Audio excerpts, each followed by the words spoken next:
Strike program starring Jack Benny with Mary Livingston, Rochester, Dennis Day, Bob Crosby, and yours truly, Don Wilson.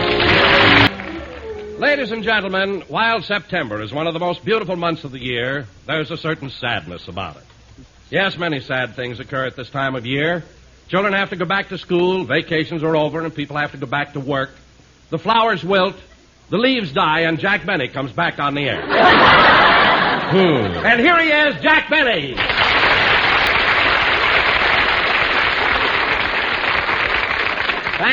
Thank you. Hello again, this is Jack Benny talking. And Don, I want to discuss that introduction with you. On our final show of the season last May, you introduced me with an insult.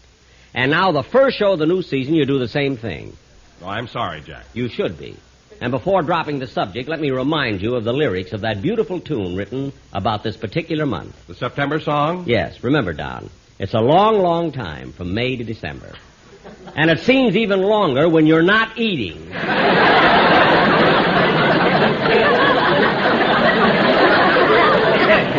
So watch it, Slenderella boy. Now, this is a new season, so we'll let bygones... Hi, Jack. Hi, Don. Bob Crosby.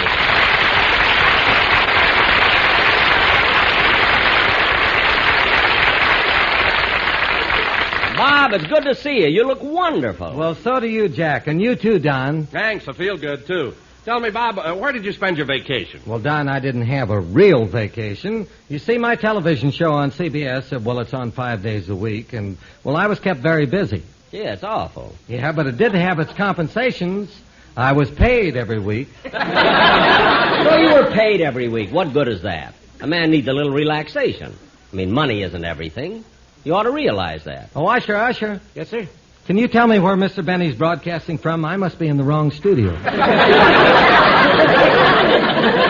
Bob, you're not in the wrong studio. It's just that I have a new writer, and he hasn't grasped my character yet. That's all. Well, when he gets his first check, he will. I guess so. They all do sooner or later. Gee, I feel sorry for you, Bob, working all summer. Oh, it wasn't bad, Don. Gee, I took every weekend off. Gee, last weekend I had a wonderful time with my brother Bing. What'd you do? Well, we did a little mountain climbing. Then we went into the woods and we hunted. Then we enjoyed some wonderful fishing in a couple of streams and lakes. Where were you, Yellowstone Park? No, in Bing's front yard.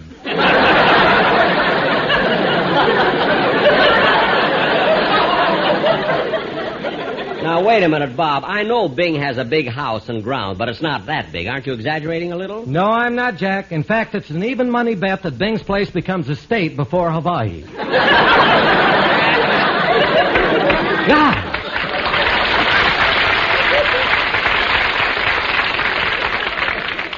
Gary may have to go to Washington as a senator. It'd be better than going to Pittsburgh as a ball player.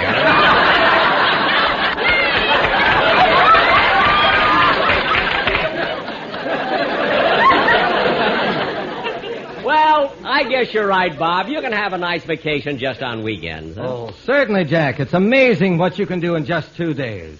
Well, a couple of weeks ago, Frank Remley and I went way up to the High Sierras. You took Remley with you? Yeah. Very unfortunate thing happened, too.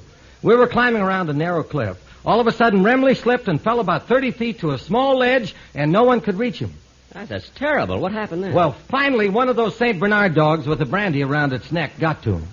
Well, thank goodness. Where's Remley now? Well, the last I saw of him, he and the dog were walking off, arm in arm.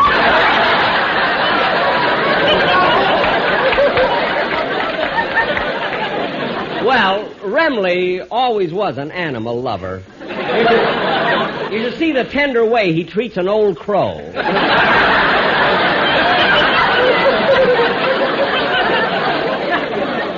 It's touching. Well, I remember once... Hello, Mr. Benny. Hello, everybody. Why, Dana!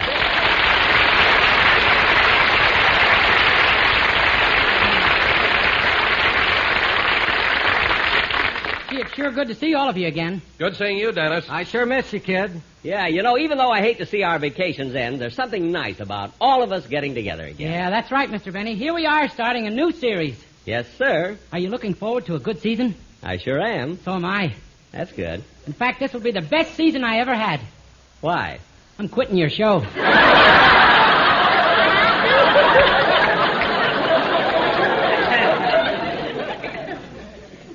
We just started. You're quitting the show? Uh-huh. Don, get me a chair. I know this is going to lead into something, and I want to be comfortable. You know? There we are. Now, Dennis, why? Why are you quitting my show? Well, I think a man who is married and has 9 children should be in business for himself. Dennis, look at me. Yes, sir? Dennis, do you have 9 children? No. Are you married? No. Then why would you say you're leaving my show because you're married and have 9 children? I did that for your sake. My sake? I didn't want people to know I'm quitting because of the lousy salary you pay me.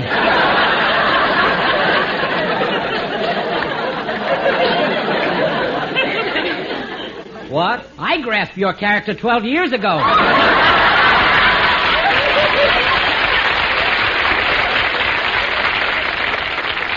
Now, wait a minute, Dennis. Look, I'm not going to get mad. It's the first show. I'm not going to get mad. Now, wait. No, I'm holding my temper, see? I'm not getting mad, am I? Am I getting mad? I'm not getting mad, am I? I'm not getting mad, am I? Now, Dennis, look. Put your eyes back in.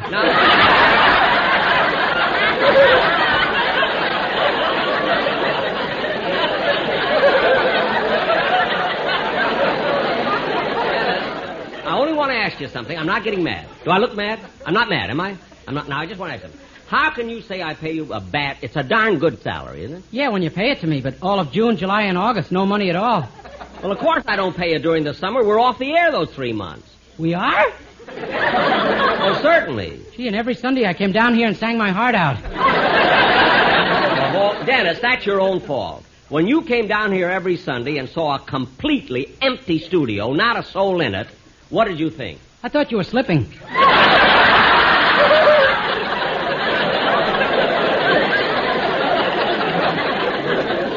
Slipping? And it's about time, too. Nobody can last forever. Now cut that out! Look, Dennis, this is the start of a new season, so I'm not going to lose my temper. But I thought... No, I'm not going to get mad, Dennis. Just sing. Yes, Will you? sir. Yes, sir. I'm not getting mad. Just... That was Dennis Day singing If You Love Me. And very good, too. I'm not mad. Dennis, I thought your voice sounded beautiful. The tone was superb, the range magnificent. Not bad for a kid who's been singing his heart out all summer. Look, Dennis, you can stop making things up. You didn't come down here and sing all summer. I happen to know that this summer you did a 4-week personal appearance at the Sahara in Las Vegas. Yeah, that's right. I had a lot of fun in Vegas, too. I even did a little gambling there. Dennis, you shouldn't gamble. You don't know the... Why, Mary! Hello, Jack. Hi, Mary.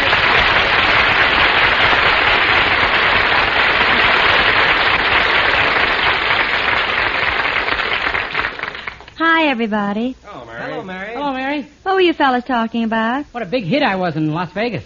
Oh, yeah. I read where you broke records there. Yeah, I'll say. When I left, they even dedicated a slot machine to me. There's a slot machine at the Sahara with my name on it. Well, that's nothing. There's a slot machine at the Flamingo with Jack's blood on it. Blood on it, blood on it. A little cut on the wrist. You make a big thing out of it. You come in on the first show, Mary. That's a fine greeting you give me. Oh, I'm sorry, Jack. Oh, sure. I bet you're not sorry at all. You don't see me for months, and that's how you say hello. But I am sorry. And to show you I'm sincere, come here and I'll give you a big kiss. Well. Come on, let's get on with the show. Oh, quiet, Dennis. You're just jealous. A man with a wife and 9 kids is jealous? Oh, be quiet. All right, Mary. Get ready. I'm going to kiss you. Well, I'm ready, Jack. There, Mary. How was that? You lost more blood in Vegas than I thought.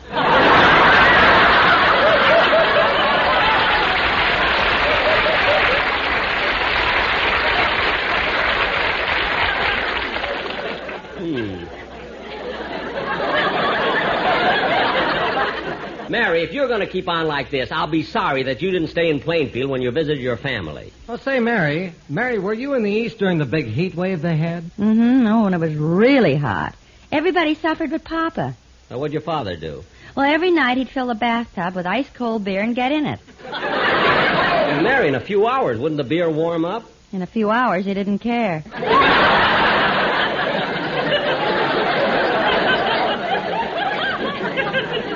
I know, but wasn't it kind of messy when he tried to wipe himself off? He didn't have to. Brine Gold is a dry beer.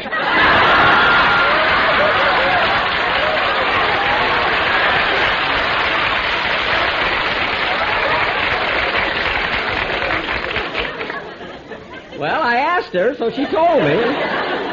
You know, Mary, I read one day where it got so hot. Mary, what are you staring at? Well, what's the matter with Don Wilson? What do you mean? Well, since I came in, he's been standing in the corner. Not saying a thing, just sulking. Gee, you're right. Don! Oh, Don! Leave me alone. Don, what's the matter with you? What's come over you so suddenly? It's not suddenly. Something I've been thinking about for 20 years.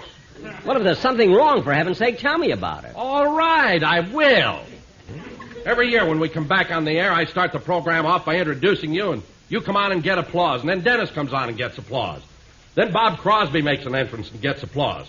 Then Mary comes on and gets applause. Everyone gets applause except me. It's not fair. Well, if all you want is some applause, Don, we can fix that. Folks, how about giving Don Wilson a big hand?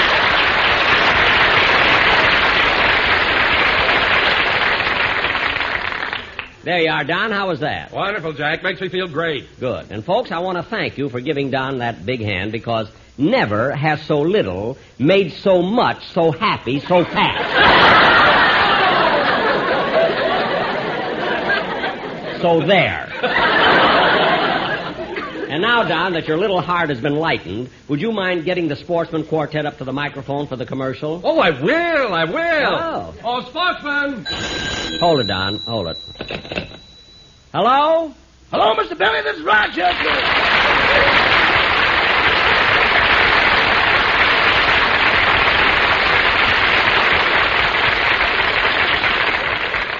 Hello, Rochester. What is it?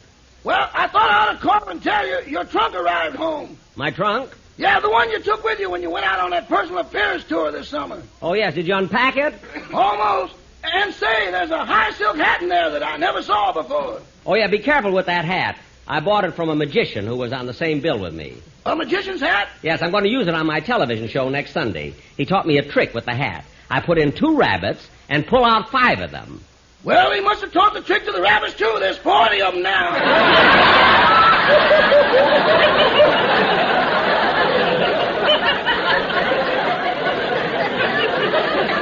Well, I'll be darned. By the way, Rochester, how's the program coming over? What program? What program? My program, the one I'm doing right now. Your program isn't coming over the air. I turned the radio on to the station a few minutes ago, and all they have is music. Rochester, are you sure you tuned into the right station? Yes, sir, and all they have is a man playing an organ. Well, that burns me up. I know something that'll burn you up even more. What? He's getting laughs.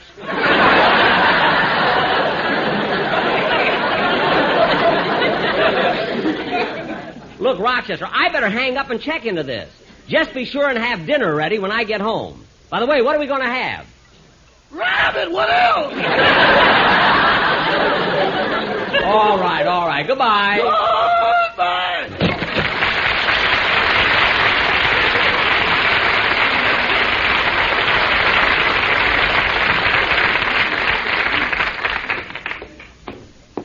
Gee, I wonder why Rochester isn't getting the program. There's probably something wrong with my radio at home. I can't understand CBS not sending my first program out. My second one I could understand. They think a little thing like that is going to make me quit. They're crazy. Say, I wonder where I go to see the chief engineer. This must be it. It says George Foster, chief engineer. I'll go in. That must be him in front of the big electrical panel. Excuse me, are you the chief engineer? No, I'm his assistant.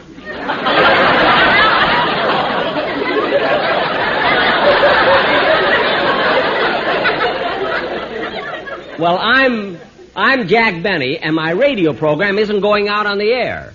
Who says it ain't? I says it ain't. Well, maybe it isn't. Well, why isn't it? I don't know, but it aren't my fault.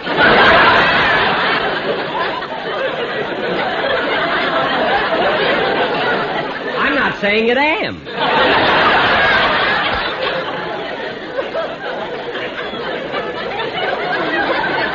Look, what is the reason for my show? What is the reason for my show not being broadcast? Well, let me look at this control panel here. Oh, yeah, now I see what's wrong. What is it?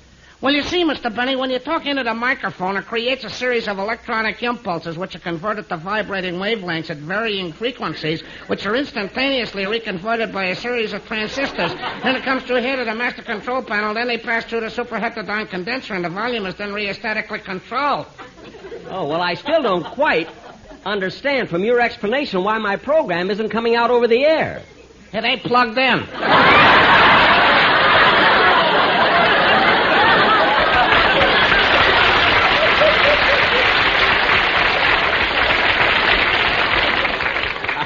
Are you sure? Oh, yeah, certainly. You see, that's the plug hanging loose over there. Well, for heaven's sake, plug it in.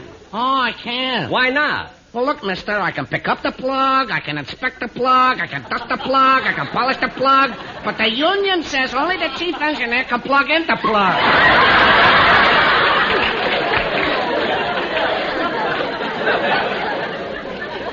Well, where's the plug? The chief engineer. Where's the chief engineer? All right, he went out for coffee. He'll be right back. But I can't wait. I'm going to plug it in myself. I'll just pull this other plug out. No. Don't pull that one out. That's one of the most popular programs on the air. Everybody's listening to it. What is it? Harry Horlick and his A&P Gypsies.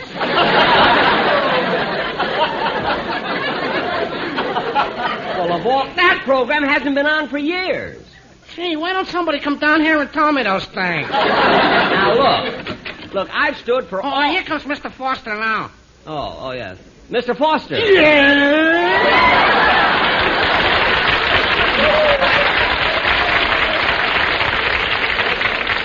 Mr. Foster, I'm Jack Benny. Well, may I shake your hand? I've already grasped your character. Never mind that. Your assistant here tells me that my program is off the air because that wire isn't plugged in. Yeah, I know. And he told me you're the only one that could do it. Yeah, that's right. Well, plug it in. I wouldn't touch the nasty thing. You better be careful. You'll be in lots of trouble when my sponsor learns about this. He knows it was his idea. Now cut that out. If you won't plug it in, I'll do it myself. And that concludes tonight's Jack Benny program. What? We wish to thank his special guests, Harry Horlick and his A&P Gypsy. Well, this is ridiculous. I'm going home and listen to Sam and Henry.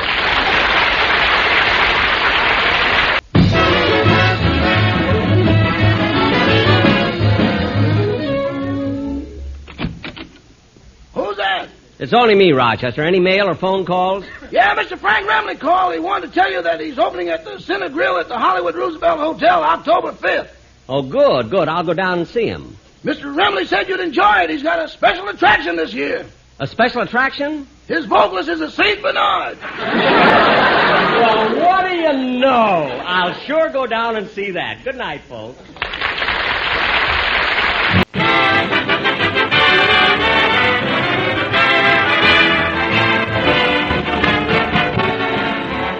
The Lucky Strike program starring Jack Benny with Mary Livingston, Rochester, Dennis Day, Bob Crosby, and yours truly, Don Wilson. Ladies and gentlemen, tonight Jack Benny does his first television program of the season. But, of course, he also has a radio show to do. So let's go back an hour and visit Jack in his dressing room. He's relaxing before rehearsal. There's no business like show business like no business I know. Da da da da da da da da da da da da da da. Gee, when Irving Berlin wrote that song, he knew what he was doing all right. There's no business like show business. And I'm sure glad I'm part of it. Gosh, I'll never forget how I first started. I remember when I made up my mind to go into vaudeville. It was the last week in June, and I was 19. I had just graduated and didn't feel like going on to high school.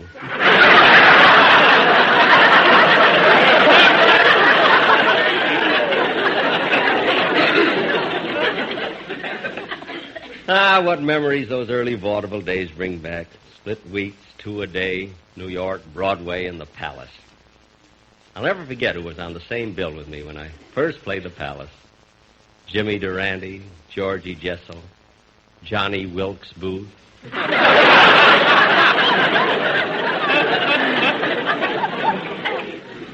Then vaudeville began to be killed off by a new medium, radio. I wanted to go into radio, but I wouldn't try it until I had a surefire formula and character. Then I hit upon it. I decided to play the character of a tight, miserly skinflint. See, the public gets a million laughs out of my stingy character. And so do I when I count the money I save.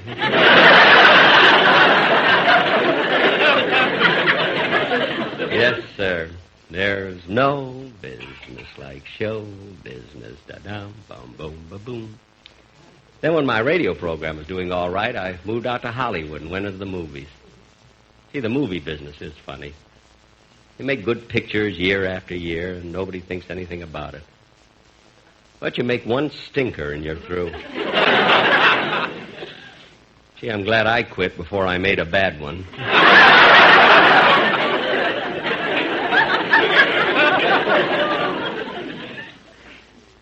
Of course, I take a lot of kidding about the horn blows at midnight, and yet I can honestly say I never heard of more than 10 or 12 people who didn't like it. Come to think of it, I never heard of more than 10 people who went to see it. And yet there were 12 people who didn't like it.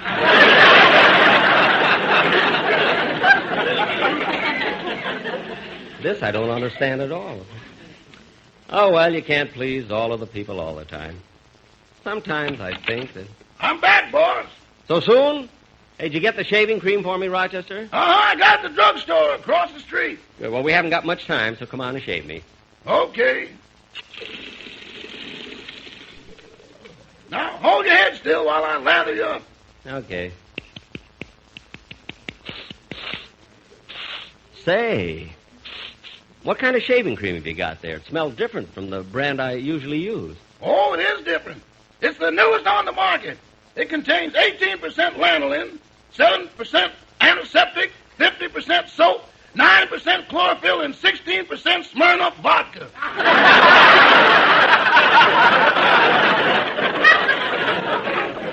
What's the vodka for? That saves money on towels. When you're through shaving, you just lick it off. Gosh, what won't they think of next? Come on, Rochester. You got my face all lathered up. When are you going to shave me? In just a minute. Excuse me. Oh, Mr. Wilson! Mr. Wilson! What is it, Rochester?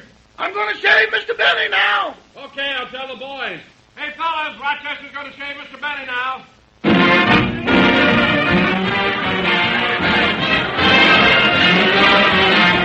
All right, all right, all right. Gosh, since my arranger wrote that tune, he won't let anyone shave without it. How are you doing, Rochester? I'm practically done now. Oh, say, Jack, may I talk to you for a minute? Certainly. What is it, Don? Can we do the dress rehearsal right away? I want to see my dentist before the show goes on the air. Wait a minute, Don. How come you made a dental appointment on the day of the broadcast? It was an emergency. Last night, while I was watching television, my wife gave me a sandwich, and I broke a tooth when I bit into a bone. A chicken bone? No, my wife's arm. She didn't pull it back fast enough.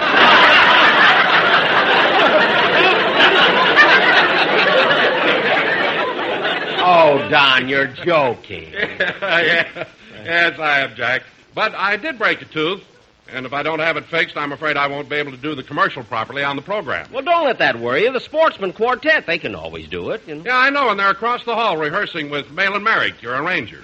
Well, come on, I'll go listen to it. I'll be back in a few minutes, Rochester. But, boss, you still got a little lather on your face. Don't worry, I'll get it off before the show. Come on, Don.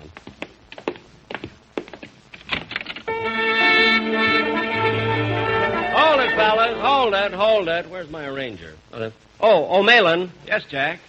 How are you getting along with the boys in the band? Fine. After all, we're not exactly strangers. I've worked with them for years. I know how to control them. Well, I'm glad someone can control them. The way they carry on drinking and everything. Oh, Jack, I think you're too hard on them. They're not so bad. Oh, they're not. Look at them. Bagby half asleep there on the piano. Rice leaning against his bass fiddle to keep from falling down. And look at Remley. I mean, what kind of an instrument is that he's trying to play? Instrument? That's a stomach pump.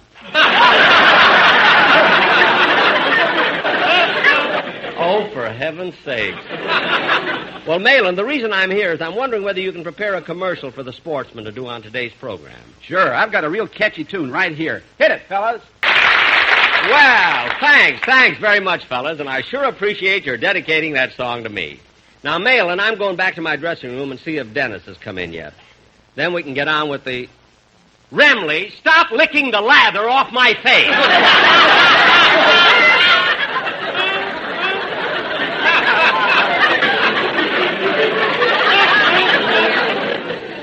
For heaven's sakes. Now, wait for me, fellas. There's no business like show business. Da-dum, bum, bum. Back so soon, Mr. Benny? Was Dennis Day here, or did he call? No, sir. I wonder where he could be. I better call up his house and see if he's left yet. Say, Maple, what is it, Gertrude? Mr. Benny's line is flashing. Yeah, I wonder what the Egyptian wants now. I'll plug in and find out. Yes, Mr. Benny. Okay, I'll ring Dennis' house. What's that? Oh, I'm sorry, but I have another date tonight. I know we'll have a hot time, but I just can't. Did he ask you for a date, Gertrude? Not exactly. He wanted me to come over to his house and help him finish the ironing. I better try and get him Dennis Day's house. You know, it's always hard getting back to work after a vacation. Yeah, you said it, Mabel. And gee, I had such a wonderful time at Catalina. I became an expert skin diver. Skin diving? Isn't that the sport where you put on an oxygen tank and see how far down in the ocean you can go? Yeah, and you also have to put fins on your feet. You needed fins? Well, look who's talking about feet.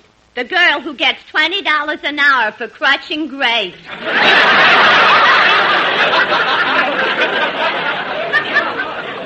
I'm sorry. No offense was intended. Is that skin diving as exciting as people say it is? Yeah, you never can tell what'll happen. Once I was down on the ocean floor, and a great big octopus came up behind me and wrapped all of its 8 arms around me. Oh, gosh, were you scared? Yeah, it felt like I had a date with the Sportsmen Quartet.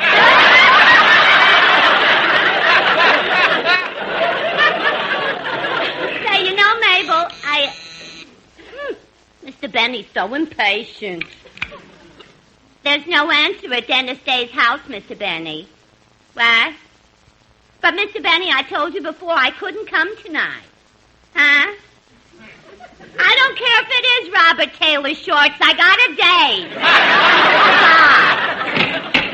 date. See that Gertrude's acting independent lately? Did the operator reach Dennis Day? No, there was no answer at his house. He'll probably show up soon.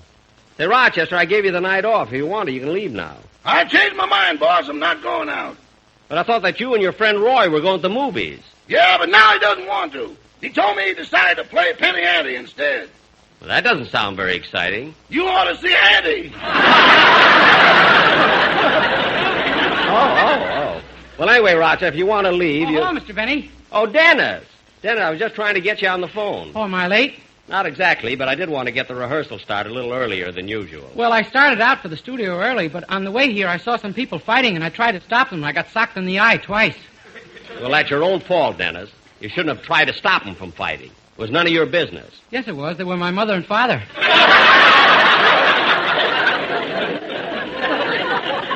Well, what caused the argument this time? Oh, my mother was mad at my father. Why, what happened? They moved away again, and my father told me where.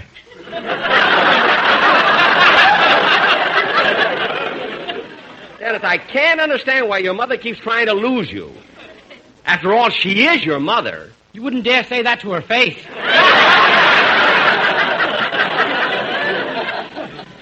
No, I guess not. But, Dennis, much as I'd like to discuss the pugilistic proclivities of your parents, I think we should get into the studio and start the rehearsal. Okay.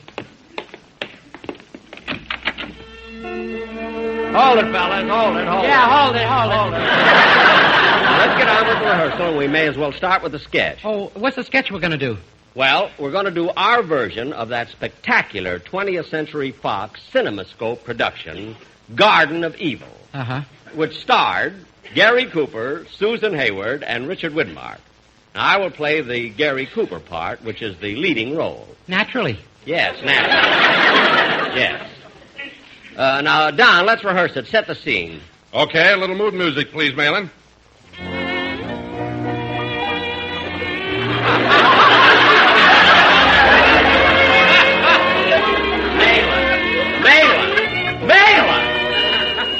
We're going to Mexico, not Madison Square Garden.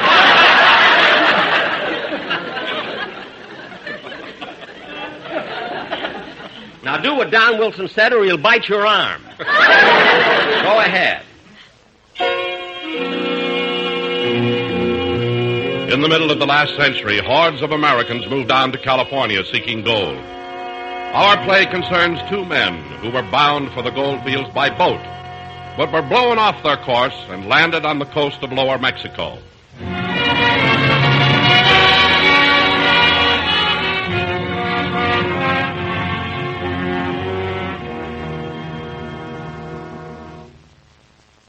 My name is Slim Cooper. Our friend Wilson Widmark and I landed on the coast of Mexico. And for 2 long, hungry days, we walked searching for signs of civilization. Finally, we came across a sleepy little town called...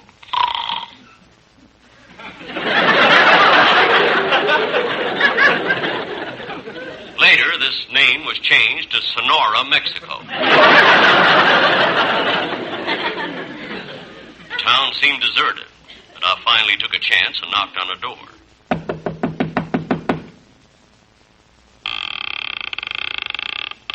Buenos dias, senor. May we come in? Senor, this is a very secret place. Secret? Yes. This is Hernando's hideaway. Oh, tell me, are you Hernando? No, Hernando is the cook here. Cook, Oh, then this is a restaurant. What do you have to eat? We serve chili con carne, frijoles, tacos, guacamole, tortillas, and matzo ball soup.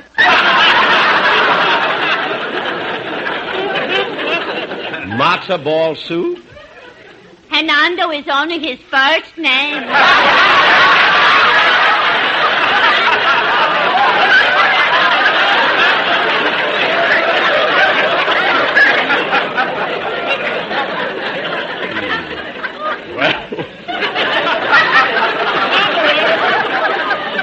Well, we might as well eat here. Come on, Wilson. Right this way to the table.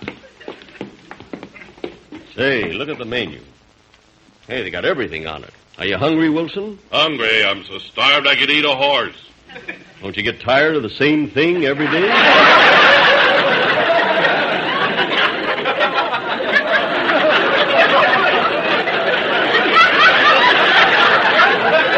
I could understand it if a horse had an arm. Say, I've been looking at our waitress. She's kind of cute. I'm going to try to date her up. Hey, senorita. Si, senor.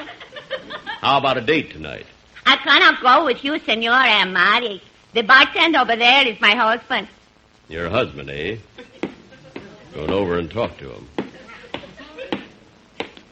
Say, are you the bartender? Si.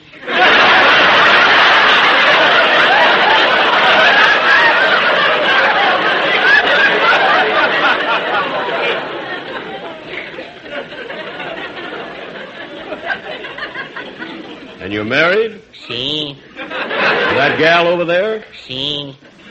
What's your name? Sorry.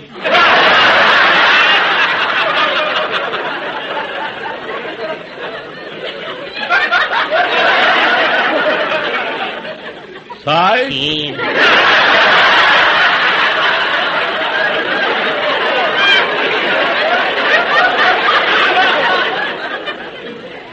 Have you any children? 6. 6? What are the names? Sol, Sid, Sade, Sam, Sal, and Junior. Junior, eh? That must be Si. Si.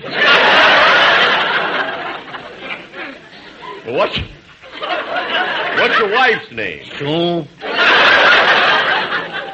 Sue? See?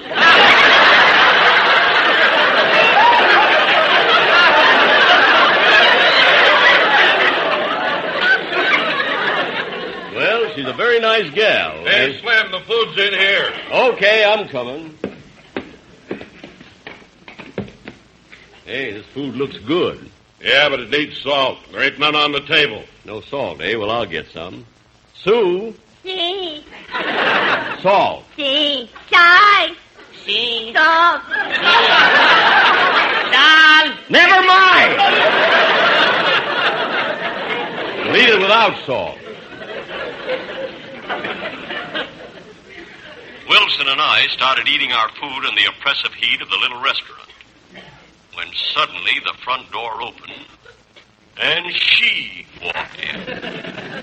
She was beautiful, fair of face, and she had a gorgeous figure.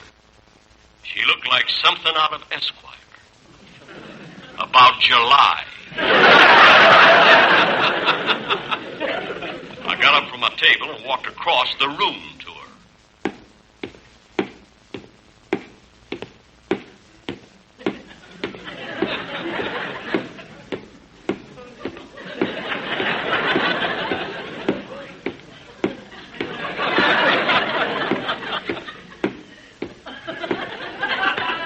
Really a small room, but this picture was in CinemaScope. She began to speak. Someone please help me. Please. I'll help you, ma'am. What is it? It's taken me a long time to get here. I walked for over 5 days, over mountains, across rivers, through the hot desert. I was even captured by Indians. No. Yes. They held me captive for a while, but when I gave them a handful of beads and a cheap necklace, they let me go.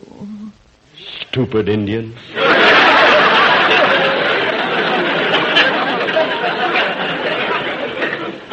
What is it you want? I need a man to go back with me to where I came from. I need help back there urgently. But, miss, that's a dangerous trip. I know. So I'm offering $1,000 in gold to any man who will come with me. Well? Or if you prefer, I'll give you a great big kiss instead. This was a challenge to my manhood. I did what any other red-blooded man would do. We left after I deposited the money in the bank. As we traveled through the dangerous country, she told me the whole story. She and her husband were working a gold mine which collapsed. Her husband was trapped and she couldn't get him out herself. She left him food and water and went looking for help. When we reached the mine, he was still alive. I spoke to him. Gee, partner, I feel sorry for you. You must have gone through a terrible ordeal. It was awful. Terrible. 8 long days and nights being trapped in here alone. I didn't mind the pain from my broken leg so much, but it was the loneliness I couldn't stand.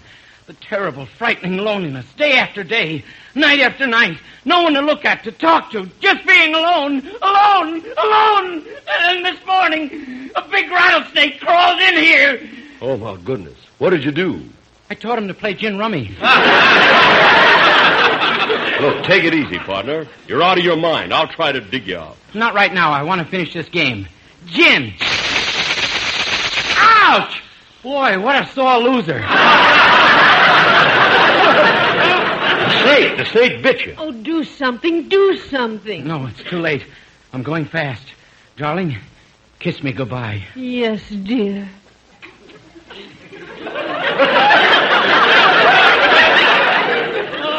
Ooh, do I hate to go.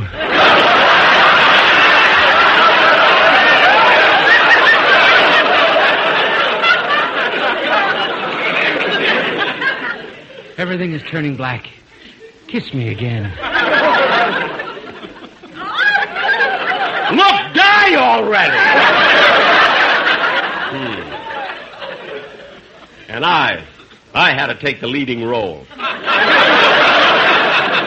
What a jerk I was. Naturally.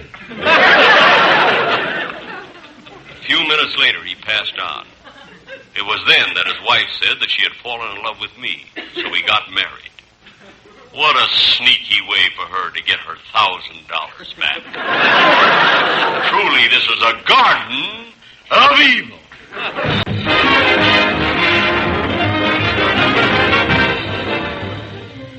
Ladies and gentlemen, as I mentioned before, tonight I'm doing my first television show of the season. And this year I'll be on TV every other week. And, of course, radio every week. Gee, what hard work.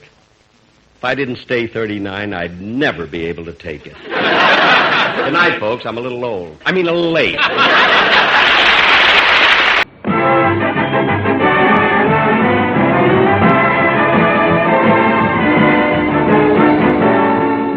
The Lucky Strike program starring Jack Benny with Mary Livingston, Rochester, Dennis Day, Bob Crosby, and yours truly, Don Wilson. Ladies and gentlemen, every Saturday morning after rehearsal, the Jack Benny cast usually drops into the corner drugstore for a light lunch. As the scene opens, all of us, with the exception of Jack, have just entered the drugstore. Hey, we're lucky, fellas. It isn't crowded at all. Yeah, we can have our regular table. Well, let's sit down.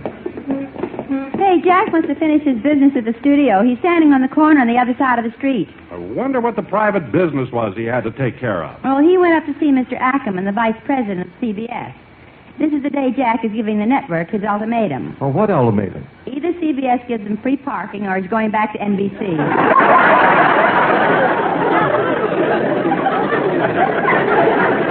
That'll never work. Well, why not? That's why he left NBC in the first place. That's right. Oh, here we are, Jack. Okay. Sorry I took so long.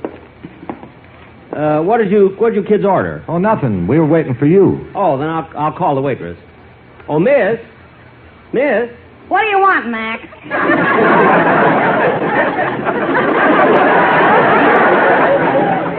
We'd like to order some food. Do you have a menu? Yeah, here. Thanks. Now, let me see. Hey, wait a minute. This is the menu from the Brown Derby. I know. The stuff on ours would turn your stomach. Say, look, miss, all I want is just an egg sandwich and a glass of milk. I'll have the same. Okay. Now, miss. What do you want, calf on boy? Now, wait a minute, miss. Maybe I have to take those kind of insults when I'm on the radio, but I don't have to take them from you. Gee, I'm sorry, Mac. I didn't know you were sensitive. Well, I am. You don't have to presume I'm not sensitive just because I'm a big fat slob. Don, control yourself. All right. Now, miss, I'd like to order. All I want's a bowl of vegetable soup. Okay. Dennis, what do you have? Well, let me see. Miss, do you have any vichyssoise? No. Well, do you have any escargot sauté en vin rose? No. Well, how about shish kebab and kreplach?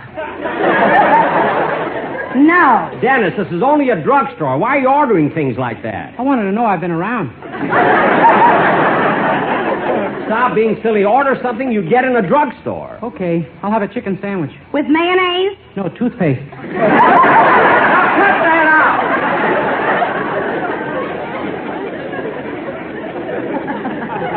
Miss, just bring him a chicken sandwich, that's all. Now go get the food. Okay, Mac. I'll be back in a flash with the trash. Never mind, just go get it. You know, it's hard to believe that she used to do the commercials on the Lady Esther program. Now, look, Dennis, when we do the show... Wait a minute, where did Dennis go? I don't know. Oh, there he is, over by the jukebox. Hey, look, they got one of my records here. Well, why don't you play it, Dennis? I can't. I haven't got a nickel. Has anybody got a nickel? Oh, I haven't. Neither have I. All I have is a dime. Well, I can change it.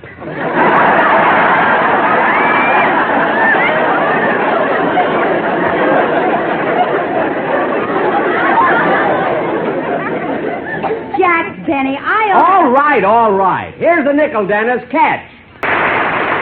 Gee, that was beautiful. It sure was. Say, Dennis, will you look in the jukebox, see if there are any... Now, where did that kid go? I don't know. He disappeared while his record was on. Oh. Say, Bob, I've been meaning to tell you how much I enjoy your CBS television show. Oh, me too, Bob. Yeah, same here. You know, Bob, I watch your shows every afternoon, and they're very good. Well, thanks, Jack. But I have a little suggestion, just a little constructive criticism. I thought that if you got a comedy guest star occasionally, you'd get... No, really, you'd get more laughs on the program. Yeah, but, Jack, we don't go in for guest stars. Mine is sort of a homie show. Well, Bob, homie show or not homie, I still think it's a big lift to have a guest star come in, particularly a comedian. Well, maybe so, but, gee, we don't have much money in the budget. Well, how much can you pay for a guest star? Well, about $15. For $15, Jack can be homie. I know a lot of recipes. Anyway, Bob, it's a very good show. Hey, did the rest of you finish eating already? Yes, Dennis, where were you? Well, I thought as long as we were in a drugstore, I'd weigh myself. Oh. I weigh 140 pounds, stripped.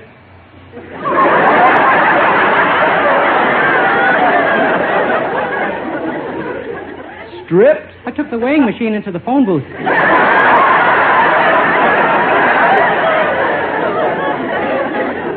Look, Dennis. And when I put in a penny, a little card came out. Well, what did it say? Put on your pants, kid. A lady wants to use the phone.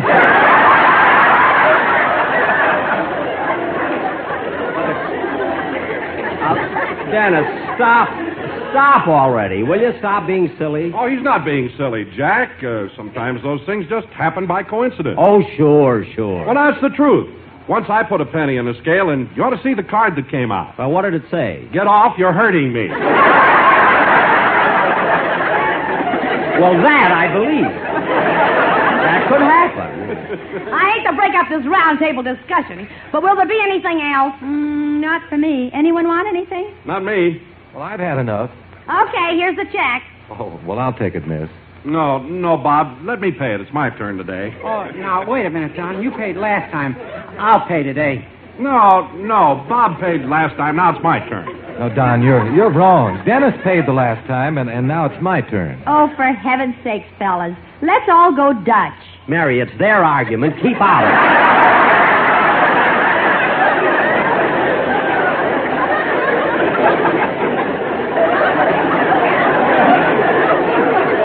It doesn't concern you. Hey, Blue Eyes, how come you never pay a check? Did you take a pledge or something?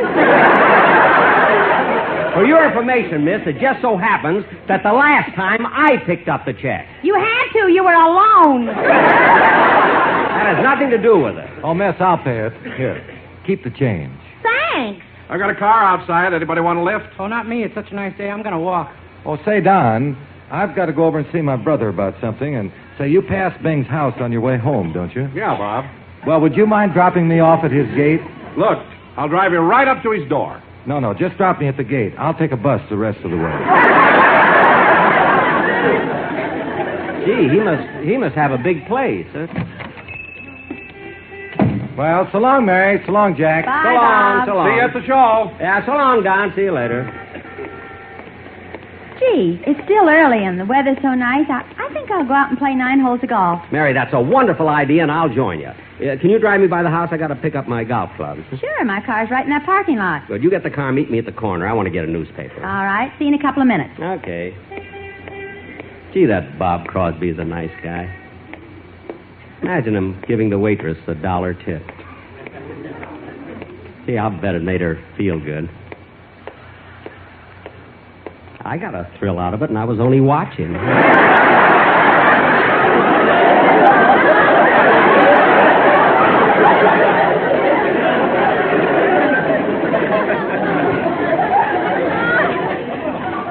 Now, let's see. I want to get a paper.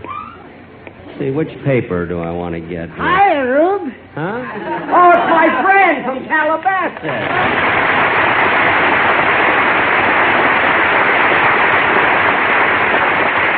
Well, gosh, I haven't seen you in nearly a year. Well, tell me, what are you doing here in Los Angeles? Huh? I came to get some supplies from a farm. I just bought an electric milking machine. You need an electric milker for your cows? Yeah, it's kind of hard to squeeze out a living by hand. Ain't that a humdinger? Yeah. Heard it on a homie show the other afternoon.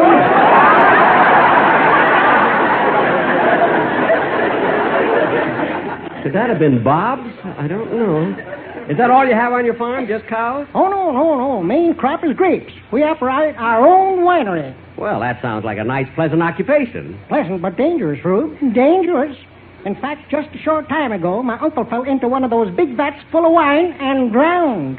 Your uncle drowned in wine? Yep. Took the mortician 5 days to get the smile off his face.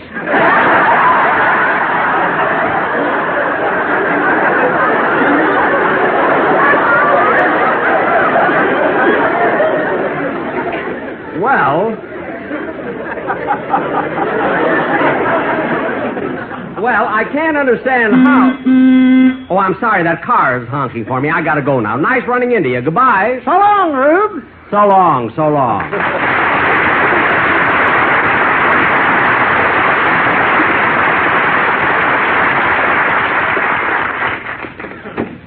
Here I am, Mary. Hi, Rube. Oh, stop. Come on, let's get going. Gee, I'm glad we finished rehearsal early. Such a nice day for golf. Yeah. Say, Jack, what'd the headlines in the paper say? How do you like that? I kept talking with that farmer. I forgot to buy a paper. Well, turn on the radio and we'll hear the news. All right. And now for another news item. Professor Thaddeus Lambert of the University of Southern California has found a successful solution to the smog problem in Los Angeles. He has moved to Colorado.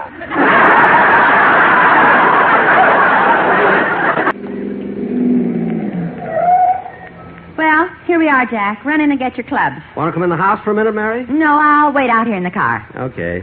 Show you my etchings.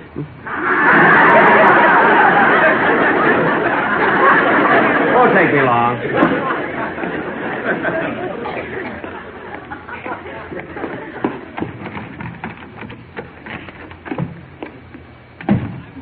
Is that you, Mr. Benny? Yes, Rochester.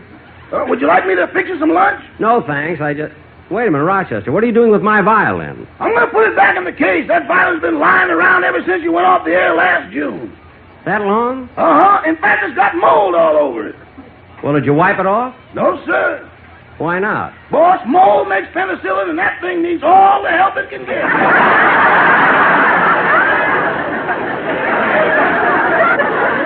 Never mind. And clean it up good because I'm going to play my violin on my television show next Sunday. No. Yeah. Now, look, I'm going out to play some golf with Miss Livingston. Oh, your clubs are in the closet. I know. And Rochester, at 5 o'clock, I want you to drive out to the clubhouse and bring me home. I can't, Mr. Benny. The mechanics are working on your Maxwell down at the garage. Why, what's wrong with my car? Nothing. It's just time for its million-mile checkup. All right. I'll have Miss Livingston drive me home. Now, Rochester, don't bother about dinner tonight because I'm going out. Okay. But, boss. Yeah? Well, it's none of my business, but I think you ought to stay home tonight with Polly. With the parrot? Yeah, she's been acting awfully funny lately. She's so moody. Oh, I think you're imagining it, Rochester. Parrots don't get moody. Well, Polly is, and she's doing the strangest things. What do you mean? Remember that coconut you bought her? Yeah, did she eat it? Eat it? She's trying to hatch it. Well, maybe I better go in and take a look at her.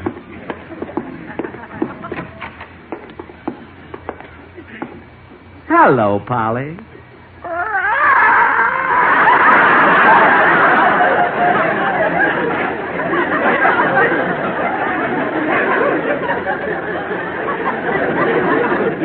She won't look at me. Polly, it's me, Daddy. Now, Polly, stop sitting on that coconut. I wonder what's wrong with her. Imagine her trying to hatch it. Say, Rochester, that's it. The poor thing's all alone. So she doesn't know any better. I think I'll buy a mate for her. Buy a mate.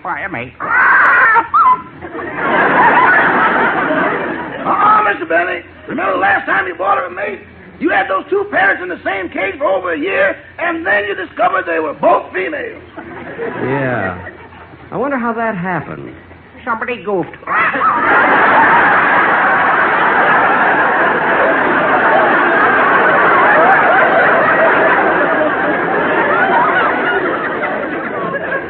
Well, don't look at me as though I'm stupid, Polly. You didn't know yourself for nearly a year.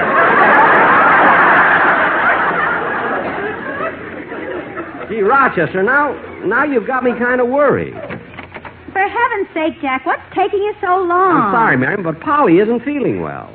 Oh, that's too bad. The poor thing. What's wrong with her? Miss Livingston, she just sits around in her cage all day brooding. It's been going on for weeks now. Oh, Jack, you ought to do something. Why don't you take her to a psychiatrist? A psychiatrist? Mary, this is no time for joking. I'm not joking. They have psychiatrists for animals. I know one right near here. All right. I'll get Polly and we'll go.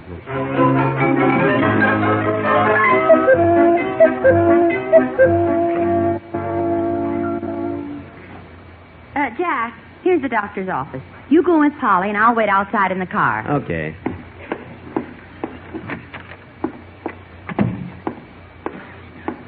Yes, sir. May I help you? Well, are you the psychiatrist? Yes, sir. I am Dr. Hugo Browner, Ph.D. Ph.D.? Parrots, horses, and dogs.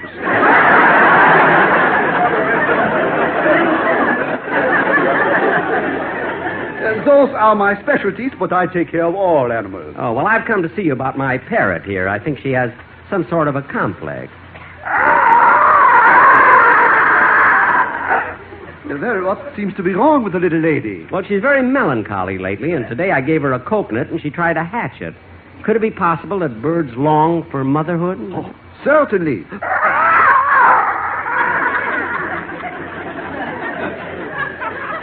Tell me, how long has she been acting so moody? For a few weeks. Before that, she was always jolly. She used to love to listen to the radio and television. You know? A parrot that enjoyed radio and television? This I cannot believe. Peppermint, pan is late, bro.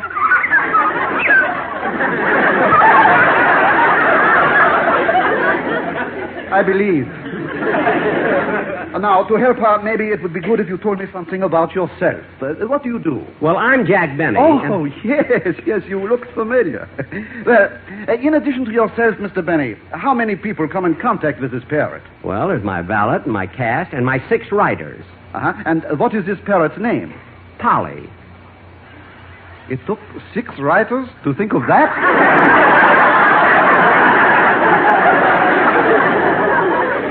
Look, Doctor. Never mind. Now, tell me, how old is this parrot? Well, let me figure it out. See, the man in the pet shop where I bought her said she was born in 1894. That would make her... 39.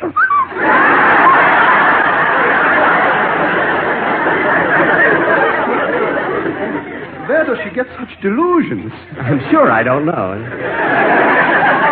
Now, Mr. Benny, you say this parrot listens to radio. Does she like music? Oh, she loves music. Good. I will give her a word association test. Word association about music? Yes.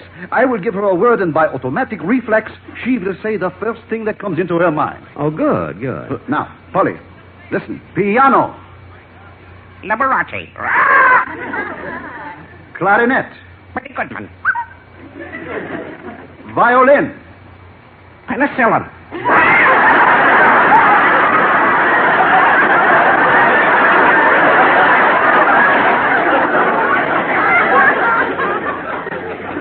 That I do not understand at all. It must have been something she heard, you know? Obviously. Now, to continue the word test. Listen, Polly. Father.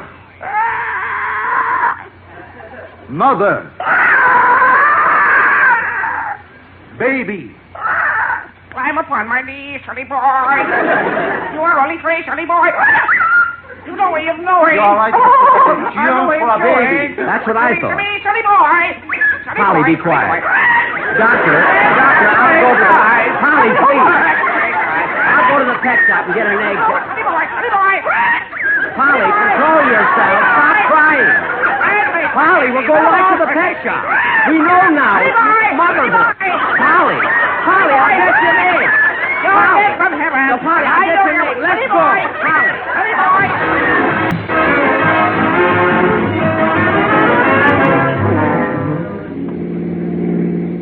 Jack, what did the psychiatrist say about Polly? Oh, she'll be all right. All birds get moody once in a while. It's a shame we missed our golf game, but maybe we can play next week. No, Mary, I'm going to be busy all week rehearsing for my television show next Sunday. Gosh, Jack, are you going to be on television that often? Mary, read that line the way we rehearsed it. Gosh, Jack, are you going to be on television that often? That's better. Good night.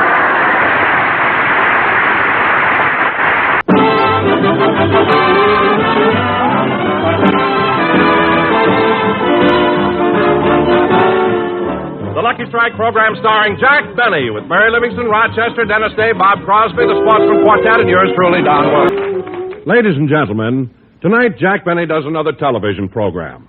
But in the meantime, let's go back to this morning in Beverly Hills. As we look in on the Benny household, we find Jack just entering the kitchen. Rochester must have overslept again. I'll go wake him up and have him fix my breakfast.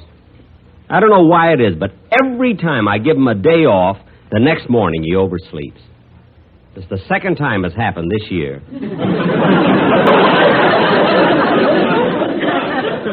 Oh, well, I might as well let him sleep and fix breakfast myself.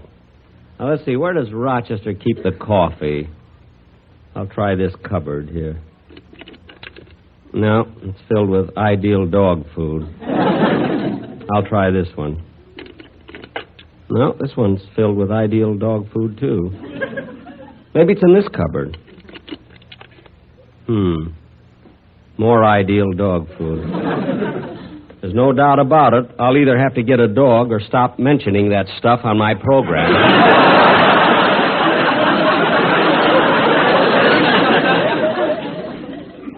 Well, I can't find the coffee. I'll just have to wake Rochester.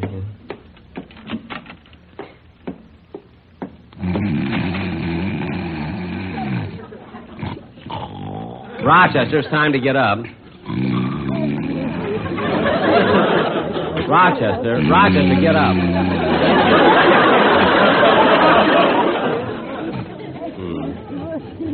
I'll take this feather duster and tickle his chin. Honey, you sure got long eyelashes.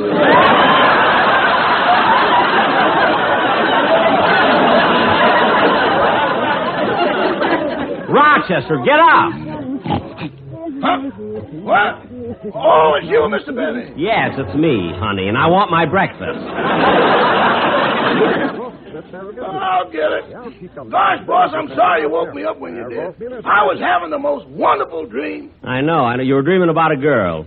Yeah, we were going to get married, and you offered me a $50 raise. I offered you a $50 raise? Uh-huh. And just as you were giving it to me, you woke me up. Oh. That's the third time it's happened. I know, you told me. Once I dreamed you were cutting my salary and you let me sleep till 4 in the afternoon. It was just a coincidence. Anyway, I'll answer the door, Roger. You get dressed and make my breakfast. Yes, sir. Coming. Hello, Jack. Oh, Mary, come on in. I was just talking to your neighbors, the Colemans. Oh, Ronnie and Benita? Yes, I passed their house. Benita was sweeping the porch, and Ronnie was cleaning the windows. Benita and Ronnie were doing their own housework? Yes, they told me their butler quit. Their butler quit? Why? They said they have to live next to you. He doesn't. He'll be back. He's run away before, you know. Come in. Oh, hello, Dennis. Oh, hello, Mr. Benny. Hello, Mary. Hi, Dennis. What are you doing around here? Oh, I'm thinking of moving. I've been looking at houses all day. Oh, you want to buy a house? Yeah. How much would you take for this one? Oh, don't be silly, Dennis. My house isn't for sale. I know, but if it were for sale, how much would you take? Well, hey, let me see. See, it's in the best part of Beverly Hills, and I have an acre of land, 12 rooms, a swimming pool.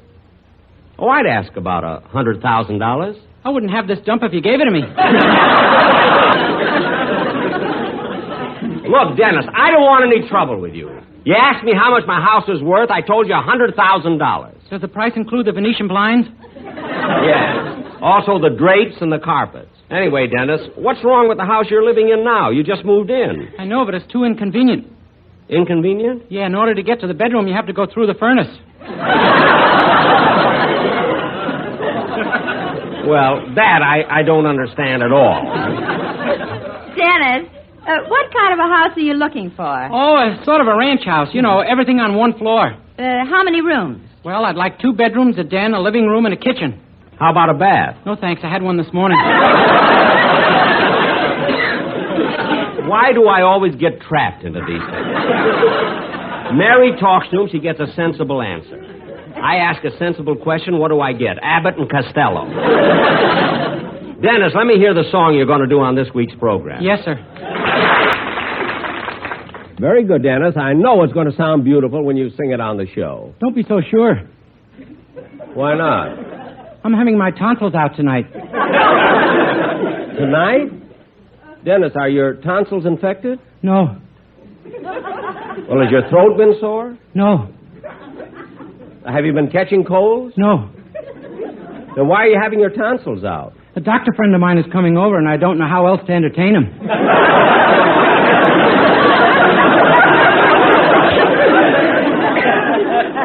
What? Last time he took out my appendix. Dennis. If he keeps coming over, there won't be anything left.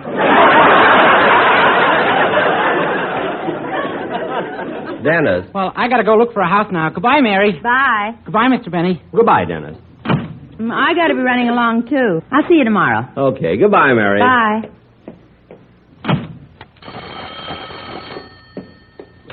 Hello?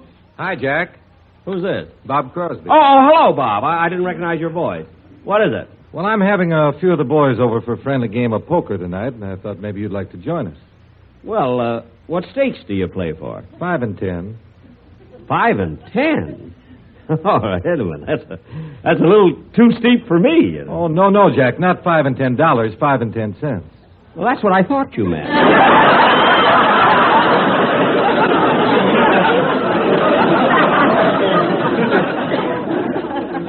Well, Bob, who's going to be in the game, huh? Well, just some of the musicians, Jack. We got Bagby, Fletcher, Remley, Sammy the drummer, Kimmick, and Arturo Toscanini.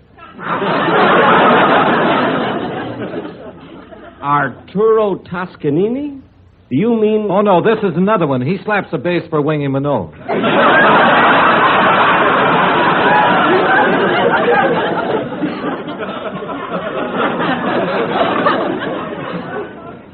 Oh. It confuses everybody. Well, I should imagine, huh? Well, how about it, Jack? Could you come on over tonight? Well, I don't know, Bob. I might drop around for some laughs, Oh, you know. that's swell. We'll be playing out by the pool. We'll all be in our swimming trunks. Wait a minute, Bob. Won't the boys be cold and nothing but trunks? Yeah, but they won't play cards with each other wearing anything that has pockets or sleeves.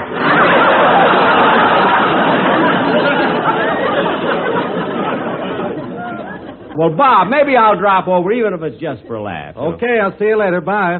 So long, Bob. Oh, say, Jack, what goes with Dennis Day? What do you mean? Well, he was over to see me last night. He wants to buy my house.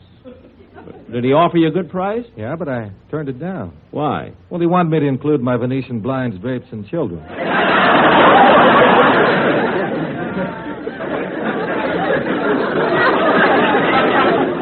What a kid. So long, Bob. Bye, Jack. That kid Dennis will drive everybody crazy till he finds a house. Say, boss, I've got your breakfast ready. Bring it in the den. I might sit around for a while and read. Okay. I don't know, these days with radio and television, I haven't been reading very much. A lot of good books here, too. The High and the Mighty by Ernest Gann. Look Who's Abroad Now by Earl Wilson. I read them both. They're good books. Let's see what else. The Sea Around Us. Battle Cry. Here's a copy of The Theory of Relativity by Albert Einstein. Oh, I read that. I remember it has 496 pages. Those numbers were the only thing I understood. Did you hear the book I haven't read?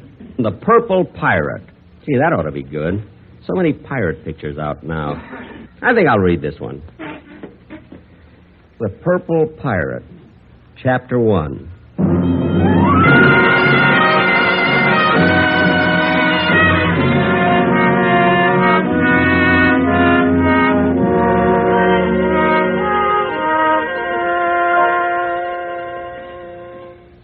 Yes, I am a pirate.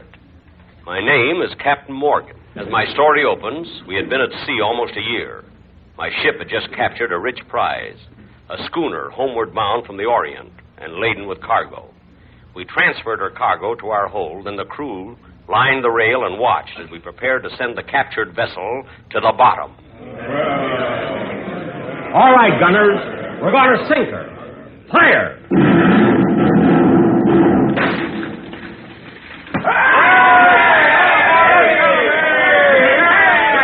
She's sinking fast, Captain. Good. Tell me, Red Robert, did we get much booty? It was a rich haul, Captain. 100 bolts of silk, 50 barrels of rare spices, 10 sacks filled with gold, and 4 cases of ideal dog food.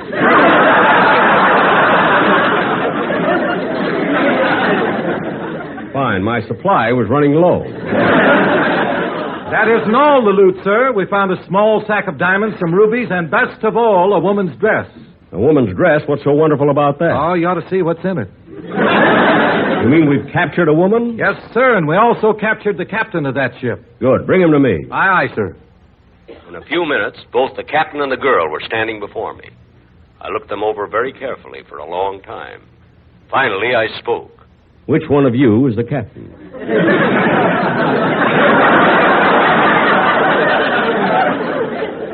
He is, of course. There was no doubt about it. I'd been away from land too long.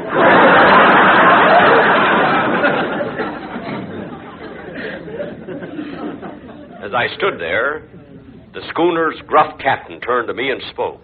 Are you the captain of these pirates? Yes. Are you responsible for blowing my ship to bits? Yes. Did you make some of my men walk the plank? Yes. Did you hang all the rest of them? Yes. Do you think that was nice? No. Well, what's next time? I sent him below, then I turned my attention to the girl. She was wearing a tight skirt, a yellow sweater, and a large button that said, "I like Louis the 14th."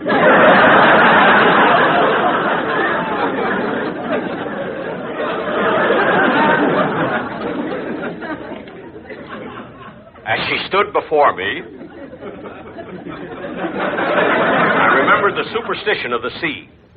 A woman aboard a pirate ship is an omen of bad luck. I was in a predicament. Should I keep her aboard and risk mutiny, or make her walk the plank? I decided to flip a coin. Head, she stays. Tail, she walks the plank.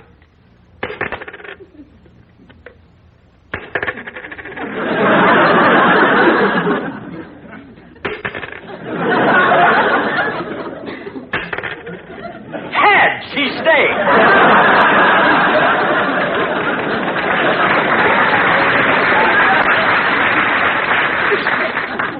The crew was so happy over the rich prize we had captured, they didn't mind a woman being aboard.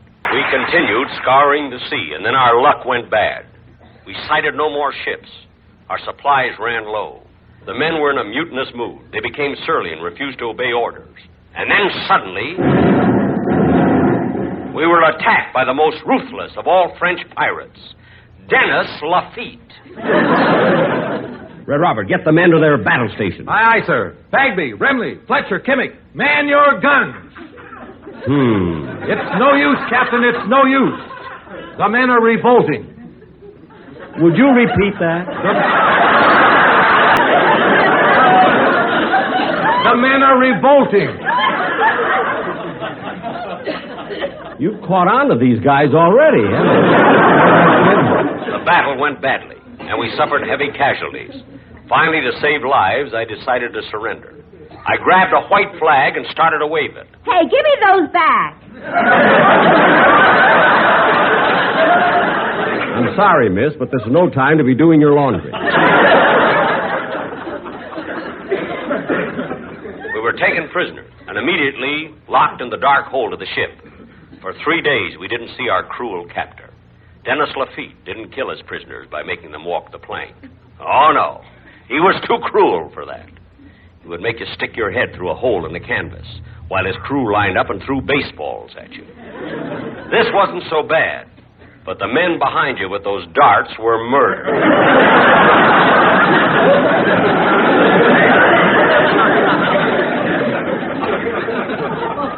Finally, on the 4th day, he ordered me and the girl to be brought to him. as we stood trembling before Lafitte, the terror of the seven seas. He said, Nom de cochon, qui est votre grand-père, chien de la panze? April in Paris.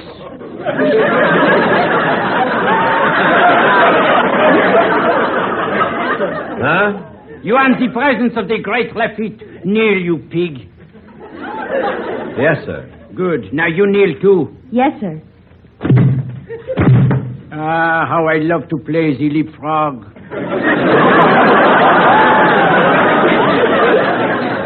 What are your plans for us, Lafitte? For you, mon capitaine, you have the choice of joining me or dying. Well, I'll join you.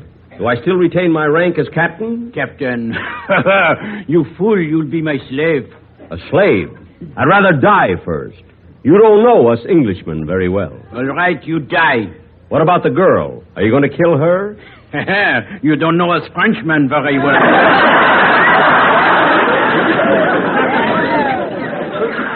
What? I shall marry the girl and make her the pirate queen. She will be my wife, my sweetheart. And now I kiss her. She'd rather die first. You keep out of this.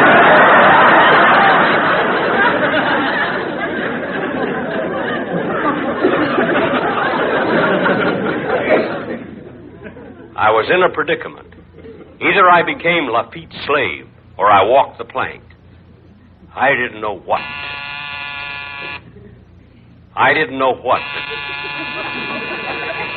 There's the door buzzer. Right in the most interesting part. I can't even read a book around here. Rochester! Oh, darn it. Coming! Middle of a book. Mr. Benny? Yes? I'm from Beacon's Van and Storage Company. We got 2 truckloads to unload here. Furniture? No, ideal dog food. Well, put it in the swimming pool. The garage is full. Ladies and gentlemen, I was going to tell you about my television show, but we're a little late, so tune in and watch it. Good night, folks.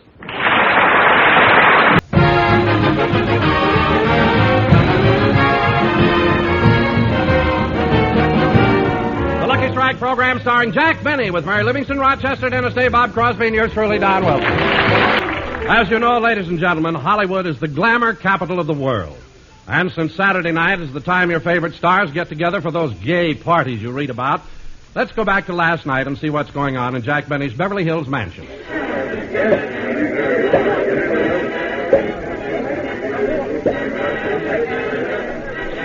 Everyone sure seems to be having a good time, boys. Well, certainly they're having a good time.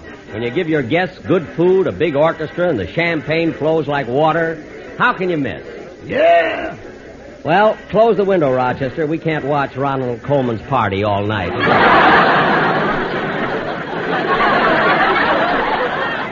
A big show-off. Close the window. Good. Now help me off this box. Yes, sir. You know, Rochester, I just can't understand it. What, boss? Well, the Colemans and I are next-door neighbors. And when Ronnie first moved in, I used to go to all his parties. But the last few years, he's had a dozen big affairs, and I haven't received an invitation to a single one of them. What do you suppose it could be? Maybe you lost your address. Yeah. Well, come on, let's finish our game of gin rummy. Okay, it was your turn to throw a card. Yeah. Let's see now. First you discarded the 10 of clubs, then the 3 of spades, the 6 of hearts, the jack of diamonds, the 8 of hearts, the 5 of spades. What's so funny? It sure helps when you've got them written down. Look, you play your way and I'll play mine. I hate to break up my hand, but this is the only safe card I can give you. Here you are, the king of spades. Gin. Are you lucky? Deal 'em up again. Rochester, are you sure I didn't get an invitation to Coleman's party? Positive. See, they must have sent me an invitation and got lost in the mail. Excuse me a minute. What are you doing, boss? I'm going to call the post office. I'm going to give them a piece of my mind. While you're about it, boss, tell them they didn't deliver the gas bill this month either.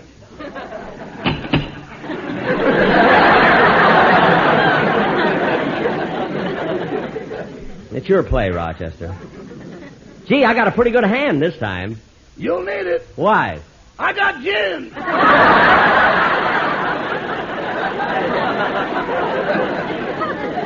Again? That's the most unusual. I'll get it. Hello? Hello, is this Mr. Benny? Yes. Well, this is Sherwood, Mr. Coleman's butler. Oh, Sherwood. Yes. Well, Mr. Coleman was a trifle embarrassed to even broach the subject at this late hour, but we're having a party here. I know. 183 guests. Oh, I say, you've been on that box again.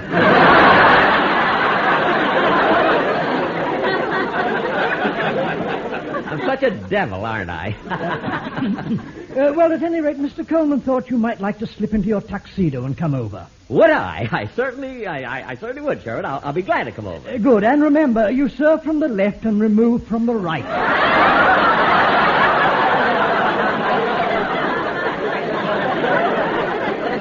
Now, look, Sherwood, I'm not waiting on tables for Ronald Cohen or anyone else.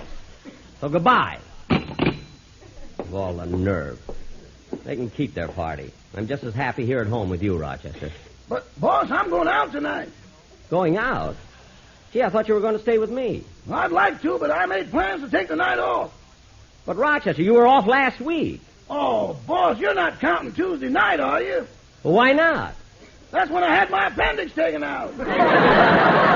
What's the difference? You didn't get home till 3 in the morning.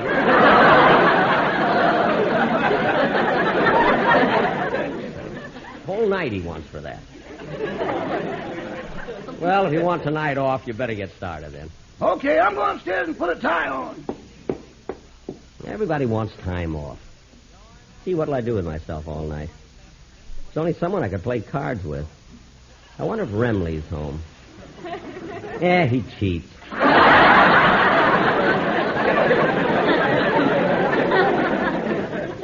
Gee, this is going to be a boring evening. I don't know what... Hello? Oh, hello, Mr. Benny. This is Dennis. Oh, Dennis. What do you want, kid? Nothing. Are you going to be home tonight? Yes, why? Well, I thought I might come over and visit you. Oh, wonderful, Dennis. Come on over. Okay. Don't go away. Goodbye. Goodbye. I'm ready to go, boss, but if you really mind staying alone... It's all right, Rochester. Dennis just called. He's coming over to keep me company. Oh, that's nice of him. It sure is. Let's see, I wonder what I can serve him. Well, there's sandwich bread and some cold cuts in the refrigerator. Yeah, and Dennis has such a sweet tooth. Have we plenty of candy? Oh, yeah. We've got caramels, Tootsie Rolls, licorice, and some O. Henry bars. Oh, good. Shall I put them in the machine?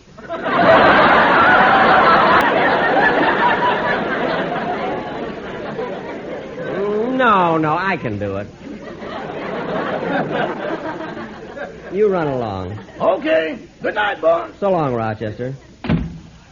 Gee, it's nice of Dennis to want to spend the evening with me. He'll sit around, he'll talk to me, discuss his problems, drive me nuts. Anyway, I'll be alone, so it'll be nice. Now who can that be? Oh, hello, Mr. Benny. Dennis. How'd you get here so fast? I was next door at the Coleman's party. What? I would have got here sooner, but I walked. Now, look, Dennis, I'm in no mood for any silly... Not so loud. If they find out I'm with you, they might not let me back in. You might not have got that line out, either. Look, Dennis, why don't you go back to your party? Well, don't you even want to hear my song for tomorrow's show? No, I don't. But it'll cheer you up. All right. Go ahead and cheer me up. I've changed my mind. Dennis, sing that song! Okay, what a sore head. Dennis, now that you've let me hear your song, go back to the Coleman's party before you drive me crazy, will you? And you can tell him for me that... Come in. Hi, Jack. Why, Donzie, come on in. What are you doing here, Don? Well, Jack, you know the little woman's out of town, so I just thought I'd drop by and see if you'd like to take in a movie with me. A movie? Gee, I'm glad you thought of it. That's a wonderful idea. I didn't have anything to do tonight. I've been to a movie in months. Maybe Dennis will go with us. Dennis? Where's he? He's standing under your stomach.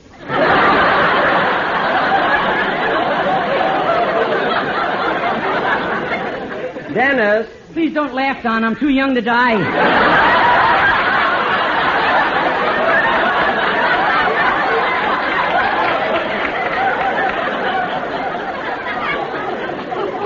Hey, Dennis, you want to go to the movie with us? Sure, what's playing? Well, I was going to the Palisades Drive-In. They're showing that new English film there, Murder in Piccadilly. Oh, let's go there. And they've also got a surprise second feature. I hear they've had some great ones lately. Hey, I like that, 2 features. Gee, that sounds pretty good. I've never been to a drive-in. Now, come on, fellas. My car's in the driveway.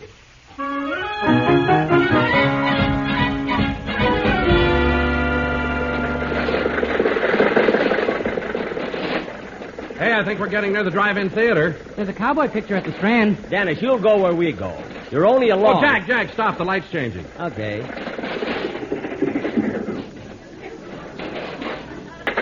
Gee, I hope we get in at the start of the picture, fellas. Oh, theater's right in the next block. Yeah, there's a sign. Oh, turn here, Jack. You have to go up this winding driveway to the box office. Yeah, I've never been in a drive-in before. Pull up to that man next to the booth, Jack. He'll give us our tickets.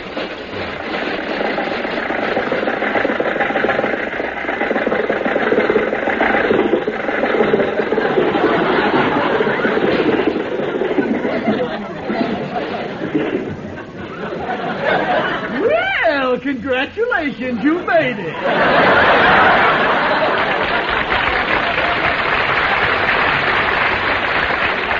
Huh? Ever since you left the street, I've been biting my nails. Now, look, I don't want any cracks about my car. Oh, is that a car? I thought it was a flying saucer that made a bad landing. Never mind. How much for the ticket? $2.40. That's 80 apiece. Here you are, mister. Here's a $5 bill. All righty.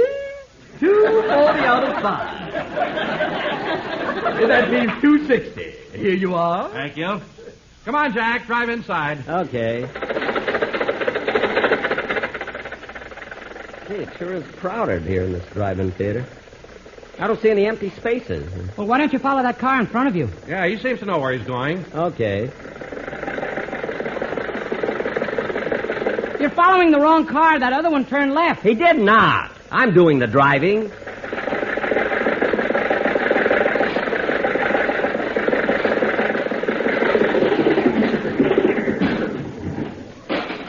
Well, back from the grand tour, eh?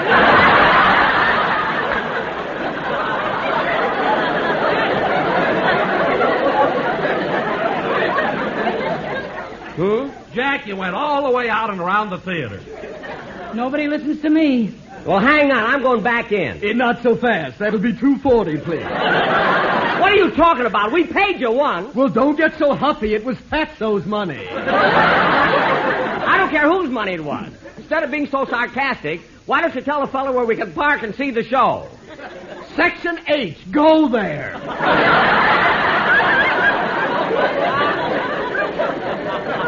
All right. Oh, Jack, I think I see a space in the next row. Yeah, better hurry before somebody else gets it. Okay. I'll get in there. It's a tight squeeze. Watch your side down. Here I go. Come on. Come on. Plenty of room over here. Watch it. To the right. To the right. To the right. Come on. Come on. Oh, hold it, Jack. To the left. To the left. To You the just left. said the right. To the left. Now make up your mind. Hey, you guys, pipe down, will you? Huh?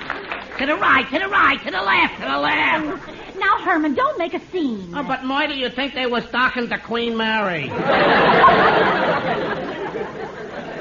Well, then, hold it down, little fellas. Now, how am I on your side, Don? Fine, Jack. A little more. There, that's perfect. Now, let's all settle back and watch the movie. Gee, I don't like the angle from here. Why, what's wrong with it? Well, the actor on the screen has a pointed head. You're looking in the mirror.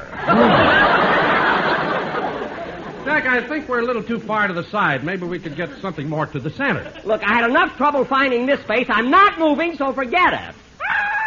I told you to pipe down. Now you woke the baby up. Oh, for goodness sake. Quick, Herman, give her the milk. I can't. You made it too hot. Hold her, Herman. I'm holding her. Hey, listen, you told me to be quiet. Now, how about you practicing what you preach? Look, you woke the baby up. All right, I'm sorry. I didn't intend to, and I apologize. We're all here to see a movie, so let's relax and enjoy ourselves. You want to be friends? Certainly. Okay, stick your hand out the window. All right, there. Ouch! You see, Moidle, I told you the bottle was too hot. You got a lot of nerve. You burned my Quiet! What are you want to do? Wake the other kids. The other kids? Yeah, Billy, Tom, Ann, Susie, Dickie, and Irving are light sleepers. And if they wake up, they'll disturb Katie, Alice, Melvin, Julius, and the twins. How many children have you got? Who knows? It's dark in here.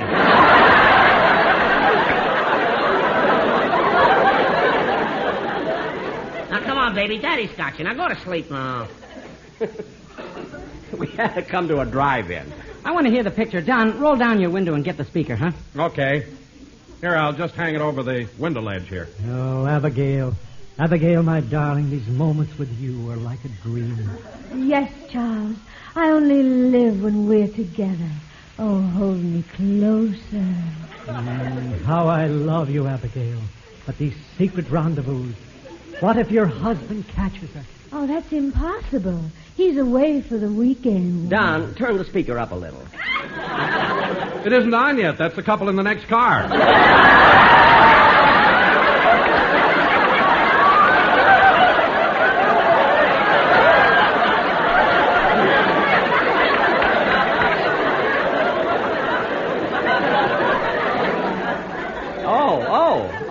Oh. There, it's on now. Well, Inspector, if I follow your thought, one of the gentlemen in this very room is the fiendish axe killer. Hey, this is exciting. Yeah, Abigail's kissing him again. Watch the picture. Yes, Great Graves, and you'll be astonished when I tell you that the name of the murderer is... Jack, stop blowing your horn. I'm not blowing it. It's stuck. There must be a short in the wire. Gee, I can't hear who the murderer is. Do something, Jack. I'm hitting it. It won't stop. Call the automobile club. I can't. They blackballed me. Watch out. I'll pull this wire. There. Gee, I'm so embarrassed. I woke the baby up again. I hope you're satisfied. Look, it was an accident. If you don't like being next to me, why don't you move? I should move. Did you hear that, Moidle? This joint comes in, bothers everybody, and he wants I should move. Of all quick, Moidle, hold the baby. I'm afraid I'll throw her at him. Look, Jack, there's no sense staying here. Why don't you take that space over in the next row? Oh, maybe you're right. Some people just won't let you have a good time. Better go in here, Jack, next to this convertible. Oh, yeah, there's a spot there. Now, maybe we can enjoy the picture. Come closer, Cynthia. Your kisses do something to me. And yours thrill me, too. But, Robert, I worry so. What if your wife catches us? Impossible. Abigail thinks I'm out of town for the weekend.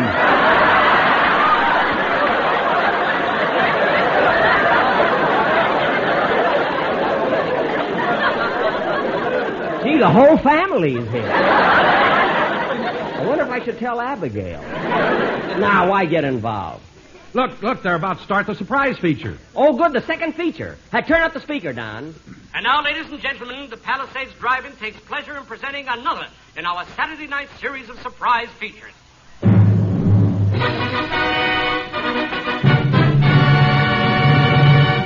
Oh, boy, I hope this is a good one. Warner Brothers presents The Horn Blows at Midnight. Well, what do you know? Hey, where's everybody going? Nobody's staying for the picture. What's Don? Don, come back. Dennis, the picture's not that bad. Abigail, Cynthia. At least leave the baby. Come back. I don't care. I'm going to stay here and watch it all by myself.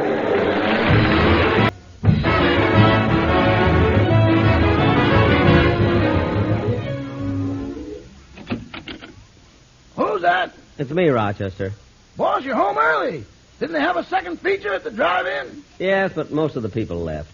Well, that doesn't make any difference. They're supposed to show it anyway. I know, but in the middle of the third reel, the projectionist committed suicide. Good night, Rochester. I'm going to bed.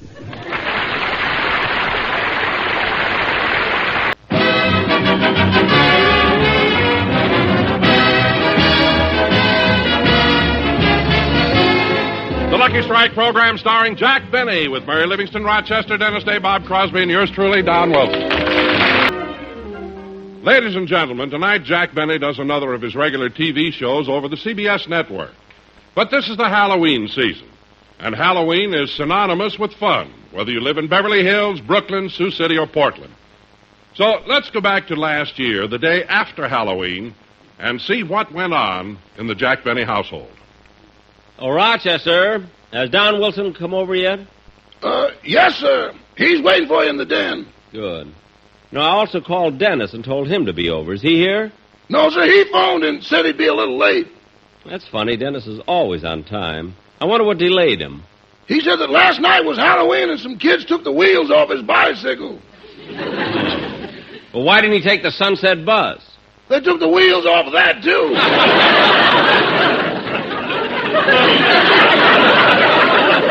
Well, that's what Dennis gets for living in that kind of a neighborhood. I'm glad the kids around here aren't that rowdy. Me too, boss. By the way, Rochester, go out and take the bathtub off the front porch and put it back in the house again. Well, what are you waiting for? Take the bathtub off the front porch. Okay, but there ain't much gas in the car. Gas in the car? What's that got to do with it? The front porch is in Pasadena.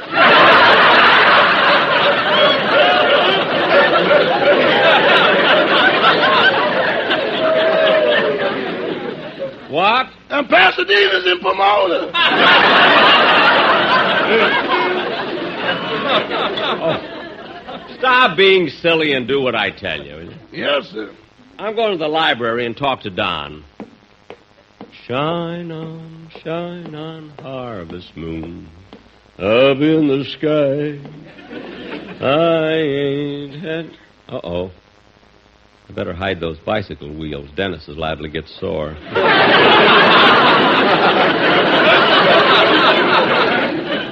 I'll put them in the closet. I ain't had no lovin' since January, February, June, or July. La, la, The other months weren't so good either.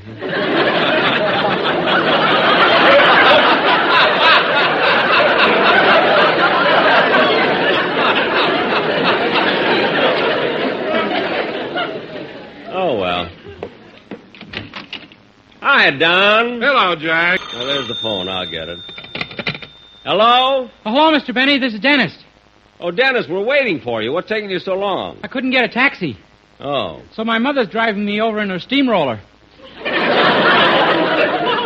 Your mother? I thought it was your Uncle Herman that drove the steamroller. Not anymore. Why, what happened? Well, yesterday something was wrong with the front roller, so he got out to take a look at it, and some kids played the meanest Halloween trick. Dennis, that's terrible. Where's your uncle now? Well, you know that white line that runs down the middle of Wilshire Boulevard? Uh-huh. The dark part of it is Uncle Herman.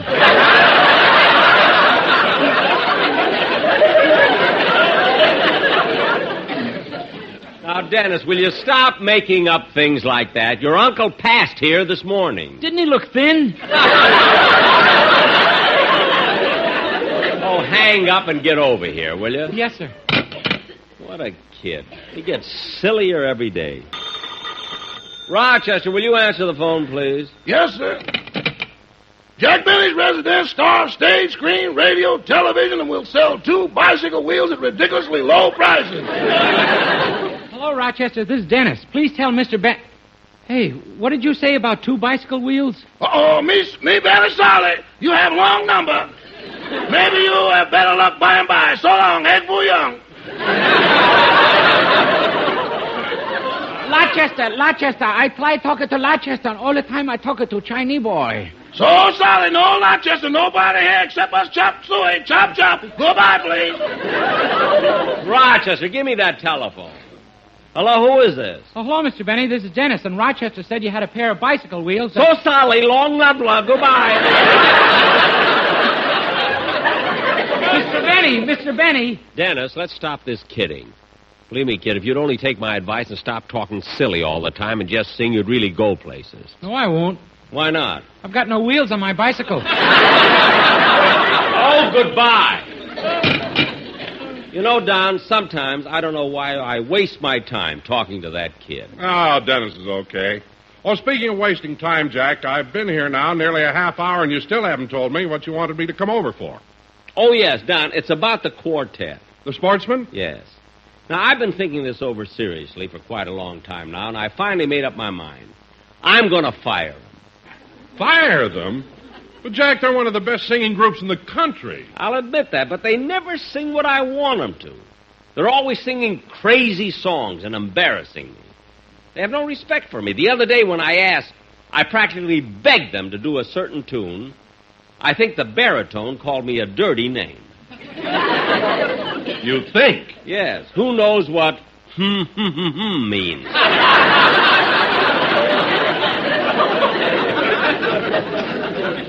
And anyway, Don, I want you to come with me to a lawyer because you're the one who's responsible for them. Jack, you don't have to go to your lawyer. Yes, I do. I want them to break their contract. But you don't have enough reasons to fire them. Yes, I have. But they're wonderful singers, Jack. They're very popular, too, and they have a lot of fans. In fact, plenty of people tune into your program just to hear them, not you. That's another reason. Believe me. Now, look, Jack, don't be hasty. Why don't you give them another chance? Well, I don't like to fire people. In fact, during my entire career in show business, I don't think I ever fired anybody. Well, what about that bald-headed writer you used to have? You fired him, didn't you? No, I didn't. I stopped paying him his salary, and after a couple of years, he quit.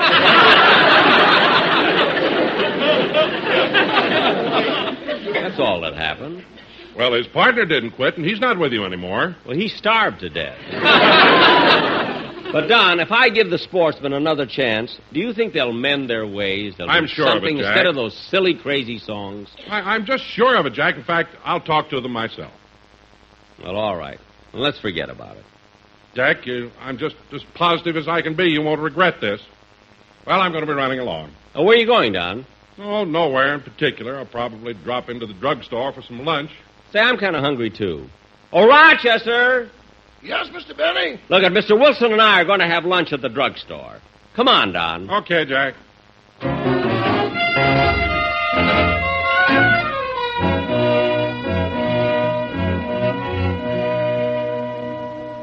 Well, Jack, here's the drugstore. Yeah, this is a good place to eat. Come on, let's go in.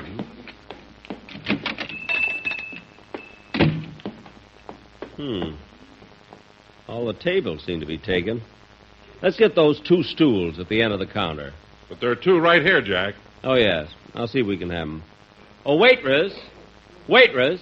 What do you want, Mac?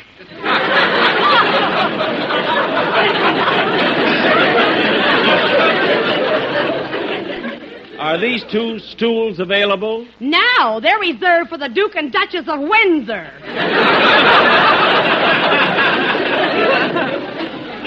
Come on, Don. Let's sit down. What do you want to eat? Well, I haven't made up my mind yet. Better take my friend's order first. What do you have, Don? I can't make up my mind either. Maybe we better look at a menu. Have you got a menu? Here. Now, let me see. Don't bend it. It's the only one we've got. Look, I'm not. And stop drooling. There's nothing on it that good.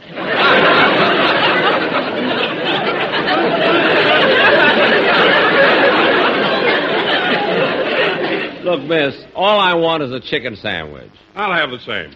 Okay, I'll be back with a grub in a minute. You know, Jack, I just can't understand how a girl like her can hold a job here. Now, wait a minute, Don. Don't be too hard on her. You know, she's had a tough time of it. Do you know that she used to be a big star on Broadway? Really? Yep. For 3 years, she played the title role in The Voice of the Turtle. Notice the way her head keeps coming in and out all the time.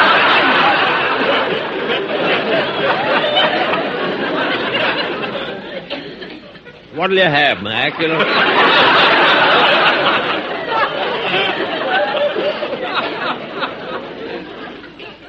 Say, Don. Oh, excuse me a minute, Jack. Excuse me. The Sportsmen are sitting over there. The quartet? Where? Yeah, over there in the corner. I want to talk to them a minute. Well, remember, Don, will you give them a warning about what I said? I'll talk to them about it. You do. You drive me nuts. Shine on, harvest moon up in the sky. Hey, Mac. You want milk to drink with your sandwich, don't you? Yeah, how do you know? Our coffee would knock you right off that stool.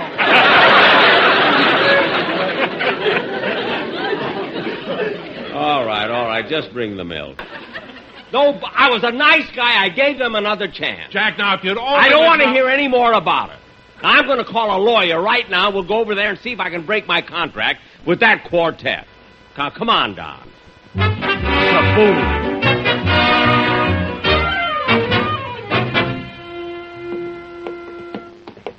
Silliest thing I've ever heard in my life. Is this the lawyer's office, Jack? Yeah, Joseph S. Kearns, attorney at law. Let's go in. Pardon me, miss. I'd like to see Mr. Kearns. Do you have an apartment?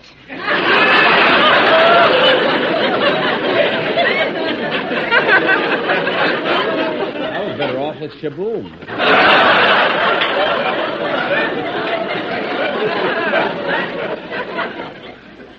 Well, What? What did you say? Do you have an apartment? Yes, I have an appointment. What? I said I have an appointment. What? An appointment. Oh, go right in. Shaboom. Now, look, Mr. Smith, I'm a busy man. I can't stay on this phone all day. I told you I won't settle this case for less than $50,000. I'm sorry, Mr. Smith. Well, that's up to you, Mr. Smith. Goodbye. Oh, hello, Mr. Kearns. How do you do, Mr. Smith? No, Benny. The name is Jack Benny. Oh, yes, please forgive me. It's just that I've been so busy lately and have so many things on my mind. Oh, I understand, Mr. Kearns. I'd like you to meet Don Wilson. Ah, how do you do, Mr. Wilson? How do you do? Haven't we met before? I don't think so. That's funny. Your name is so familiar. Keeps running through my mind. Smith.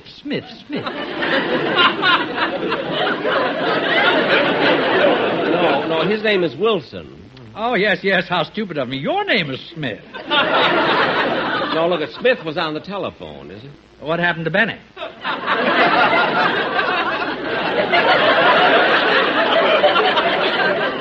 Shaboom wasn't bad.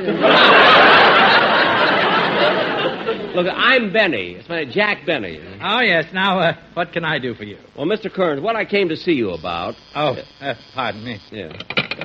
Yeah? Oh, well, send them right in. This won't take long. It seems to be very urgent. A domestic case. Come in. Mr. Kearns, I'll do the talking and you keep your big mouth shut. My big mouth? Your lips could be stretched over a piano stool. Now, we can settle this without harsh words. That's okay with me. I want to divorce this jerk. Very well, but you'll need grounds. If I had that, I'd bury him. Oh, yeah? Please, let's not resort to that. What are your names again? Mr. and Mrs. Krausmeyer. Very well, I'll file the application. Goodbye. Now, getting back to you. What did you come to see me about? Well, you see... Wait a minute, Don, I'll tell him. Mr. Kearns, as I started to say... Oh, yes, I remember. You two wanted a divorce.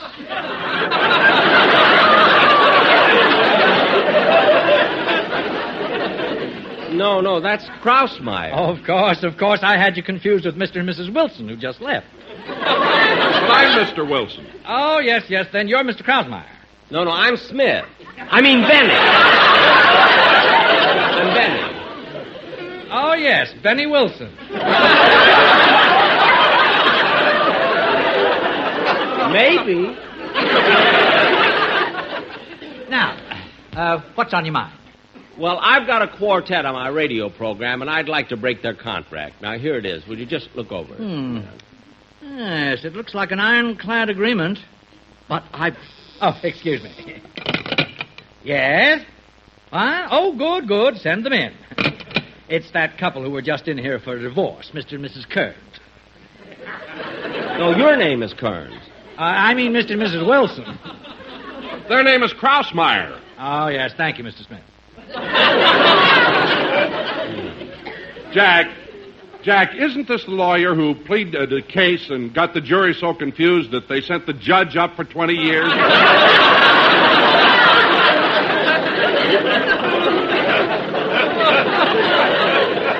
Oh, so you read about it, huh?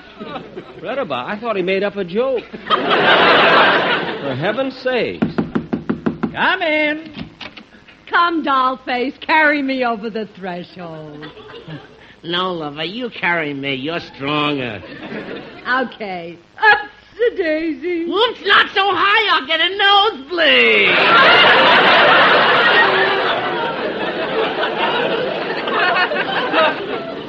Oh, come, I'm a busy man. Are you sure your minds are made up? Yeah, me and Porfirio don't want a divorce.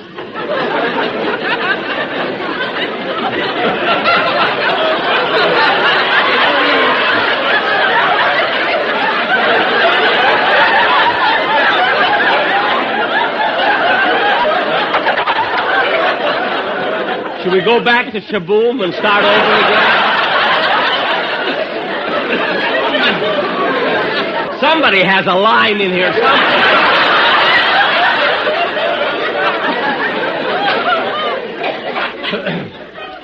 Fine. Fine. I won't file the application. And good luck to both of you. Thank you.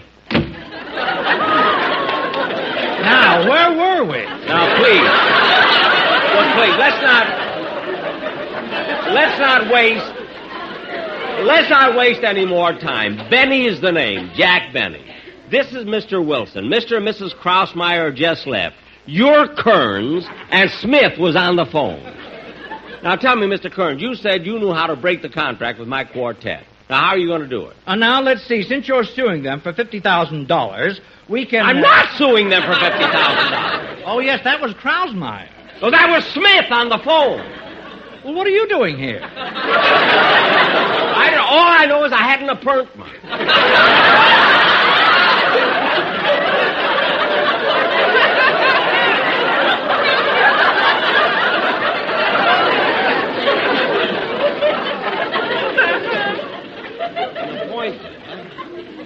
Oh, yes, you came in here about a quartet. I remember now. You came in with this man here, Mr.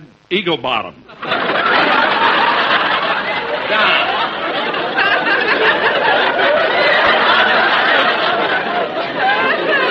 Now, Mr. Kearns, about my quartet.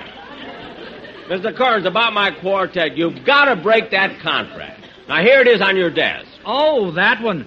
I'm sorry, but that contract is unbreakable. You haven't got a chance. So I advise you as a lawyer... Oh, now what? Come in. I'm going to divorce you if it's the last thing I do, you spongehead. That's gratitude for you. After we left here, I carried you all the way down the hall so you wouldn't tire your big flat feet. Well, you didn't have to drop me down that laundry chute. Look, I don't mean to get into this, but we're on the 12th floor, and you dropped your wife down the laundry chute? I hit bottom like a sack of wet wash. With your shape, how else could you hit? Mr. Kearns? I've got the applications right here. Good. We'll see you in court. Goodbye. Gee, that's a shame. They're such a nice couple. Oh, I wouldn't worry about them. This has been going on for 20 years. They'll get back together, but I am worried about the children. You mean they've been fighting for 20 years? Oh, They yes. have children? That's the tragedy of divorce. Who's going to take care of the little ones? And I think I have trouble. Mr. Kearns, I'm glad I dropped into your office today. I got a big home, a butler, a swimming pool, and I'm going to do something that'll make me happy, too. I'm going to have their children come home and live with me until their parents make up their minds. Gosh, that's the noblest thing you've ever done, Mr. Krausmeyer. Yes, it's a wonderful thing. And from now on, the children are your responsibility. Well, good. And the children are here, right in the next office. May I see the little rascals now? Well, you certainly may. Go right in. Thank you. You? You're the children? Shaboom, shaboom. Shaboom, shaboom. Oh, for heaven's sakes. Come on, Don. Let's go. Shaboom.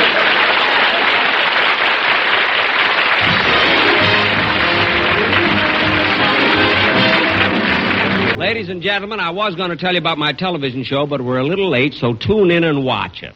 Good night, folks.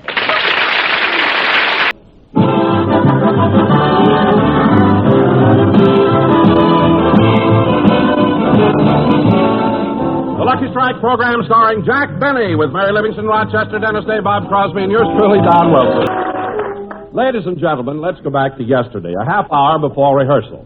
Jack has dropped in at the corner drugstore, and at the moment we find him sitting at the counter reading a newspaper. Here's an interesting item.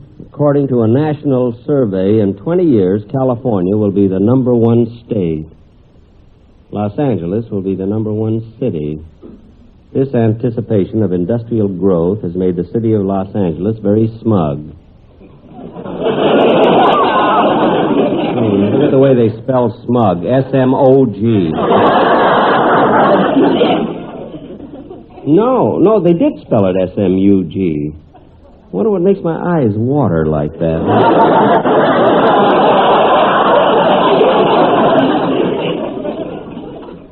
Anyway, I think it's wonderful that... Do you want to order now?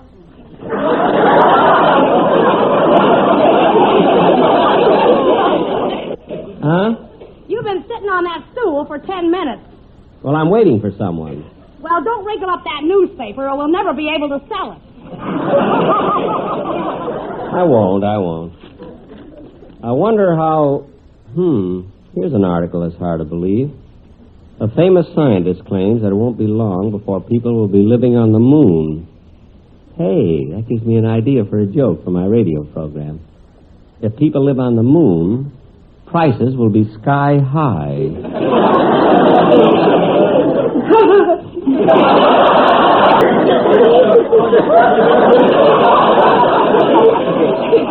Hey, that's a good joke. I better write it down. Say, miss, do you have a pencil? I heard it. Don't bother. I didn't ask for an opinion. I've been a big radio star for 20 years. And when it comes to jokes, I know what I'm doing. Look, I've got other customers. Do you want to order now? I told you I'm waiting for someone. If you're trying to make me jealous, forget it. I'm not trying to make you jealous. And anyway, a fine waitress you are. I've been sitting here for 15 minutes. You didn't even bring me a glass of water. Okay. I think she's smart. I didn't like her when she was a brunette.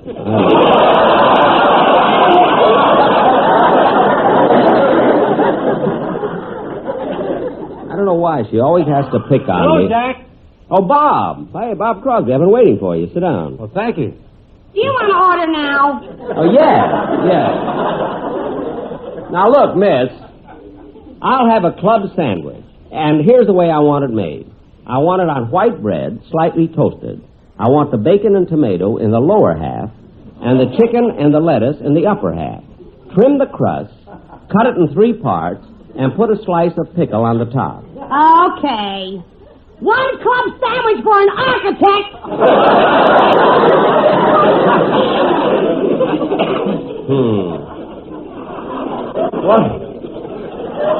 What about you, Bob? Well, Jack, I don't know. I'm not too hungry right now, but, well, then again, miss. Yeah? Is it all right if I take something out?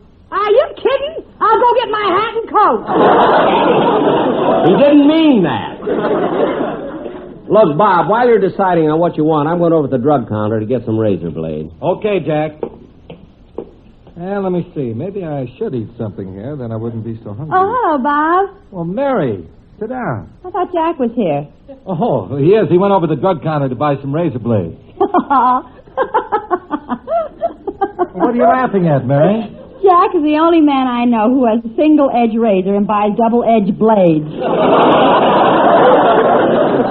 What does he do that for? He cuts them in half. Boy, what a guy, huh? I heard that Jack is the only man in the world who gets his dental floss retreaded. Jack does have his peculiarities, but he is sweet, and he tries so hard. I'll never forget the first time I went out with him. When he called for me, I opened the door, and there he stood with the biggest orchid I ever saw. An orchid, huh? It was so beautiful, I made him buy me one, too. Don't tell him I told you. Yeah, I hated to sneak out like that and leave Bob and Mary in the drugstore, but when that dame started screaming, it was embarrassing. Well, I might as well go in the studio and rehearse. Hello, Mr. Benny. Oh, hello, Harry. Any fan mail? Yes, Mr. Benny, you got 8,000 letters. Harry, I'm alone. Oh, nothing.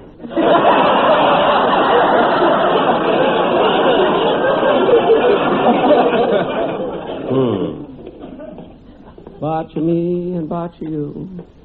Botch me and botch you. And Yeah, and that isn't all I'm mad about. I got plenty to say to you. There's Dennis talking in that phone booth. Yeah, plenty. I've taken all the guff out of you I'm gonna take. Hey, that kid's really mad. Oh, no, you listen to me. I've listened to you long enough. As far as I'm concerned, you're nothing but a low, underhanded, double-dealing conniver. Wow. Oh, I know you put it over on me, but I'm going to see to it you don't take advantage of anybody else. You heard me. Ah, shut up! Dennis. Oh, hello, Mr. Benny. Excuse me a minute.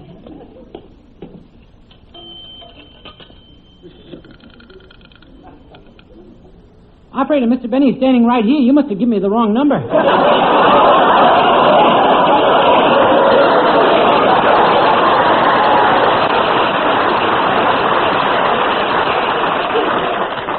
Dennis, hang up that receiver and come out of that booth. Yes, sir. Dennis, anytime you have something to say to me, I want you to say to my face, not on the phone. And anyway, I don't know what you're complaining about. I've treated you well. I've looked out for your interests. I've guided you. I've helped you. I've given you advice. Well, I've even tried to be a father to you. Only on Father's Day. What? What you'll do for a lousy tie. Never mind. Now, Dennis, when we get in the studio, I want you to run over your song first. Oh, Jack. Yeah? Jack, I've got to tell you the most wonderful thing. Oh, Mary. Now, Bob, don't be so modest. What is it, Mary? Jack, look at that sack of fan mail he got. I see it. I even got a letter from your sister in Chicago. Come on, let's get in the studio. Okay, fellas. Okay, quiet down. We're going to start rehearsal. Dennis, have you got your music? Dennis, where are you going? Back to the phone booth. Why? See if I can get another wrong number. I'm in a fighting mood. Now, cut that out and let me hear...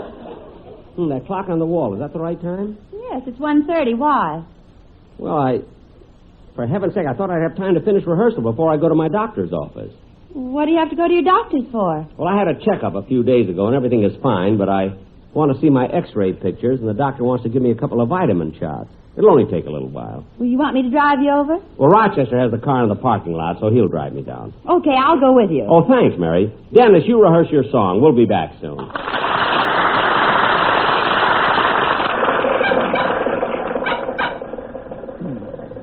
Are you and Miss Livingston comfortable back there, boss? Yes, thank you.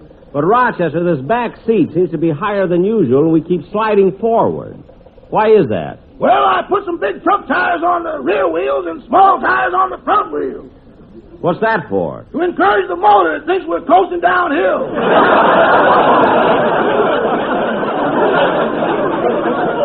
Well, that's the silliest thing I ever heard. You're always trying to fool the motor. Well, boss, last winter you were the one who put on fishtail fenders so people would think you had a Cadillac. Jack, did you really put on fishtail fenders? Yeah. Did it fool anybody? No people, only fish. Oh, stop making things up. And hurry, I want to get to the doctor's office. Rochester, slow down. The light on the corner's turning red. Don't worry, by the time we reach it, it'll be green again. Anyway, we turn here for my doctor's office. Yes, sir. You know, Mary, I've been thinking, it seems that every time I go to a doctor or a hospital for a checkup or an examination, you're always with me. Gee, it's awfully nice of you. It's not a matter of being nice, Jack. I have to be with you when you go for medical examination in case you need me. Need you? Yes. How you ever got that transfusion clause in my contract, I'll never know.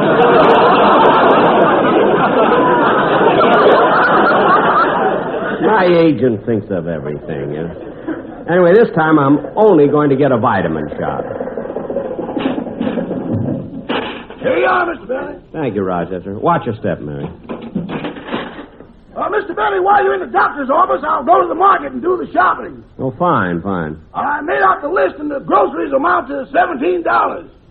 $17? Here you are. And $1.50 for a haircut.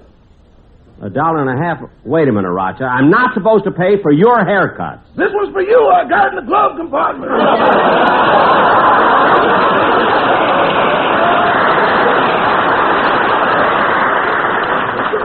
Well, I'll take care of it myself tomorrow. I want to get a shine at the same time. I can get that for you, too. I'm wearing your shoes. Never mind. I'll do it myself. Come on, Mary.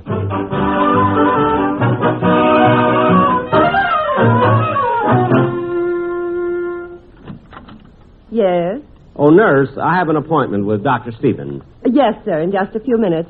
But first I'll have to have some information about you. Well, they have it at the hospital. They took it when I went in for my checkup. Well, we need this for the office. Oh.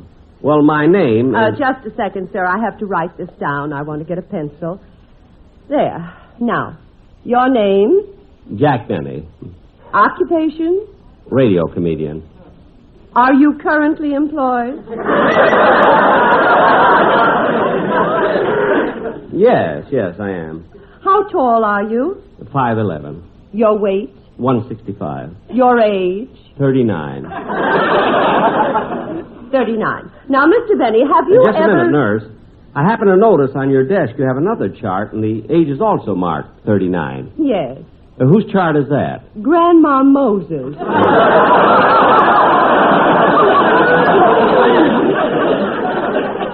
Oh. Now, Mr. Benny. Where were we? Look, nurse, I haven't got much time. I want to see Dr. Stevens. Well, he's busy now. You'll have to wait. Sit over there by that gentleman in the corner. Oh, is his appointment ahead of mine? Oh, he's not waiting to see Dr. Stevens.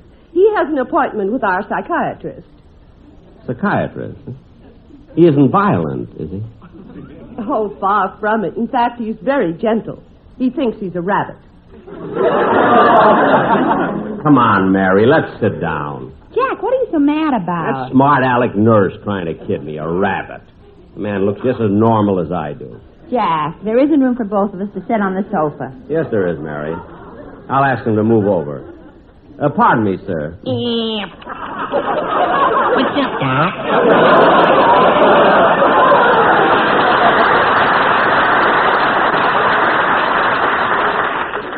Say, you really do think you're a rabbit?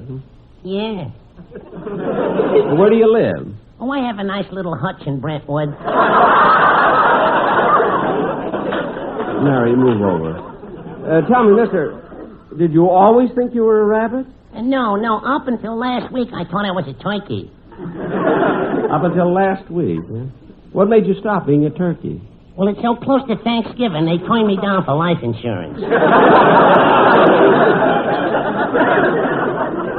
Oh. I want a double indemnity. I see. With cranberry sauce. Well, that's the only way to have it.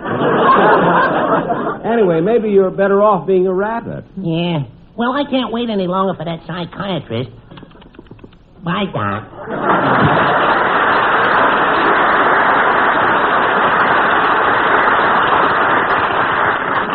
Of all the silly guys thinking he's a rabbit. Some people... Yes, doctor. Oh, very well, sir. I'll send in the next patient. It's Mr. Benny. What? No, it's Benny. Bunny just laughed.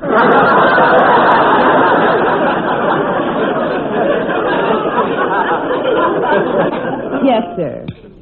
Go right in, Mr. Benny. Dr. Nelson will see you now. Dr. Nelson? But Dr. Stevens is my doctor. Well, he's in surgery now, so Dr. Nelson will take care of you. Oh. Where's his office? Right down the hall. Thank you. I'll be right back, Mary. Hi, Rube. Huh? You remember me? Oh, yes. Yeah, you're the fellow from Calabasas. What are you doing here? I brought my wife to the doctor. She's going to have a baby. A baby? Say, how many kids have you got now? This will be the 16th. Gosh, 16 kids. What are their names? Well, there's Albert, Hiram, Ella, Julius, Kathleen, Jeanette, Bertram, Herman, Blue Cross, Howard. Wait a minute. Wait, you named one of your children Blue Cross? Yep. My wife's been in the hospital so much we thought we owed them something. Say, with such a large family, you must have a pretty big farm. Oh, one of the biggest in Calabasas. What do you raise there? Albert, Hiram,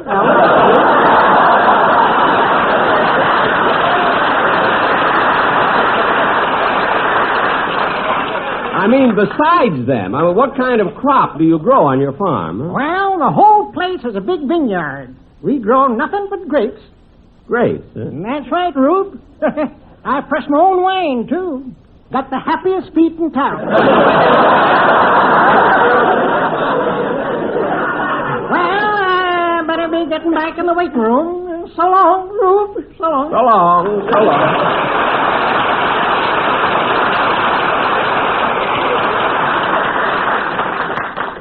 Someday I must ask him why he keeps calling me Rube.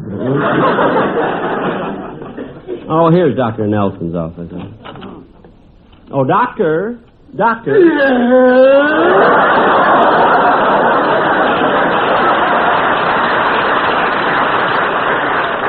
Doctor, I'm Jack Benny. I was told to see you. Why do they always come to me at the last minute? Now, look, I came here to have a vitamin shot. Give it to me so I can go. Yes, now, just a minute. I want to test my hypodermic to see that the needle isn't stopped up.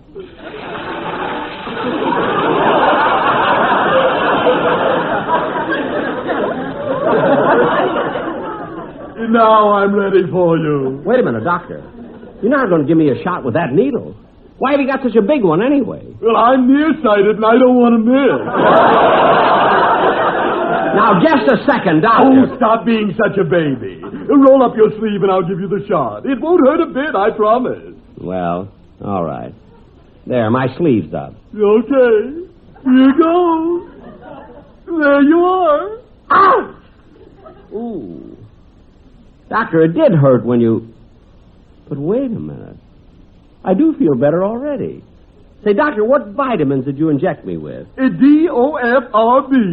D-O-F-R-B. What's that? That's old-fashioned root beer.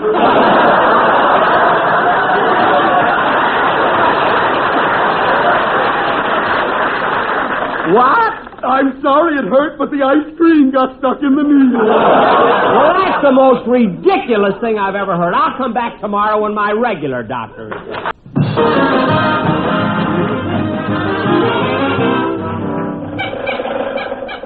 Did you get all your shopping done, Rochester? Yes, boss. How'd you make out at the doctor's? Oh, fine, fine.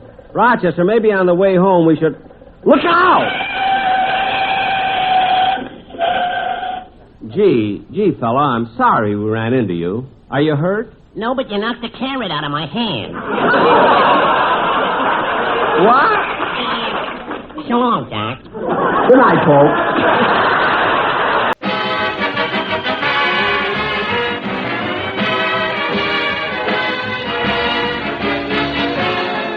The Lucky Strike program starring Jack Benny with Mary Livingston, Rochester, Dennis Day, Bob Crosby, and yours truly, Don Wilson.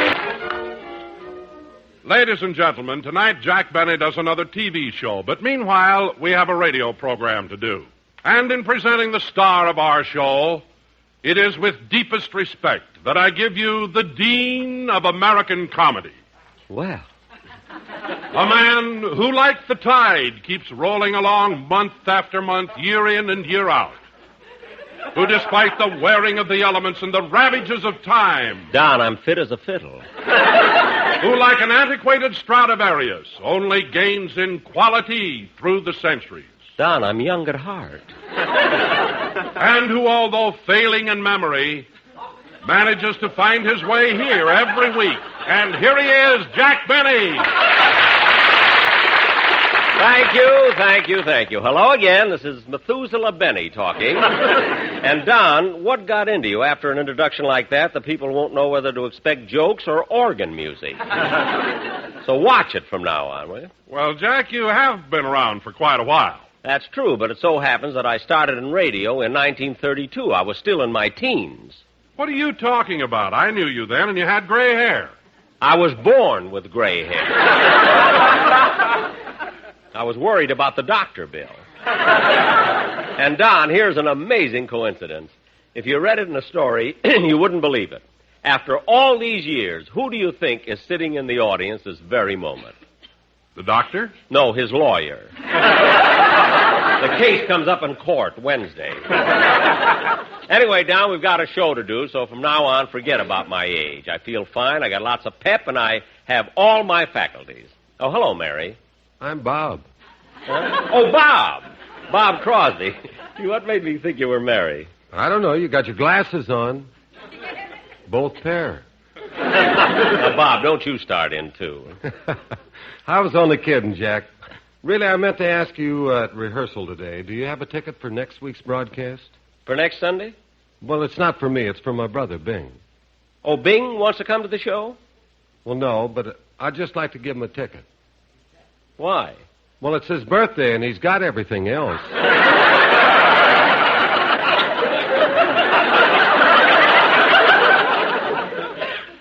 So Bing's going to have a birthday. Well, Bob, confidentially, how old is Bing? Well, last year he was 39, so this year he must be 40. Why? What is he, an eager beaver or something? Anyway, Bob, wish him a happy birthday. Okay, Jack. Well, isn't anybody here going to say hello to me? Oh, Dennis, when did you come in? Oh, I've been here all the time. I was standing behind Don Wilson's right leg. Oh, well, kid, what did you want last night? Rochester told me you called the house when I was out. Yeah, I tried to get you 2 or 3 times. I wanted to tell you about that raffle ticket I bought last month. Raffle? Yeah, you remember you tried to talk me out of it? You said it sounded like a phony deal? Well, it did. You and your advice. Boy, am I glad I didn't listen to you. They held the drawing last night, and I won first prize. First prize? No kidding, Dennis. What did you get? 4 glorious weeks at the North Pole.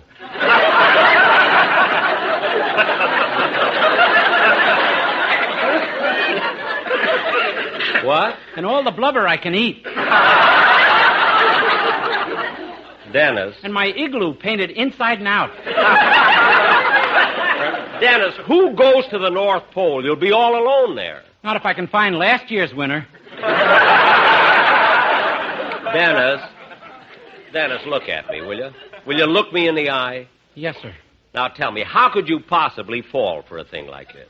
Well, what do you mean? Well, this whole raffle is obviously a fraud. You might just as well have come in here and told me you won the La Brea Tar Pits. Oh, that was second prize.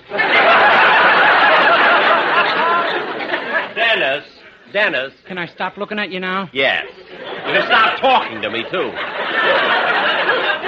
I don't know, Dennis, you got a brain there somewhere. Why don't you try using it for a change? Oh, I suppose it doesn't take brains to sing a song.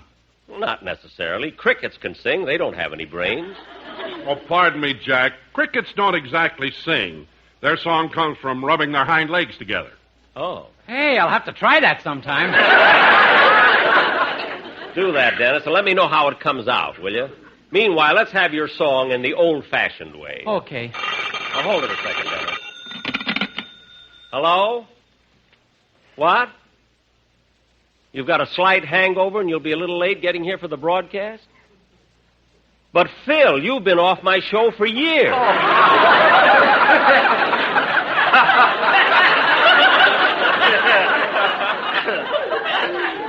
Huh? Well, of course I'm sure.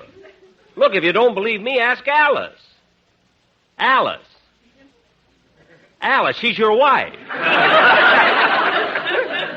Okay, Phil, be careful getting home. What? Yeah, we're still selling plenty of Jell-O. Yes. Goodbye. That Philly's always so confused. Oh, well, go ahead and sing, Dennis. With my legs or my tonsils? With your tonsils. Forget that cricket. That was Dennis Day singing Almost Like Being in Love. And, Dennis, I must say it sounded a lot better than a cricket rubbing his legs together. To you, but not to another cricket. Gee, I never thought of that. Hello, everybody. Oh, hello, Mary. Jack, I'm sorry I'm late, but I went to a wedding. A wedding this afternoon? Yes, one of my old girlfriends at the May Company got married. In fact, she's worked there in the gift department for 30 years. How nice. And now she got married, huh? Yeah, but Jack, the funniest thing happened. What? When the groom handed her the ring, she wrapped it up.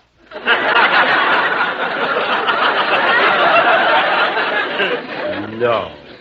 Yeah, then when he carried her across the threshold, she said, "Thank you, call again." Hey, you're pretty good. Well, how do you like that? You know, Mary... What's that? What? That. Oh, that's Dennis in the corner. He's trying to sing like a cricket.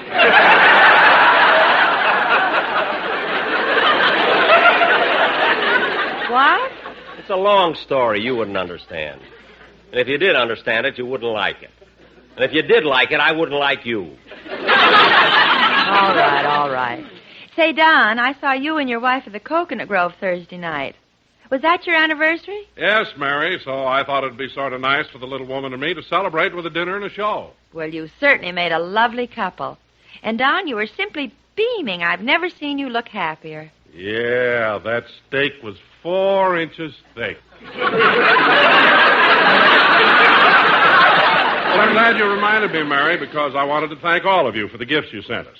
I was wondering when he'd get around to that.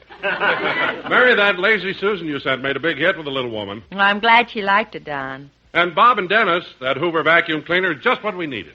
How'd you like my present, Don? Oh, it was beautiful, Jack. I haven't seen any of those in a long time. Well, it was no easy job getting it. I had to shop all over it. What'd he give you, Don? A lovely bowl of wax fruit. Yes, sir. I never saw anybody like you, Jack. You always give the oldest, corniest presents. Is that so? Last year on my birthday, you sent me a bustle. But it was full of chocolates. Don't forget that. It's supposed to be a novelty. I spent $1.50 a pound for that bustle, and she's complaining. Well, what good is candy after you sit on it?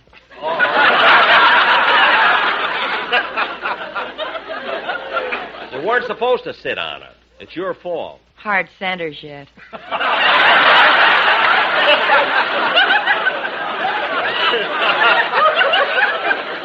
Now, Mary, forget it. Anyway, Don liked the gift I sent him. He said it was lovely. Sure was, Jack. But I meant to tell you something about that bowl of fruit. One of the bananas doesn't light up. It doesn't? No. Gee, that's funny. Looked like such a good bunch, you know. Say, Don, you have so many friends. You must have gotten quite a haul, huh? Yes, and say, kids, we haven't put the gifts away yet. Why don't you all come out to the house and take a look at them? Now? Why don't you all come on over? Oh, Don, not now. That would be an imposition. 5 of us barging in on your wife without any notice or anything? Oh, it's no imposition at all. Lois would love to have you. But, Don, don't you think you ought to call your wife up and let her know we're coming? You know, barging in like this with a whole gang of people. No, Jack, the little woman won't mind. She's a peach. You sure? Well, all right, then come on, everyone, let's go. Oh, wait a minute. Hello? Hello, Mr. Benny, this is Rochester.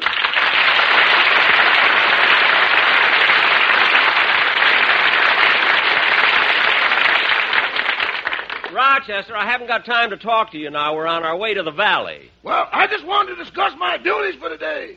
What duties? All I asked you to do was clean the attic. That's what I wanted to discuss. I'm up there now, and I don't think I'm going to like it. Why not? You should see the attic. It's full of cobwebs, layers of dust, big black spiders, and ugly bats hanging from the ceiling. Well, what else did you expect to find? The Count of Monte Cristo.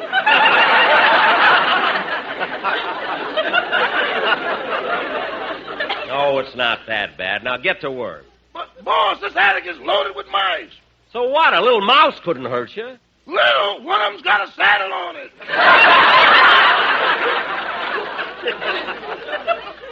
Now, Rochester, there's no use complaining. You're going to have to clean up that attic sooner or later, so get rid of everything I don't need. Okay. I'll throw out this old trunk of magazines. Yeah? And this old phonograph. Good. Now, what about this old spinning wheel? Well, I don't think we'll be needing it. Okay. I'll also get rid of this tuxedo of yours. Wait a minute, Rochester. I paid a lot of money for that tuxedo. Yeah, but that was 30 years ago. What's the difference? Can't I wear it again? Only if we keep the spinning wheel.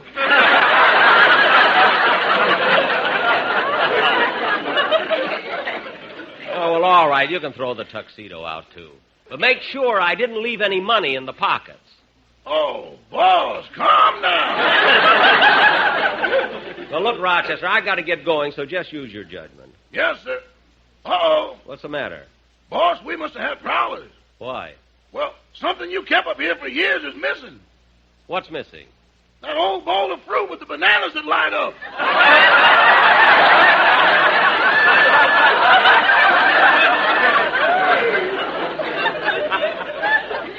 Well, don't worry. I'm sure it'll turn up somewhere.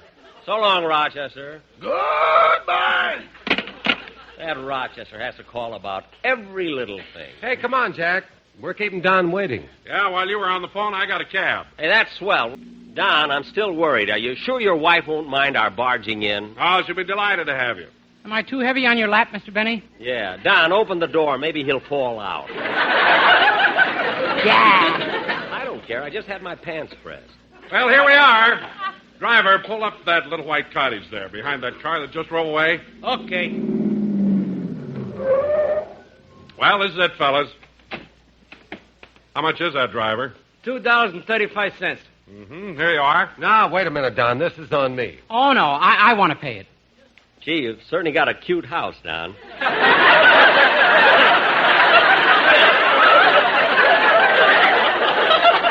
No, nothing doing, Dennis. I want to pay the fare. Oh, Bob, let me pay it. Next time, Dennis, this is my treat. No, Bob. I insist on paying.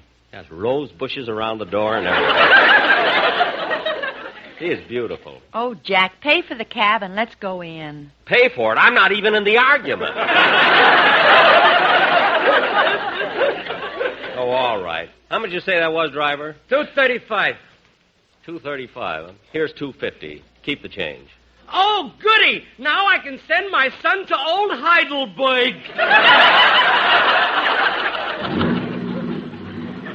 Wise guy.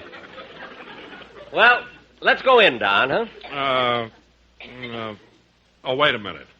Huh? You know, Jack, I was just thinking. What? Maybe I should have called up my wife first. Don? Well, with 5 people barging in unexpectedly, it might upset her. Don, that's what I told you at the studio. I told you to call up your wife. Come on, Don. Don't be afraid. Let's go in. Well, it isn't that I'm afraid, but... I can understand Don's side of it. All of us barging in like this. Barging. I said that at the studio. I said, Don, call the little woman up. Call her up, I said. Quiet, will you? I'll tell you what, fellas. You all hide in the rose bushes, and I'll go in and tell Lois that some of the gang might drop in unexpectedly. That'll kind of soften the blow. What blow? Don, I told you at the studio. Come on, Jack. Let's do it his way. All right. Come on, we'll get in the rose bushes. Ouch. These thorns. Make it snappy, Don. The silliest thing I've ever heard of. Oh, be quiet and get off my foot. Hello, sweetheart. Well, darling, you're home early. Yeah. Who was in that car that just drove away? Oh, a junk man. I gave him that lousy bowl of waxed fruit.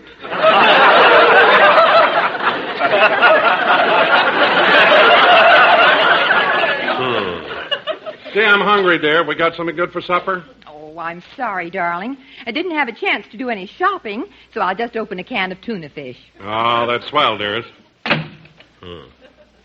I spent $2.50 already. I'm going to get tuna fish. What are you worrying about? You're not even in yet. Thing that burns me up. I'm the guy that told him to call her up. Not so loud, Jack. This is silly. I wonder if Don's going to... Hey, Dennis, stop eating those roses. Well, I'm hungry. So am I, but I'm going to wait. How are they? They need salt.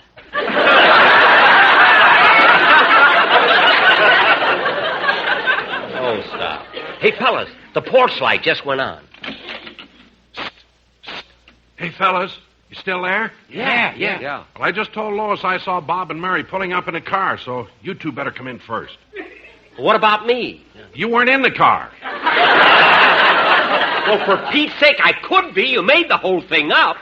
Let's all go in. No, you can't do that. Mary and Bob, come on in first. Okay.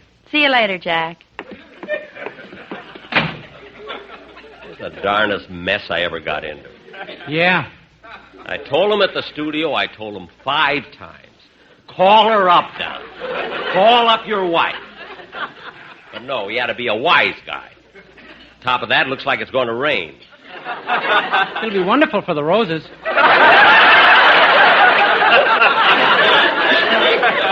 Yeah, wonderful. I wouldn't mind waiting out here. The worst of it is I got to talk to you. What do we talk about? Nothing. Just be quiet and eat your roses. It's getting chilly, too. Dennis, stop rubbing your legs together. That's not me. That's a cricket. He's singing 3 coins in the fountain.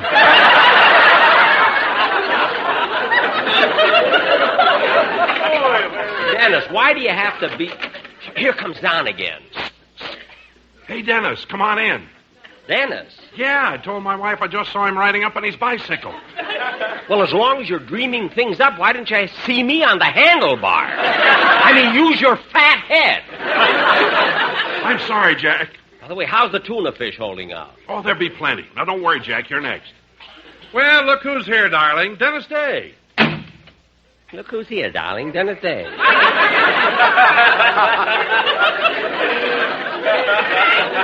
ought to have my head examined. I can't get over it.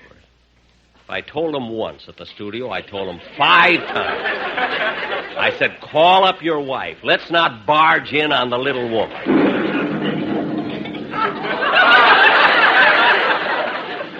Why, it's going to rain, all right. I can't get over that guy. I begged him. I pleaded with him. Don, I said, don't barge in on the little woman. Call her up.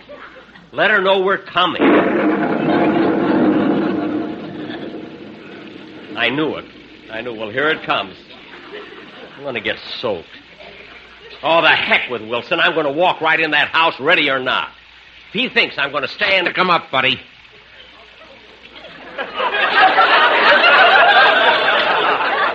Huh? You heard me. Stick him up. Stick him up? Are you a burglar? I ain't the Count of Monte Cristo. Now, look, mister. Come on. Where do you carry your dough? Look, in my right shoe. But look, mister, I was invited to a party in this house. I'm not even supposed to be out here. Get that shoe off. Gee, it's raining. I'll get my foot wet. Now, please. Hey, Jack! Oh, Jack! Keep your mouth shut or I'll drill you. But he's calling me. Can't you hear him? Jack!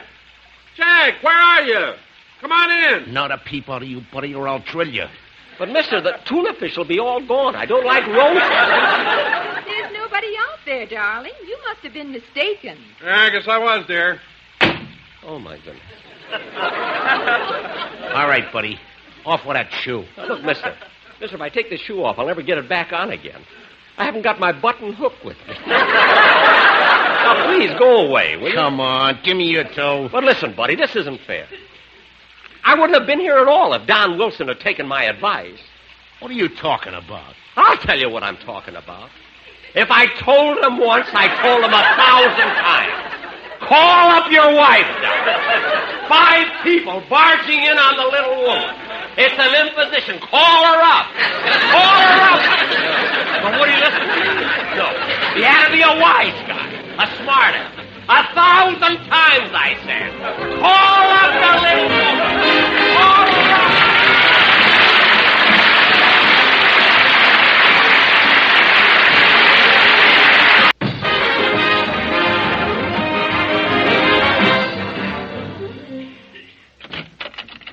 Who's that? It's me, Rochester.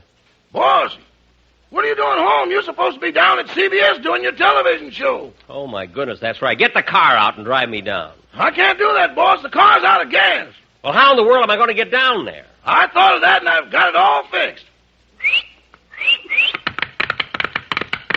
Well, I'll be darned. It has got a saddle on it. Hi-ho, Mickey, away! See you on television, folks.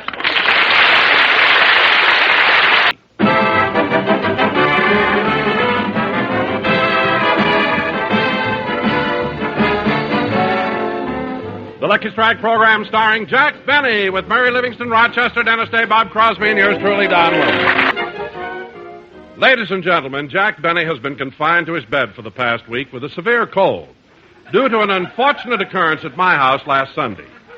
It seems that I had invited Jack and the gang to come over without telling my wife.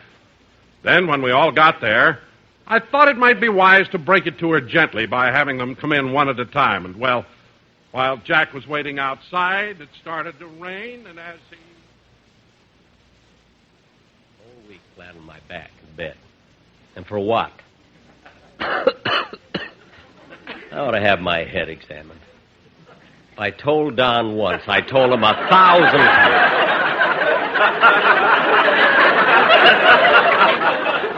I said, Don, call up your wife. Call her up, I said. Let's not barge in on the little woman. But no, Lois is a peach. She won't mind. She just loves to have company. Oh, nurse. Nurse. Yes, boss? Take this hot water bag away. It leaks. Look at this hole. It's okay to keep your finger in it. I told you to have it patched. Look at me. My nightie is soaked clear through. You're a fine nurse. What's that, boss? I said you're a fine nurse. Well, you've only been sick a week. I haven't had time to get a diploma. Well, then take off those white stockings. You look silly.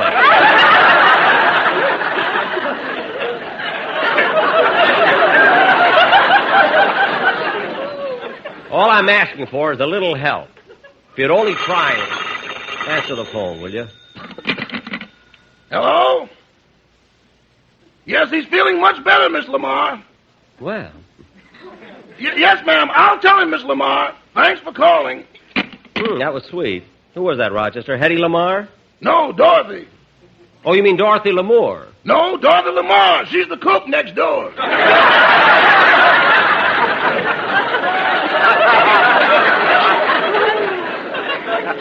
Oh, her.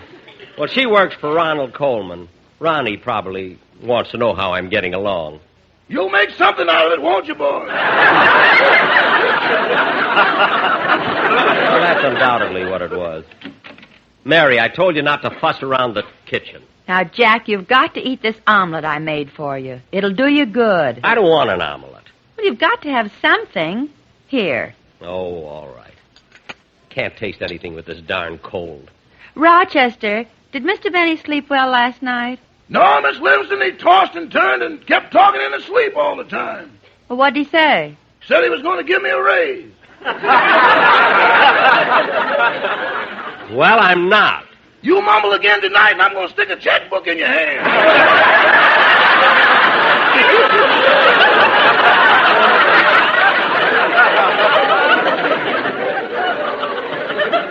Don't try to pull any fast ones, Roger. Mary, what did you put in this omelet? Vapo rub. You've got a cold, haven't you?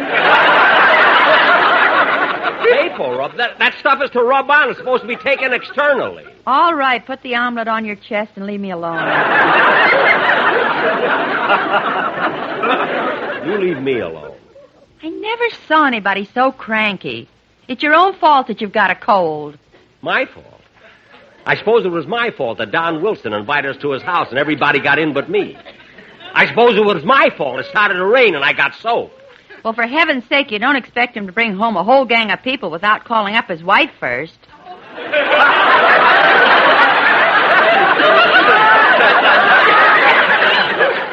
Oh, for Pete's sake. Mary, you were at the studio. You heard me. How many times did I say, Don, call up your wife? Call her up, I said. Let's not barge in on the little woman. But would he listen to me? Gesundheit, boss. Thanks. No, he had to go and... Gesundheit, Jack. Thanks. He had to go and bring the whole gang out to... Gesundheit, boss. Thanks. Out to the house without letting her know a thing about it. I wouldn't have minded that so much, but when we... It's your turn, Miss Livingston. No, I said it already. Yeah, but I said it after you said it. Well, somebody say it. I'm superstitious. Gesundheit. I don't feel good. I wish the doctor would get here. Well, go to sleep for a while. The rest will do you good. I can't rest. I'm so uncomfortable lying here. Why don't you take some of those silver dollars out of the mattress? What are you talking about? Silver dollars. There's nothing in the mattress but feathers. You ought to hear them clink when I make the bed. Now stop, both of you. I'm in no mood for nonsense. Come in. Oh, fine. Hello, Dennis. Hello, Mr. Benny. I wasn't doing anything, so I thought I'd come over and see how you're getting along. Well, that's very nice of you. Have a seat. Thanks. How do you feel? Not so hot. I'm dizzy. My eyes are bleary. I'm weak, and I ache all over. Well, you're not a kid anymore.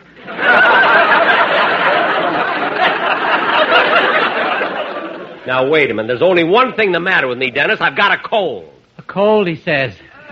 What's the matter with you? Haven't you ever had a cold? Oh, Jack, don't be such a crab. Dennis comes over to visit you, and you jump all over him. Yeah, if you're not nice to me, I won't give you the gift I brought for you. A gift? Uh-huh. Mother thought I should bring some flowers, and my father suggested candy, but I decided it might be better to give you something that you can get some use out of. Well, I like practical gifts. What'd you get me, Dennis? Set of false teeth.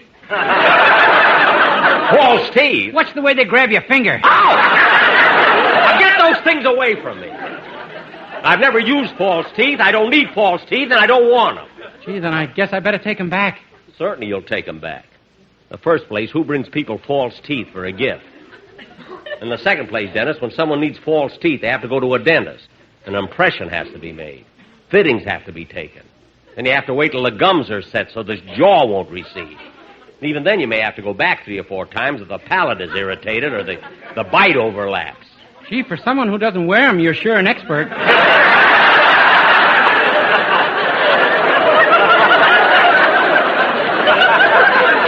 Dennis, cut it out.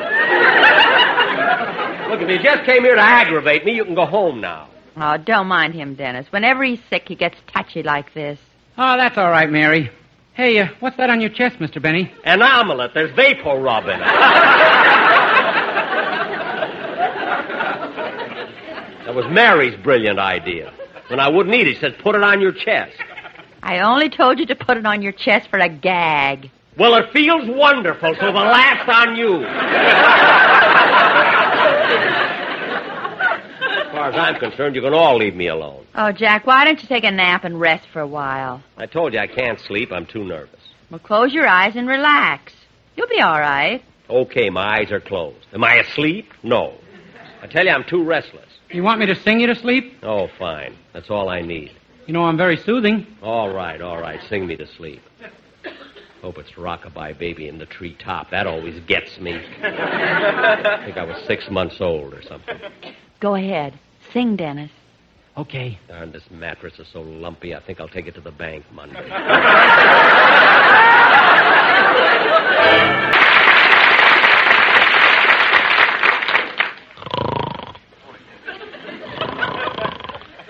Gee, I put him to sleep all right. You sure did.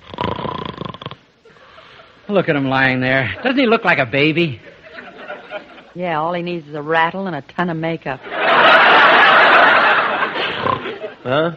What happened? You were asleep. I was not. I'm too restless to sleep. Now, go ahead, Dennis. Sing your song. I already sang it. I'm not going to sing it again. All right, don't sing. And don't try to tell me I was asleep when I wasn't.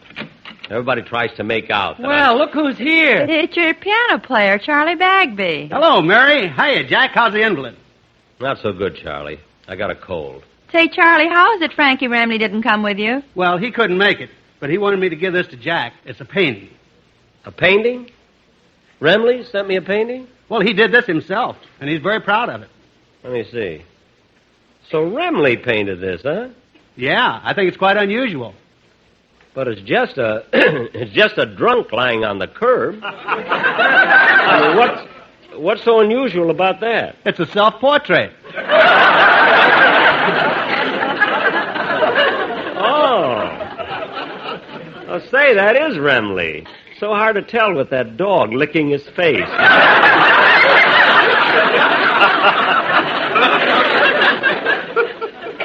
Anyway, it was nice of him to send it. Gee, I wish the doctor would get here. I got chills again. Where's the thermometer, Rochester? Here you are. Open your mouth. Ah. Say, Mary, has Don Wilson been over to see Mr. Benny? Not yet. He's probably scared after what happened. Well, what's he scared about? It wasn't Don's fault. It wasn't Don's fault. If I told him once, I told him 1,000 times. I said, don't barge in on the little woman. Here, Rochester, what does the thermometer say? 39.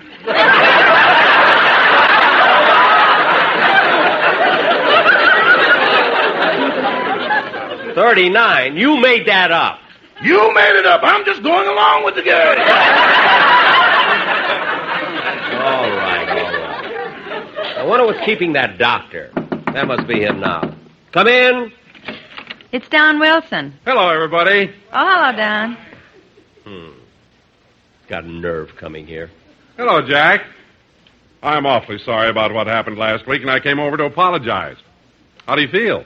Fine. I'm glad you barged in. How's the little woman? Oh, Jack, it's your own fault that you've got a cold. It's not only the cold, but when he left me standing in the rain, a stick-up man came along. I got hooked for $8.65. It was a terrible experience. Did the guy pull a gun on you, Jack? How else could it get $8.65?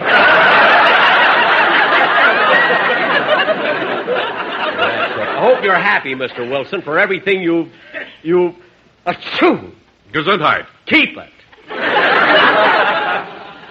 Don, if you think you can come here, apologize, and expect me to forgive you just like that, you're sadly mistaken. Well, we're not friends again. You've got a long way to go. But, Jack, once in a while, even an elephant forgets. Well, you ought to know, brother. Oh, yeah? Well, if that's the way you feel, I take back my apology. Take it back. Who cares? Done all I can. A big, fat hypocrite. Jack, I still think you're being childish. You two ought to kiss and make up. I wouldn't kiss Don Wilson if I was a French general.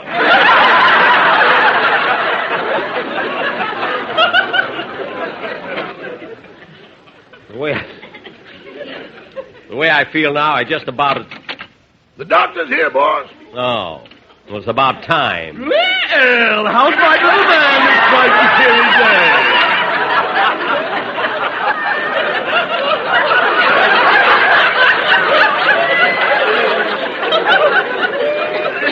As if you cared. I've been waiting for you since early this morning. Well, don't holler at me. I was up all night with Gene Autry's horse. Now that you're here, you can look me over. Yes, indeed. Now, let's see. What's wrong with you? I've got a cold. A cold, he said. Well, that's what I've got. And another thing, I'm hungry. Is it all right if I eat something? Oh, no. You should starve a cold and feed a fever. Oh. Or is it starve a fever and feed a cold? You're the doctor. You tell me. Now, if you can't handle this, just say so. I'll call someone who can. My, we're irritable today.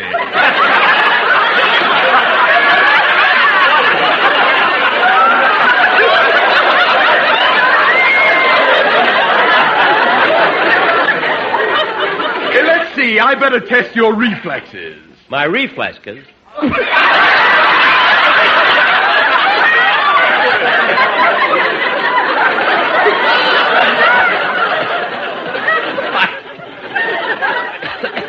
My reflexes? Yes, would you mind crossing your withers? They're my legs. There's nothing wrong with my reflexes. It's just that I keep coughing and sneezing. Well, in that case, I'd better give you a cold shot. That'll fix you up in no time. But, Doc, I don't want a shot. I'll just fill my hypodermic needle. You're not going to stick that needle in me. Oh, let him, Jack. He knows what he's doing. But I don't need it, Mary. I've just got a little cold. Now, hold still. Now put this needle right in your arm. Well, wait till I roll up my sleeve. I never saw such an impatient... Easy now. This won't hurt a bit. Here we go. Now, Doc...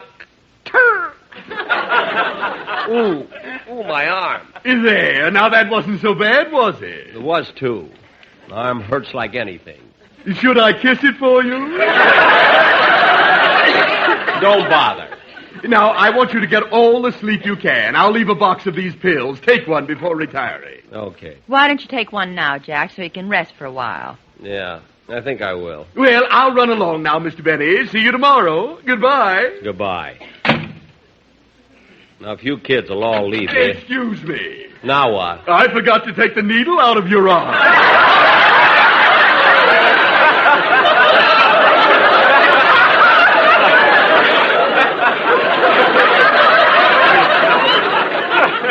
What? I lose more darn needles out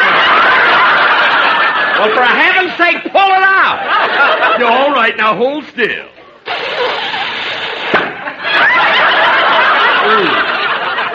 There we are. Well, I'll see you tomorrow. Goodbye, Mr. Benny. Goodbye. Now, let's see who's my next patient. Oh, yes, Barbara Stanwyck's Cocker Spaniel. Fine doctor I picked. Well, it's your own fault. Why'd you call a veterinarian? Because what happened to me shouldn't happen to a dog. Now, we should all go home and let me get some sleep. Okay, Jack, I'll be seeing you. Goodbye, Mr. Benny. I hope you feel better. Well, thanks. So long, Mary. So long, Jack. See you tomorrow. Rochester, I'm going to sleep. I get any calls. Don't disturb me. Okay, boss. If that street light disturbs you, I can pull the shade. No. I may wake up and feel like reading.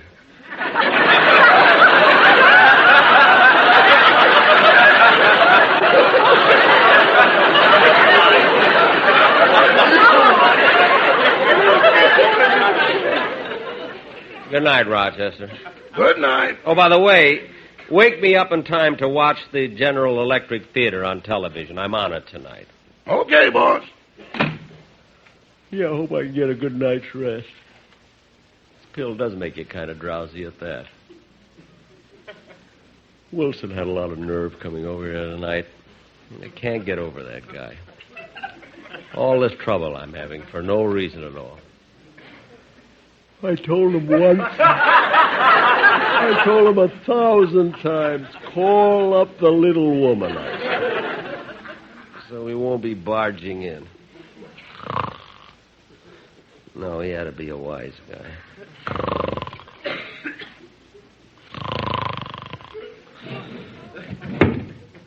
What's that? Who's that at the window? All right, buddy, stick 'em up.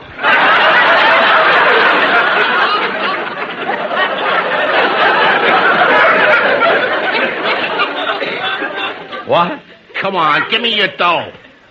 Well, you're the same guy that got me at Don Wilson's house. Remember, I was in the rose bushes. Yeah, never mind that. Hand over your dough. You can't do this to me. I'm a sick man. I've got a cold. A cold, he says. Now, come on, fork over. Gee, I gave you all the money I had in my shoe, every cent of it, remember? This time I want your mattress. Yikes! Oh, no, you don't. Give me that gun. I'll teach you to break into people's houses. No, don't shoot. Please don't shoot. Take that.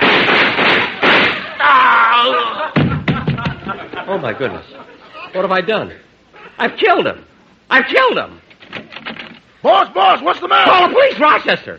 I just killed a man. Wake up, boss, wake up. I'm not asleep. I just killed a man. Can't you see? Boss, wake up. You didn't kill anybody. You've been dreaming. Dreaming? Oh, thank heaven. Gee, it was so vivid. So real. You know, Rochester, gee, you'd have been proud of me if you'd seen how brave I was just now. What are you talking about? When that big, tough burglar came in the room, stuck that gun in my face, was I scared? I grabbed the gun out of his hand and let him have it. Bang, bang, bang, bang. Boy, did I give it to him. Boss, when you take the right pill, you're a tiger. You said it. Well, I'm going back to sleep now, Rochester. If anything happens, I'll let you know. Good night. Good night, boss. What a man.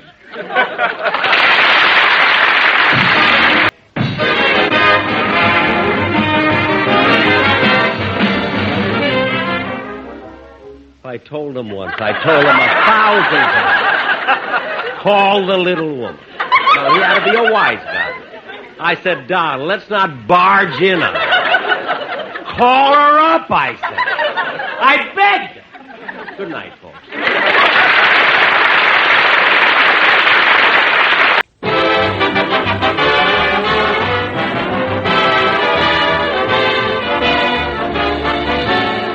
The Lucky Strike program starring Jack Benny with Mary Livingston, Rochester, Dennis Day, Bob Crosby, and yours truly, Don Wilson. Ladies and gentlemen, tonight Jack Benny does another television show. But meanwhile, I'd like to take you back to yesterday and out to Jack's home in Beverly Hills.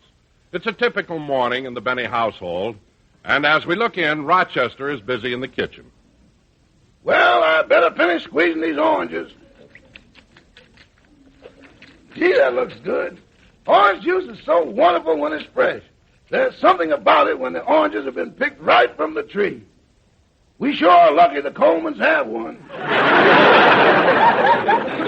I remember the argument they had the first time Mr. Benny picked them. He told Mr. Coleman that while it was his tree, since that limb was growing over into our yard, it was our legal property. I thought the boss was wrong, too, but the Supreme Court upheld it. Well, that finishes the orange juice. Now to put the coffee on. Oh, good morning, Mr. Benny. Good morning, Rochester. Here's a nice big glass of fresh orange juice. I don't want any. Oh. Well, what do you want for breakfast? Nothing. But, boss, don't you want anything at all? Well, yes, get me some smelling salts, some Tums, fix me an Alka-Seltzer, and get me a bottle of aspirin.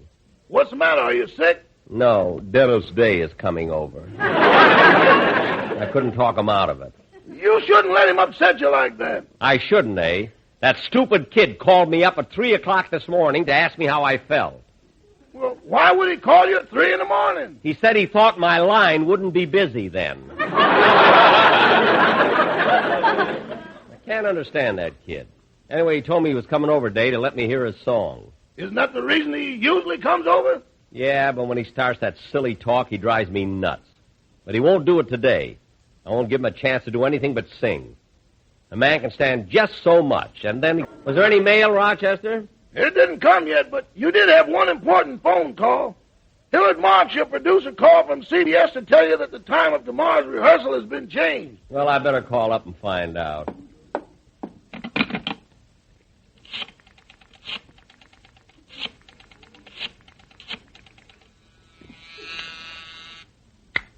Hello, CBS, the star's address. Yes, sir. Hold the line. I'll see if I can locate him. Who is that, Gertrude? Jack Benny. He wants I should get him as producer. Oh, that Benny. Always making us do things. He's a pain in the neck.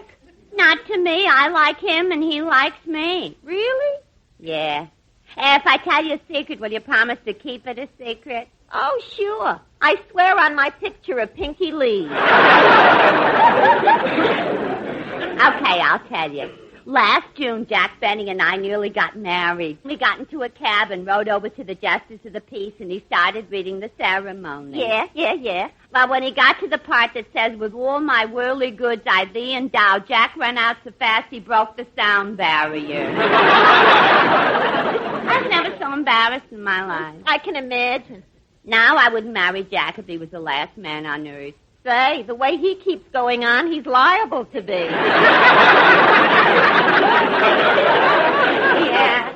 Anyway, I'm glad I broke up with him. I've started going out with Dennis Day. That dumb kid? Who, Dennis Day? Yeah. He's so dumb he thinks the English Channel is where you watch old pictures on television. Well, get her. A regular Imogene cuckoo. You know, Mabel, sometimes you think you're so... See, Mr. Benny's sure impatient. I'm sorry, Mr. Benny, but your producer isn't in. Oh, well, keep trying. But when you get him, Gertrude, tell him... Gertrude, did you feel that? I was positive I felt an earthquake. Oh, well, goodbye, Gertrude. Funny, I was sure I felt an earthquake. The whole room shook. Hello, Jack. Oh, Don, what a relief. What was you? I let him in, Mr. Benny. Oh, Don, when you came in, the whole house shook. I can't understand why they didn't feel it down at CBS. It's only 6 miles. Now, wait a minute, Jack. I'm getting awfully tired of all these remarks about my size. But, Don... I'm probably lighter on my feet than you are. Why, last week I went to Arthur Murray's for some dancing lessons, and he was amazed. Really? Yes, he said I danced like a big, fat Nijinsky. Don, this... Wait a minute. Look, Don, this I don't understand. Me, you ball out, and yet you yourself make jokes about your size. I know, Jack. You see, when you do it, it's an insult. But when I pull a joke at my own expense, it's different. Shows I'm a good sport and can take it. Like, well, for instance, you'd be the first to admit you're a lousy violinist. The second, I'm the first. You keep out of this. Excuse me, I better answer this. So long. So long, Don. Hello? Hello, Jack. This is Charlie Bagby, your piano player. Oh, hello, Charlie. I'll tell you what I'm calling you for. I think I better have my piano fixed before the next broadcast. It has 12 broken strings. 12 broken strings on your piano? When'd you find that out? Yesterday, during rehearsal. The janitor called it to my attention.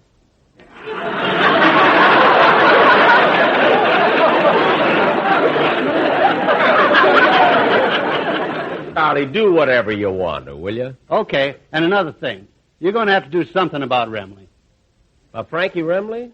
What's wrong now? Well, since he's been leading the orchestra at the Hollywood Roosevelt Cinegrill, he's gotten so hi-hat you can't do a thing with him. Remley? Hi-hat? Yeah, now he has to have a glass. He won't even drink out of a bottle anymore.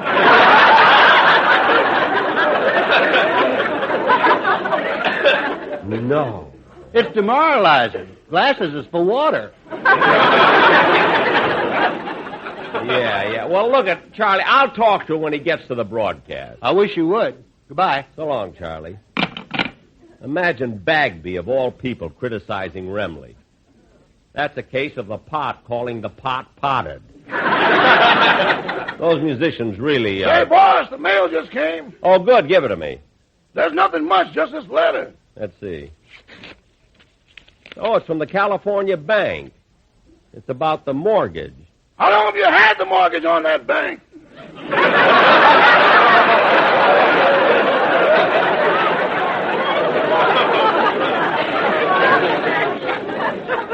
Oh, just a few years. They pay regularly. Say, Rochester, I haven't had a thing to eat yet. Fix me a sandwich or something, will you? Yes, sir. Want me to answer the door? No, you go make the sandwich. I'll answer. Well, what a surprise. Hello, Mr. Benny. Mr. Kitzel.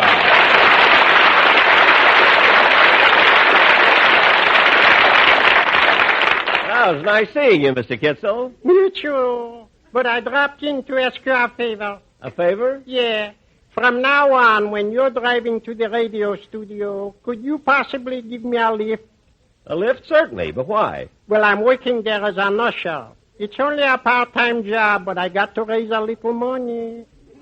Oh. I'll need the extra money because around the middle of next month, I'm expecting an addition to my family.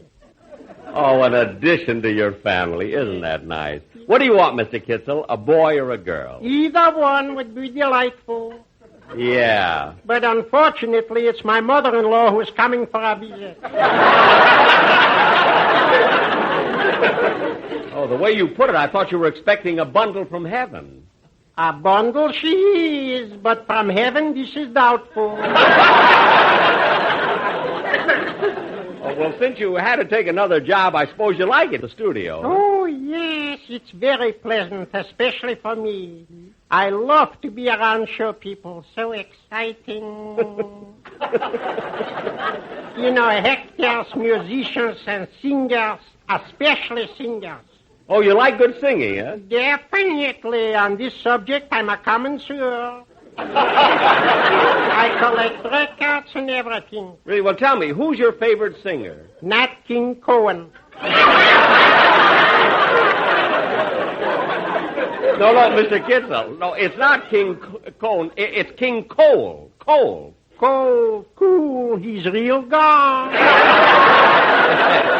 Yeah, Yes, I know. Well, Mr. Kitson, from now on, I'll give you a lift whenever I go to the studio. You are lovely gentlemen. Thank you. Goodbye, Mr. Goodbye. Goodbye, Mr. Kitson.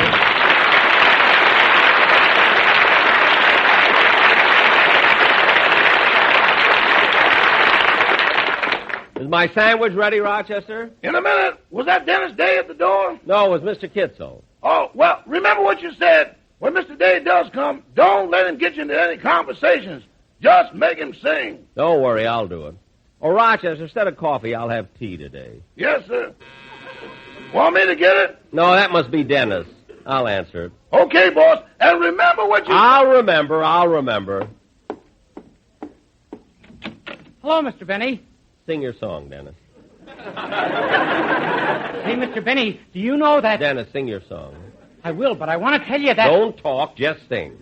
But I thought you'd be interested in the... Not interested in anything, sing. Now, come on over at the piano. Now, sit down at the piano and sing your song. Good. Just sing. But, Mr. Benny, I only wanted to tell you... Down! Sing or I'll push your head down again. Okay, I'll sing.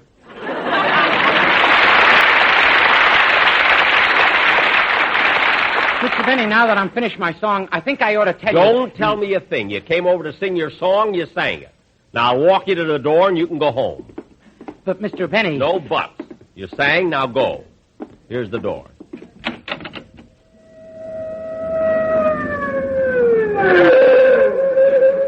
The fire engine. I wonder why it's stopping here. I tried to tell you, your house is on fire.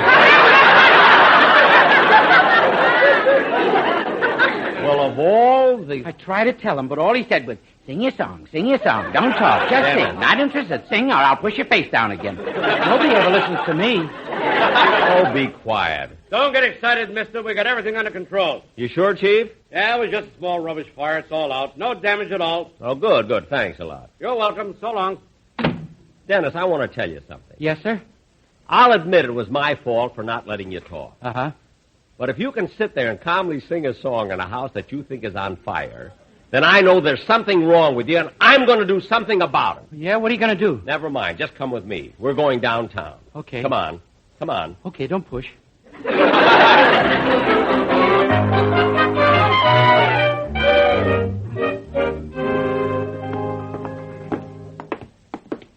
This is the office we want, Dennis. Gee, look what it says on the door. Dr. Heinrich Schultz, psychiatrist. That's right. Well, it's about time. Certainly is. You should have gone to him a long time ago. It's not for me, it's for you. Now, come on in. Yes, sir. What can I do for you? I'm Jack Benny. I phoned Dr. Schultz and made an appointment for Dennis Day. Oh, yes. Is this Mr. Day? Yes, ma'am. Has he ever been here to see the doctor before? No, ma'am. Well, before you can go in and see the doctor, I'll have to ask you some questions. Your full name? Dennis Day. Your wife's name? I'm not married. Parents? 2. I know you have 2 of them, but what are their names? Mr. and Mrs. Day. I know that, too, but I want to know their first names. What do they call each other? I'll tell the doctor, but I won't tell you.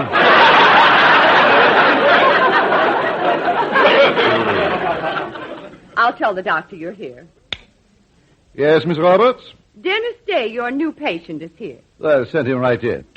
You may go in now, Mr. Day. How do you do? I am Dr. Schultz. I'm Jack Benny, and this is the young man I talked to you about, Dennis Day. How do you do? Now, Mr. Day, I think we better get right down to business. Yes, sir. Supposing you tell me all about yourself, starting with your earliest memories. Well, my childhood was very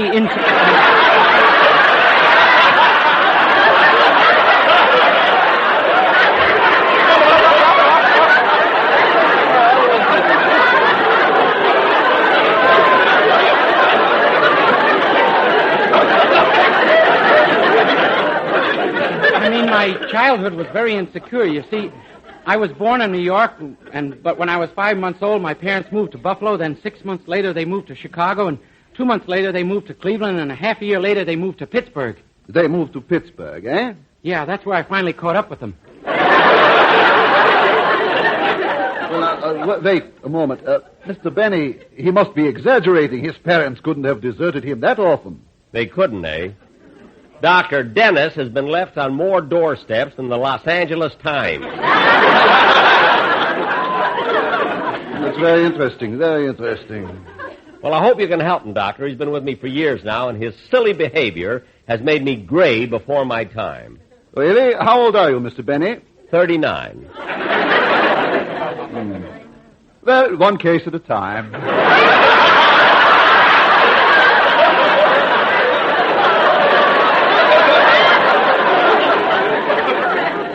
Now then, getting back to your childhood, Mr. Day, excuse me, my nurse is buzzing me. Yes, nurse? Oh, Doctor, Mr. Jones is waiting outside to see you. Jones. Well, you remember, Doctor, the man who thinks he's a St. Bernard dog? Oh, yes. Well, I'm very busy right now. He'll have to wait quite a while. I hope he won't mind. Oh, he won't. He's got a keg of brandy tied around his neck. I'll tell him. Mr. Jones, the doctor's busy now. Please be seated.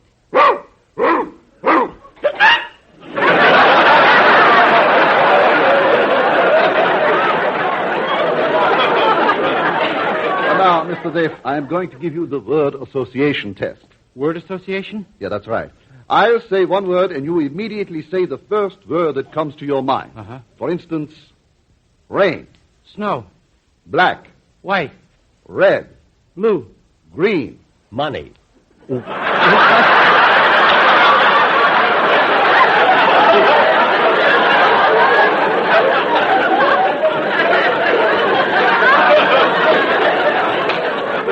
I'm sorry. Benny, you keep out of this. Now, look, you are wasting time, and after all, you know my fee is $25 an hour. Gosh, that's a lot. I didn't realize it was going to cost you that much, Dennis. Cost me? It was your idea to bring me here. You're going to pay for it. Why should I pay for it? I'm doing it for you. Well, I didn't want to come here. I'm happy being silly. Somebody's going to pay for it. I don't work for nothing. Oh, I'm awfully sorry, Doctor, but Mr. Jones won't wait any longer. He's coming in. Look, Doctor, if you think that Mr. Jones, you go back to the waiting room. Mr. Jones, go back, I say. I don't like the way you are behaving. Mr. Jones, control yourself. Now, Mr. Benny, you brought this young man up here, and I demand... Sure, so if you think for 1 minute that I'm going to pay you for... Mr. Jones, stop licking my face! Come on, Dennis, let's get out of here. I'll settle for you the way you are.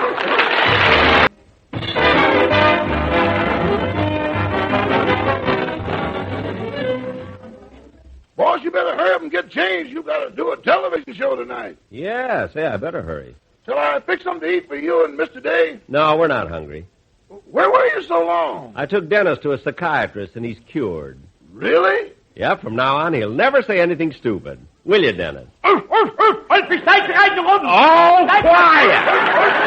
See you on television.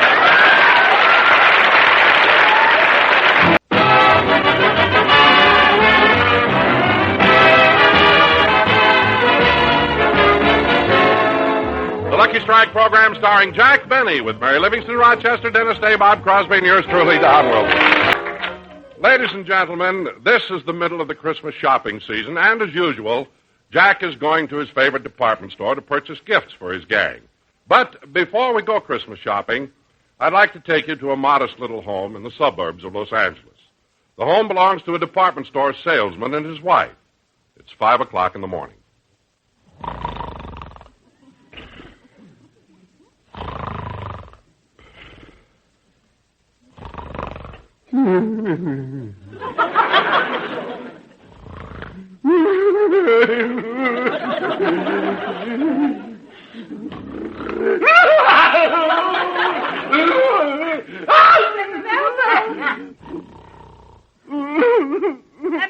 Mel, wake up! Mel?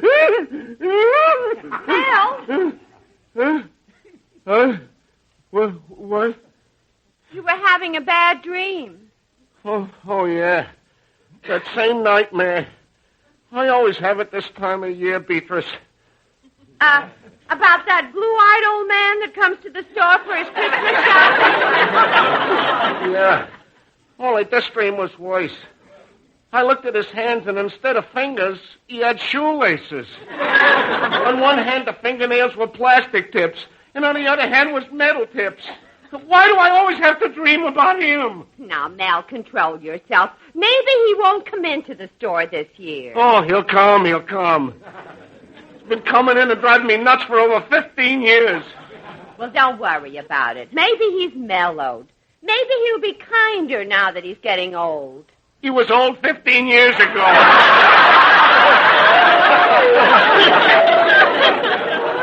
Look, Mel. Look, you go to the store, and during my lunch hour, I'll come down to your department, and if you've had any trouble, I'll relieve you. Anyway, there's very little chance of seeing him now that you're in the art department. Yeah, guess that's right, Beatrice. You don't look like the kind of guy who would go in for painting. He ain't the artistic type.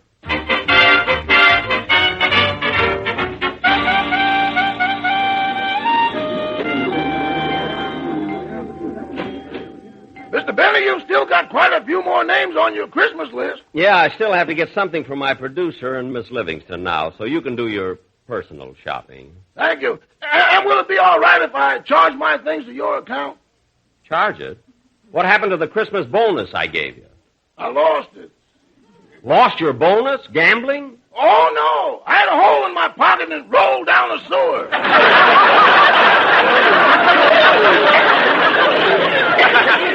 Now, wait a minute, Rod. Stop making up jokes. I gave you a $25 check for a Christmas bonus.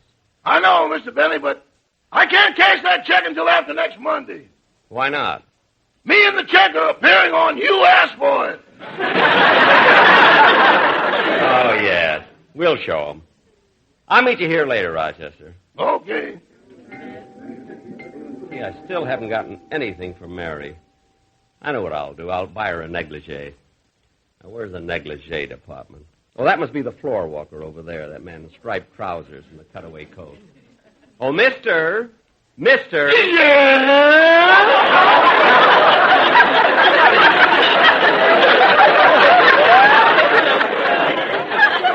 Are you the floor walker? No, I'm a pallbearer, but my handle broke. Look, I didn't come here for corny conversation. All I want to know is where I can buy a negligee. On the third floor, but I don't think they have anything in your size. Now, don't be so smart. It's not for me. Oh, for your wife? No, I'm not married. Don't tell me you got to look that way all by yourself. Now, cut that out. Anyway, I don't need you. I'll find it. The store is so crowded, I don't think I'll ever finish them. Hey, it looks like my orchestra arranger, Malin Mary. Hi, Malin. Oh, hello, Jack. Doing your Christmas shopping, eh? Yes, I'm getting some gifts for the boys in the band. Gee, it's a nuisance, isn't it, trying to get... Hiya, Bud. Long time no see. Huh? Oh, hello. So long, Bud. See you around.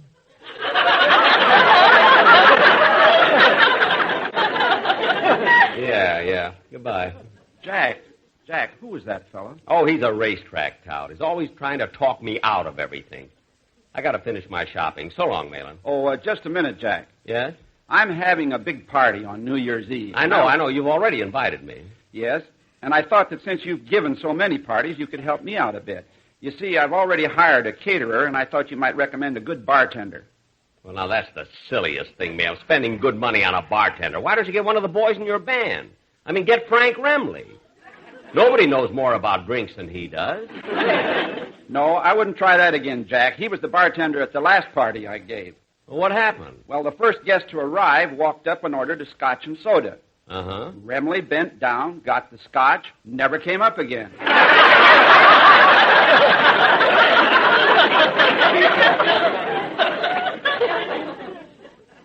No kidding. Well, thanks for inviting me. Anyway, I'll see you New Year's. Good. I'll be there. And, Jack, if you run into Don Wilson, see if you can persuade him to come to the party, too. Persuade Don Wilson? Yes. He never wants to go anywhere since he's taking up painting as a hobby. Painting? As a hobby? Say, I'm glad you mentioned that, Malin. I was worried what to get Don. For Don, last year I got him a box of dates with nuts in them and everything. Now I'll get him some paints. I'm going to the art department. I'll see you later. They sure have everything for the artist here. Where's the salesman? Oh, there he is. Oh, clerk. Clerk. Yes, sir. What can I do?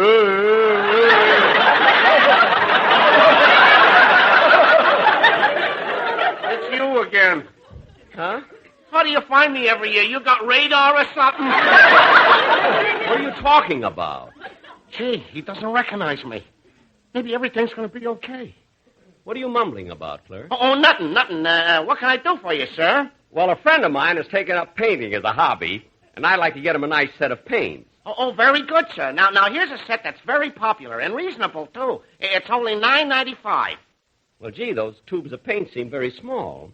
Well, that's right, sir, but they're the best paints, and in addition to the primary colors, it also contains such exotic colors as vermilion, chartreuse, turquoise, cerise, heliotrope, citron, purple fuchsia, cardinal red, burnt orange, midnight blue, and shocking pink. Yeah, it has a lot. See, that's a beautiful color right there. That's the most beautiful color I've ever seen. What do you call it? Money green. Well, I'll take it. Now, I'd like it gift wrapped. Yes, sir. I'll be back in a second with it. Gee, he didn't even recognize me. And he didn't give me the least bit of trouble. In fact, he was real sweet. Oh, boy, I'm lucky. Oh, I'll say I'm lucky. This is my lucky day. There. Yeah, that looks pretty. Well, here you are, sir. That'll be 10 1/4, including tax. 10 1/4? Gee, that seems like a lot to pay for just a few paints. Well, not when you consider what you're getting. Most people don't mind paying the extra money for oil paints. They last so much longer than the watercolors. Oh. You have watercolors, too?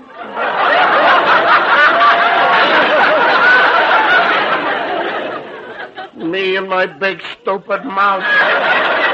I had to tell him yet. I couldn't let well enough alone. I had to tell him. Clerk, how much is the watercolor set? $3.95, but they're not near as nice as these are. I don't care. I want to see the watercolor set. Okay, I'll have to climb this ladder to get it. It's on the top shelf. I had to tell him.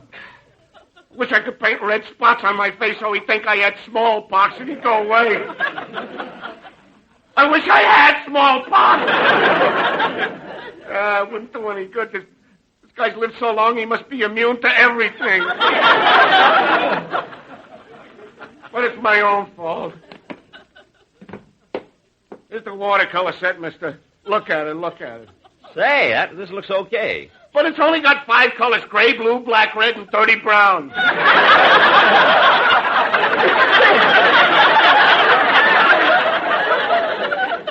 I don't care. It's $3.95, and I'll take it. Now, gift wrap it, and I'll be back. I know you will. Come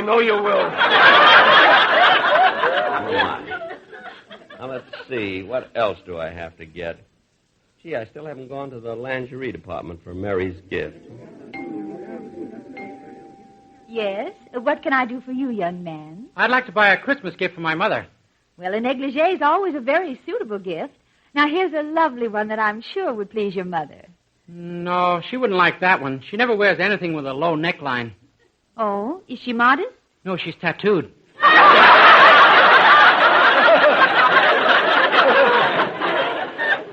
Well, here's something that might suit your mother more. Gee, that looks nice. Only I'd like it in a brighter color. You see, my father is always depressed, and bright colors cheer him up. Oh, well, we have a large selection of colors. But tell me, what size does your mother wear? Well, gee, I don't know, but she's about as tall as you are. Oh, does she have my build? If she did, my father wouldn't need cheering up.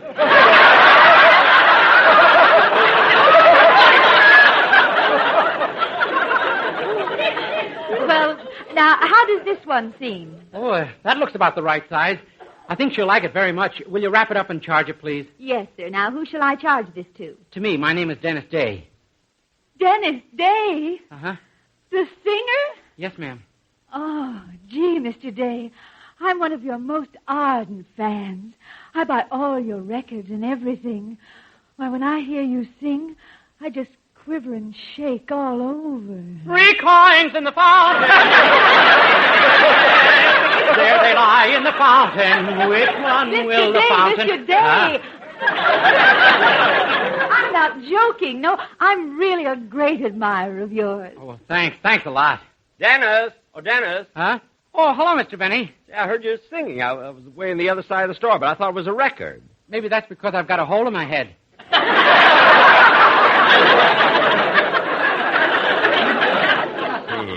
Well, I got to run along, Mr. Benny. I still have lots of shopping to do. Same here. So long, kid. Oh, Miss. Yes, sir? I'd like to get a gift for a girlfriend. Well, just a moment, sir. That man at the end of the counter was here first. Well, that's quite all right. Jingle bells. Oh, there you are, Mr. Benny. Yeah, Rochester, did you finish your shopping? Uh-huh. I even got a present for you. Oh, that's nice. What is it? Oh, now wait till Christmas. Oh, come on. Tell me, Rochester. You know I hate waiting. Is it something I can wear? Uh-huh. Is it something I'd wear above the waist? Uh-huh. A shirt? Nope. Is it something I wear above the shoulders? Uh-huh. I've got it. It's a hat. No, but it's right under it.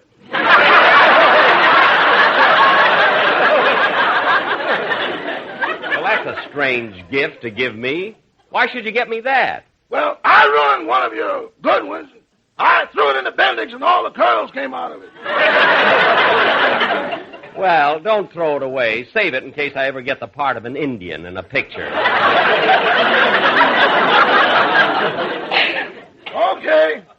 Are you done with your shopping, Mr. Benny? Not quite, but you know, I always have trouble getting something for Don Wilson, and this time I think I got him a gift he'll like. A set of paints. Oh, he should like that, boss. Whenever he sees me, he talks to me about painting. He's really crazy about that hobby. I know, and I got him a lovely set of watercolors. Watercolors? Oh, he's way beyond that. For the past few months, he's been painting with nothing but oils.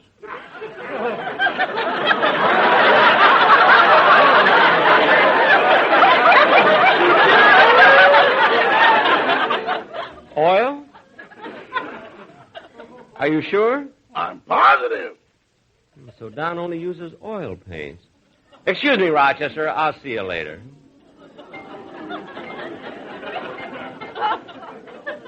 All right, there's no sun up in the sky, stormy weather. Oh, clerk. Oh, it's you again. Here's your watercolors, all gift wrapped and everything. Well, I've changed my mind. I want the oil. No, this can't be happening to me. I lead a good life. I'm kind to my mother. It can't be happening. It just can't. Look, control yourself. Okay, I'm getting calmer. I'll control myself. Good. Only, mister, do me a favor and tell me something, will you? Certainly. What business are you in? I'm a comedian. Well, what's funny about this?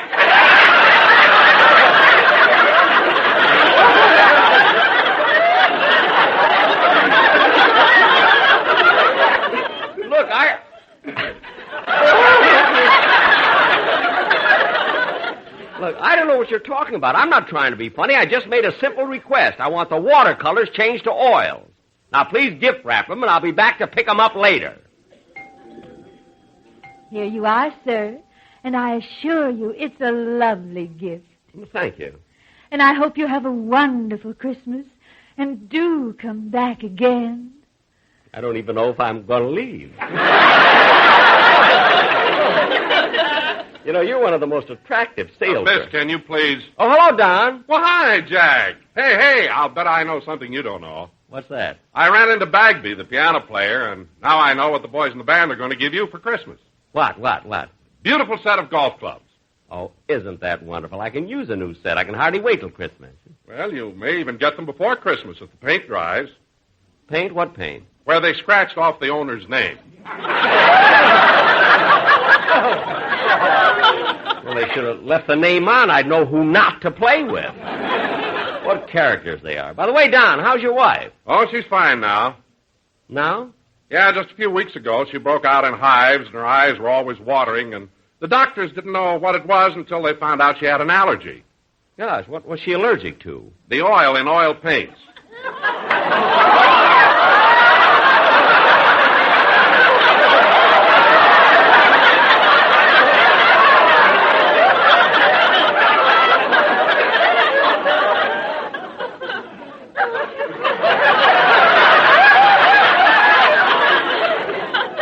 No. Yeah, so now I'm going to have to go back to watercolors.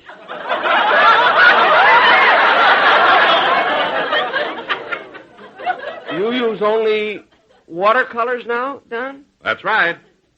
Excuse me, Don. I've got to go somewhere.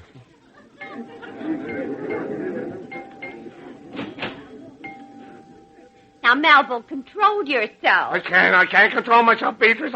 I'm going to quit. Now, Mel, it can't be that bad. Can't be that bad. Look, in the first place, how he finds me, I'll never know. But first he buys oil paints. Then he changes them to watercolors. Then back to oils. Then watercolors. Then oils. He keeps coming back like a boomerang.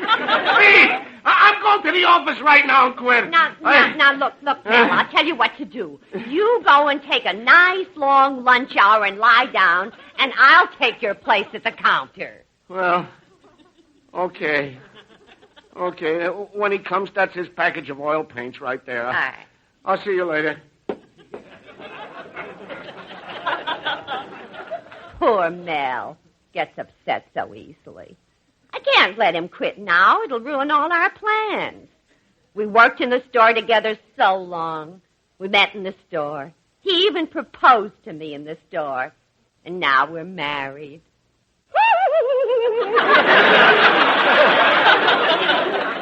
Excuse me, miss. Yes, sir. What can I do for you? Well, where's the clerk who's usually here? Well, he's gone to lunch, but perhaps I can help you. Well, I'm supposed to have a package of oil paints ready for me. Yes, sir. Wait a minute. This must be the man who's been driving Mel crazy. Yet it can't be. This guy couldn't bother anybody. He's such a kindly-looking old schnook.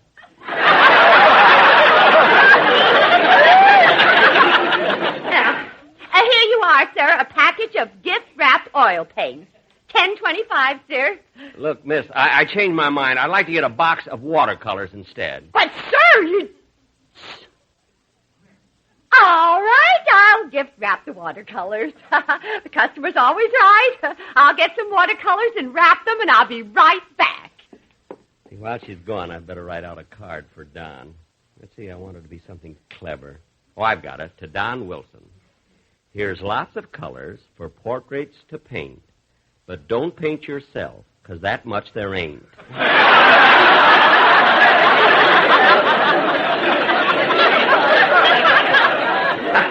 Say, that's cute. And people say I need writers. I'll sign it Jack Benny. Oh, miss. Here are your watercolors. Isn't that a pretty package? Yes, it is. Now, will you please unwrap it and put this card inside? Unwrap it? Card inside? Mister, I went to a lot of trouble unwrapping the other one and gift-wrapping this one. Have a little consideration, will you? Don't be so mean and so selfish. Well, you're just as bad as that idiot clerk who went to lunch. Idiot! Listen, you jerk, you're talking about my Melville. I don't care who I'm talking about. Now unwrap that package and put the card inside. Oh, no, not me. I know all about you. Melville warned me. Look, miss. First you wanted oil paints, then watercolors, then oil paints, then dates with nuts, and then plain dates. Dates? Then plastic tips, then metal tips, then plastic tips, then metal dates, then water tips. Then Look, dates miss. with oil, then plastic water, then shoelaces with nuts. Look, miss. Oh, I'm wise to you. You drove my husband crazy, but you're not going to do it to me.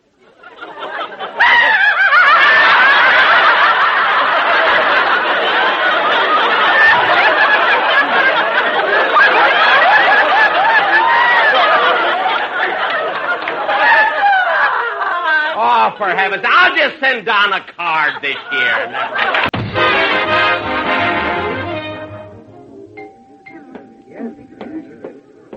Well, boss, have you got everything? Yes, I have. Say, that's sure a pretty package. It looks so Christmassy with all that red paper. That's not red paper, that's blood. Blood? I never thought she'd punch me in the nose. Good night, folks.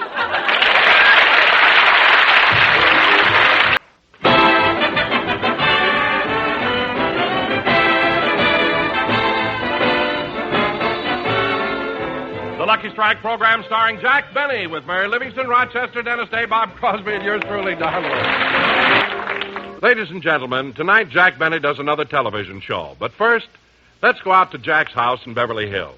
Our little star has decided to spend a couple of weeks in Palm Springs. So just as soon as he finishes breakfast, he's going to start packing. Ah, that was a good breakfast. How about a little more coffee, Rochester? No, thanks. I had enough. I meant me. Oh! Yes, oh. Here you are. On second thought, Rochester, I don't think I want any more. And anyway, it's about time we started packing. Yes, sir. And Rochester, not a word about our going to Palm Springs in front of Polly. You know how upset that parrot gets when she knows we're going away and not taking her with us. Yeah. Let's go in the other room and get started.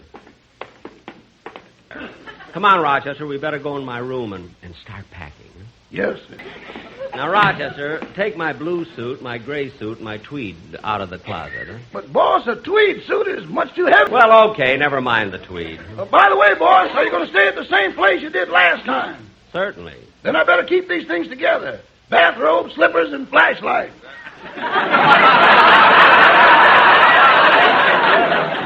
Rochester, it's inside now. Thank goodness. Once you stayed at the place where we had to pack a bicycle.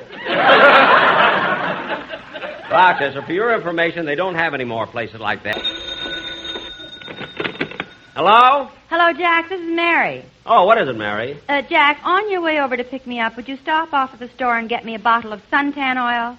What do you mean, stop off at the store? I'm bringing enough suntan oil for everybody. I know, but you don't give green stamps. I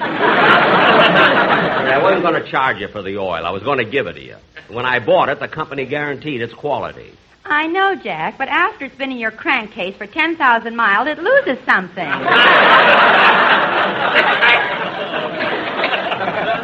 Okay, I was just trying to do you a favor. Anyway, I'll pick you up in a little while. Goodbye. Bye. Oh, boss, I've got everything ready. Shall I close it up? No, I want to check it first, see if I didn't forget anything. Come in. Oh, hello, Mr. Benny. Well, Dennis, it's about time you got here. Well, Dennis, are you all set for Palm Springs? Well, I came over to tell you I can't leave today. I have to go have a tooth pulled. A tooth pulled? Oh, that's a shame. Does it have a cavity? No.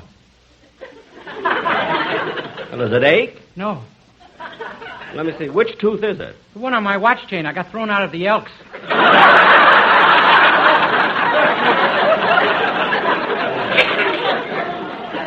Dennis, stop being silly, and I want you to leave for Palm Springs today, so go home and pack. Okay. Oh, say, Mr. Benny, is it all right if I take my mother to Palm Springs with me? Well... She's already bought a French bathing suit. Your mother? Well, that's ridiculous. Oh, no, it isn't. This morning she tried it on, and my father said she really looked French. Really? Yeah. Mr. Benny, who's General de Gaulle? Dennis, go home and pack. Don't you want to hear my song first? Yes. Let's hear the song.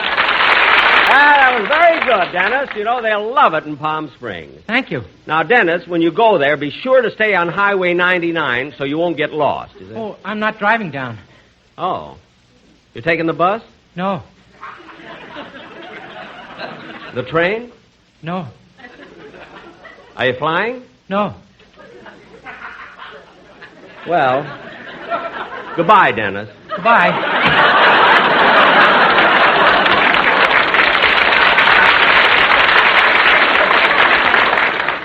I guess it's better not to know how he's getting there than to ask him and spoil my whole vacation. Now, let's see. Well, boss, I've got all the luggage in the car. Good. Come on, let's go. Are you sure all the lights are off and the doors are locked, Rochester? Yes, sir. Good. Okay, start the car. Okay.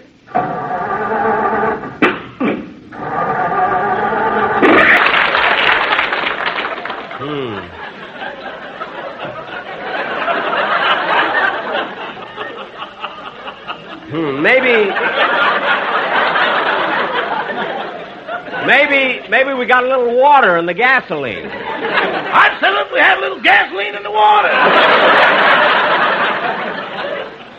Never mind. Try the motor again, will you? Yes, sir. See, the motor sounds as though it's going from bad to worse. Sounds like it's going from here to eternity. Rochester, don't be funny. Try it once more. Okay.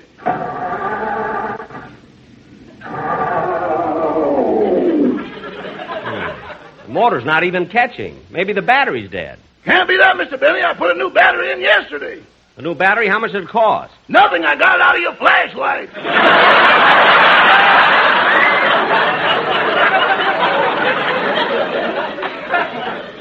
Well, try it once more.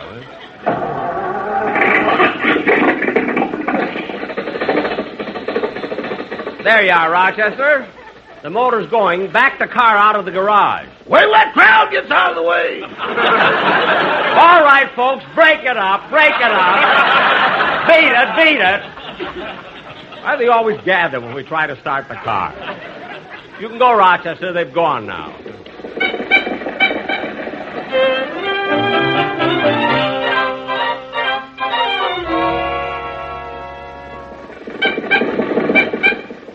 Rochester, there's Miss Livingston's house. Put on the brakes.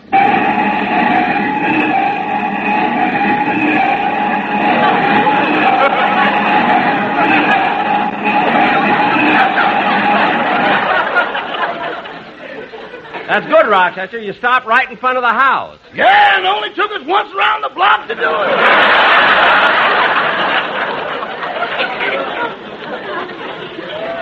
I know. Now keep the motor running. I'll go get Miss Livingston.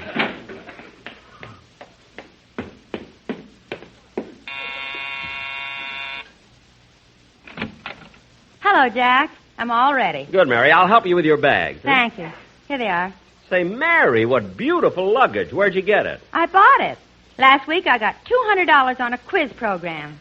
No kidding. On a quiz program? Uh-huh. I was picked out of the whole studio audience because I worked for you. Aha, you see, Mary? Doesn't hurt being on my program. What question did you have to answer for them to give you $200? No question. They just felt sorry for me.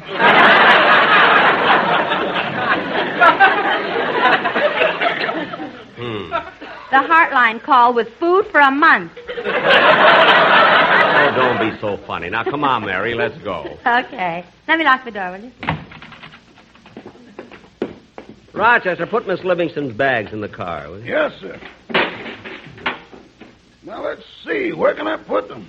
Jack, you're only going to be away for 2 weeks. Why have you got all that luggage piled on top of the car? That isn't luggage, Mary. And what is it? A tent. We'll have to camp twice between here and Palm Springs. Oh, stop, Rochester. That's not why we're carrying it. Then why are you carrying it? The tent? Never mind. Now, Rochester, are we ready to go? Yes, sir. I put Miss Livingston's luggage in the trunk. Now, let's relax and have a pleasant drive. Say, we're making pretty good time today. You're right, Miss Livingston. We just passed through Pasadena. Gosh, I wonder why the traffic is so thick.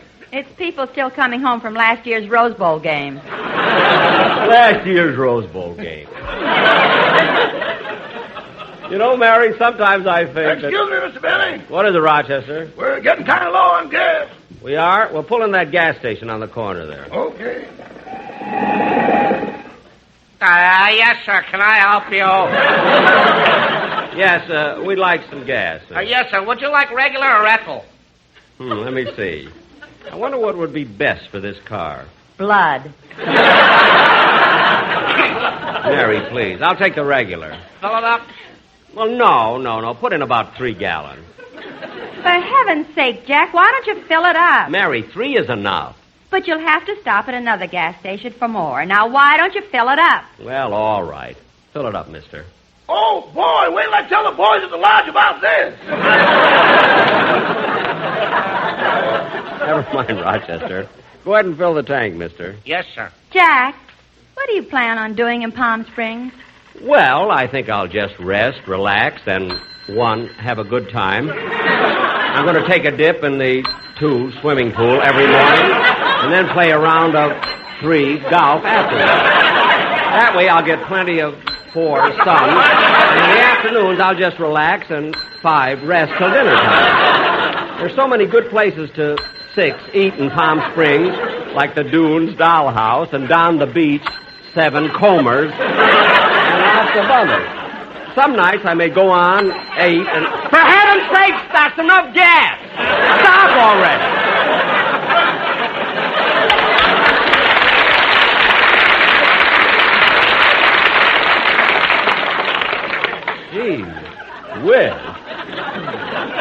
Okay, mister, now I'll check your oil and tires. Good. Hey, mister, do you know you got a big hole in your right rear tire? I know. Well, how come it doesn't go flat? Because the tire was filled up in Los Angeles.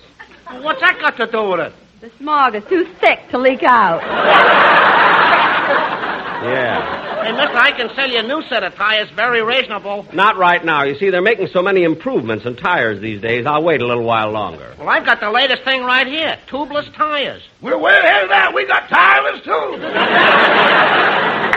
Never mind, Rochester. Just check the oil, mister. Yes, sir. Well, the oil is okay, but I noticed the pulley on your generator is cracked. You better get a new one or you'll have lots of trouble. Well, okay, put one in. Oh, I'm sorry, but we don't have any parts for this car. Oh. Well, is there a Maxwell dealer in this town? Yeah. Where? In the cemetery.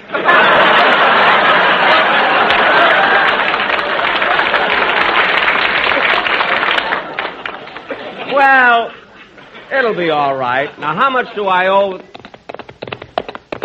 What's that? I owe Silver!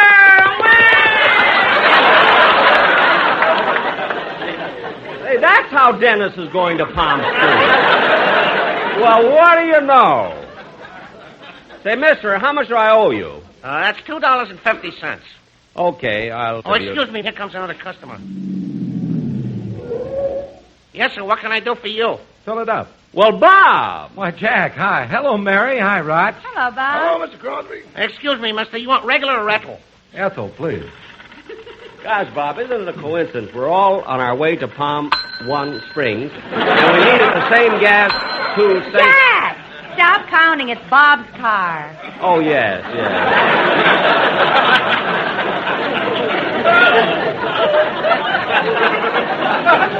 I forgot.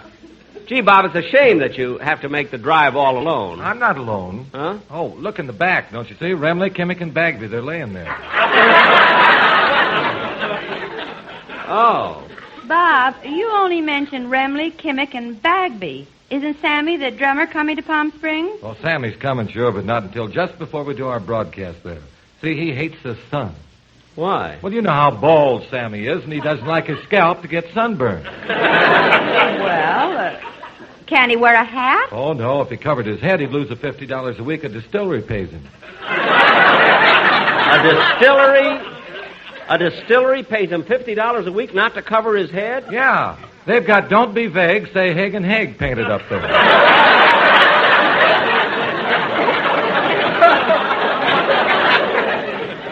Well, they couldn't have picked a better head than Sammy's. It's shaped like a pinch bottle.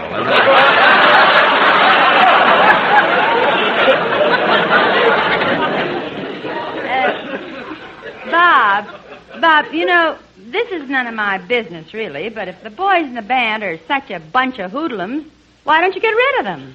Funny, Mary, I asked Bob the same thing last week, and he told me that their private lives are their own business. That's right, Mary, and these boys have a lot of experience. Yeah. Bob told me that his boy spent 2 years with Wayne King. No, Jack, not Wayne King, Waste King. They used to install them.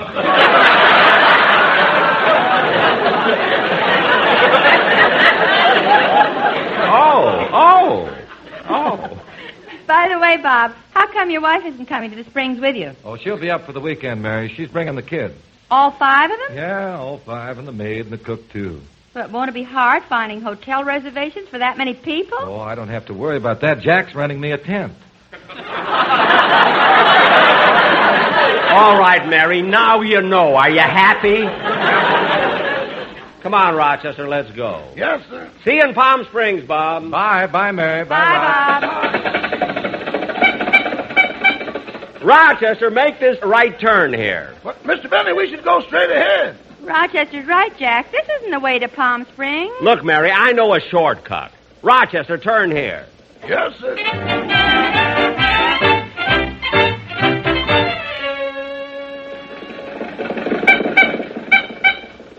Jack, are you sure this shortcut takes us to Palm Springs? Of course I'm sure. But, Mr. Bentley, we've been driving 3 hours since we left the gas station. Yeah, and it's getting dark. We should have been in Palm Springs long ago. Mary, I know what I'm doing. I've taken this road many times. And see, we're in the desert. See the sand? Yeah, and I see the sign, too. Laguna Beach. Oh, for heaven's sake. Rochester, you must have made a wrong turn. Ladies and gentlemen, I was going to tell you about my television show, but we're a little late, so tune in and watch it. Good night, folks.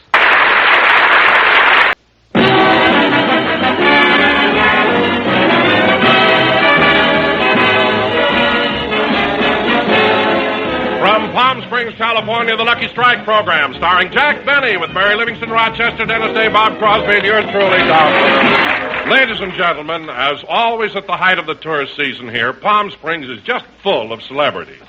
But now I give you the celebrity the whole town is talking about because he's the only one paying summer rates. And here he is, Jack Benny. Thank you. Hello again. This is Jack Benny talking. And, Don, I don't care if the whole town is talking about me because in Palm Springs, talk is the only thing that's cheap. Believe me. Huh? Yeah, I know what you mean, Jack, but I've worked out a pretty good deal where I'm staying. Where, at the Biltmore? Yeah, I get 50% off of my bill, and in return I put in 3 hours a day as a lifeguard. And yesterday I... Wait a minute, Don. Wait a minute. You did say lifeguard, did you? Yeah, why? Well, it's just that I picture you more as a life raft. With a pontoon and back there. Well, you can joke all you want, but yesterday a man called for help, and I dived into the pool and saved him. Really, Don? Yes, sir. And you should have heard the way they bawled me out. Bawled you out? You saved a man's life, didn't you? Yeah, but when I jumped in the pool, 3 people sitting on the lawn almost drowned. And I've been telling everyone it rained yesterday. But, Don... Oh, Jack. Yes, Bob? Say, What is it, Bob? Well, before we go any farther with the show, I'd like to take a roll call of the orchestra. A roll call? Of the orchestra? We've never right. done that before. Well, believe me, Jack, I know what I'm doing. Well, all right. If you have to, go ahead, Bob. Okay. George. Here. Kirchie. Here. Songer. Here. Remley.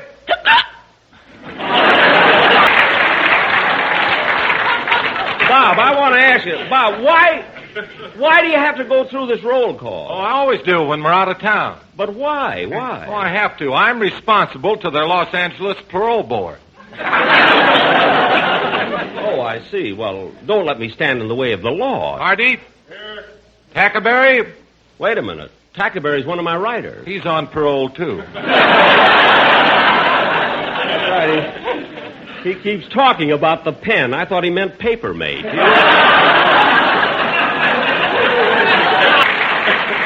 I'm sure glad that all the boys are now if we can... Oh, hello, Mary. Oh, hello, Jack.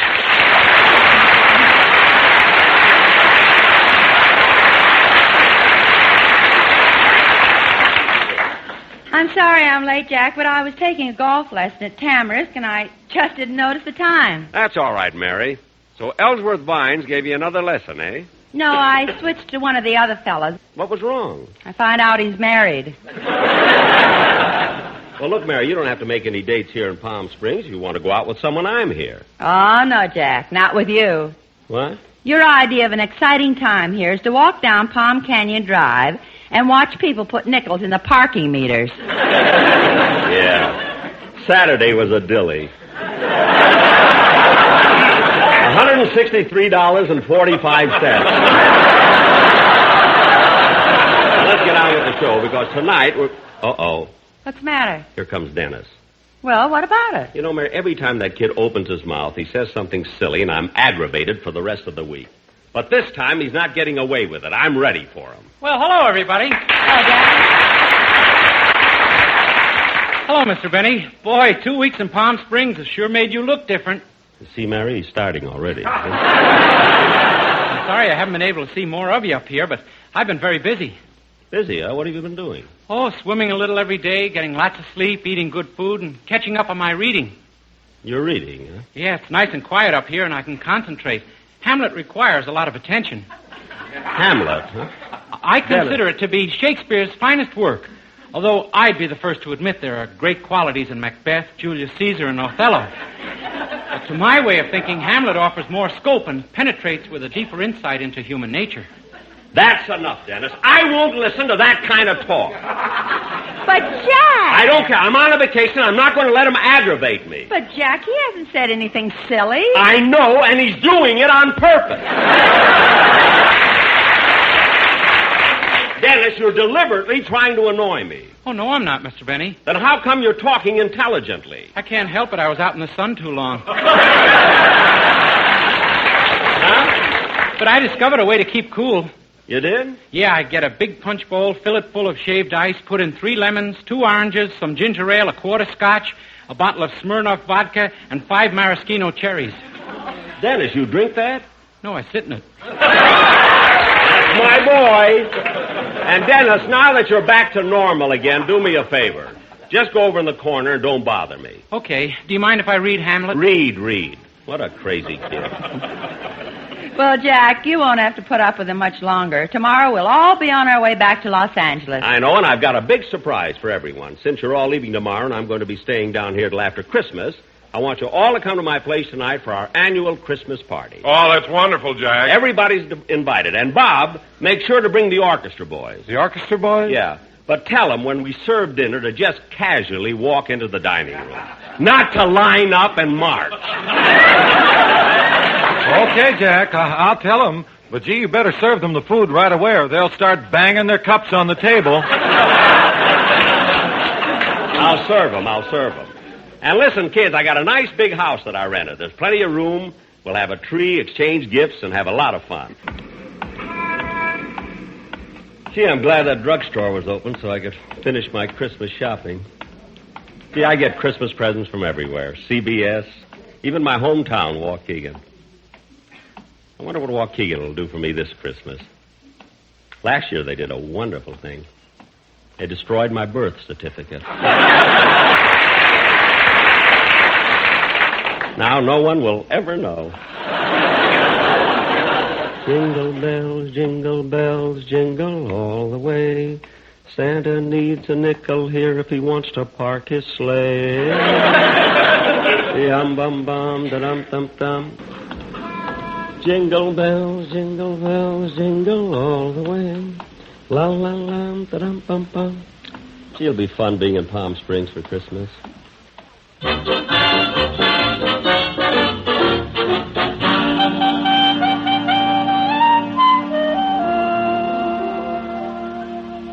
Rochester, hand me some more tinsel for the tree, will you? Here you are, Mr. Benny. Yeah, I'm sure glad I decided to rent this house for Mr. and Mrs. Martin. It'll be just perfect for the party tonight. Yeah. Well, all the tinsel is down. I think I'll put on the ornaments. I'll put this nice red one up. Ouch! See, I'll put the blue one over here, and then... Ouch! And I'll put the green one up on top. There. Ouch! Oh, darn it. Boss, I told you to get a Christmas tree instead of this cactus plant. Rochester, I'm not going out and buy a Christmas tree when I have a perfectly good one at home. I want to put these gifts under it. Let's see, here's Don's, some nice dates. And this one's for Mary. Oh, and Rochester, here's the one I'm giving Remley. Boy, will he be surprised. How will he be surprised? You got shaving lotion written all over the package. Well, you have to do that with Remley. When he opens a box and finds a bottle, he never stops to read the label.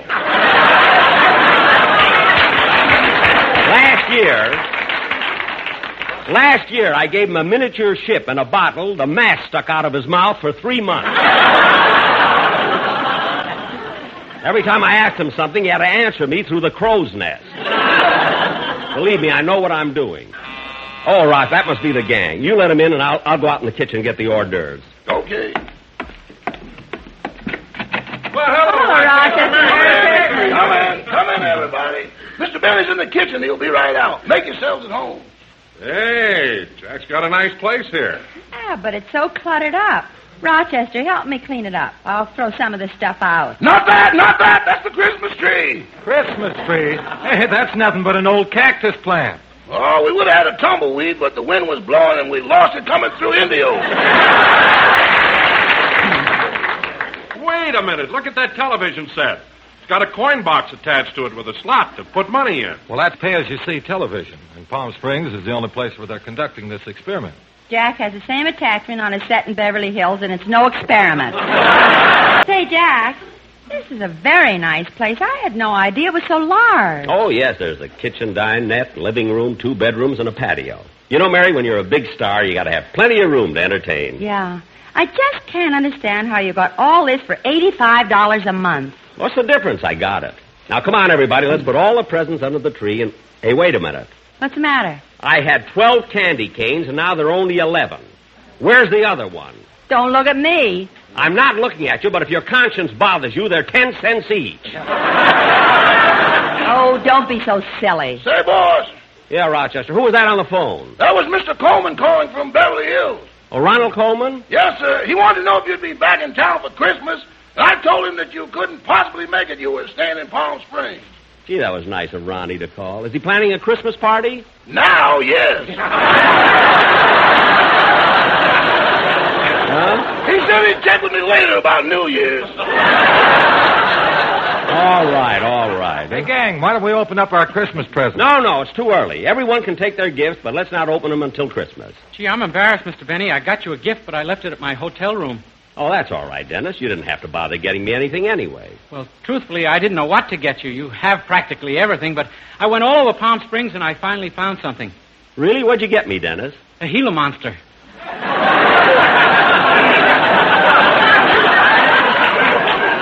A Gila monster? Yeah, the man only charged me $3 for it.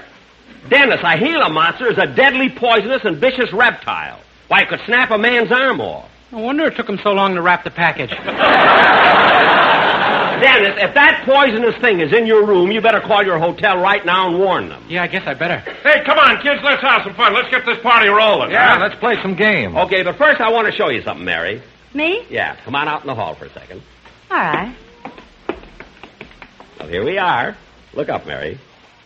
Why, Jack, it's mistletoe. That's right. And that means that I get to kiss you.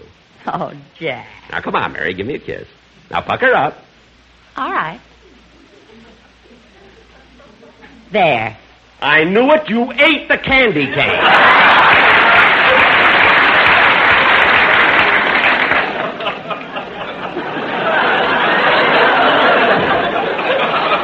All right. Here's your 10 cents.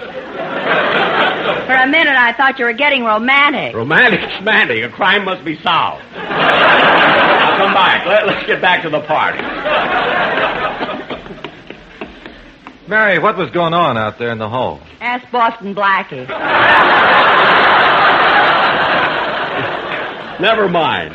Hey, Dennis, did you call your hotel about that Gila monster? Yeah. What did they say? Nothing. The phone keeps ringing and ringing, but nobody answers.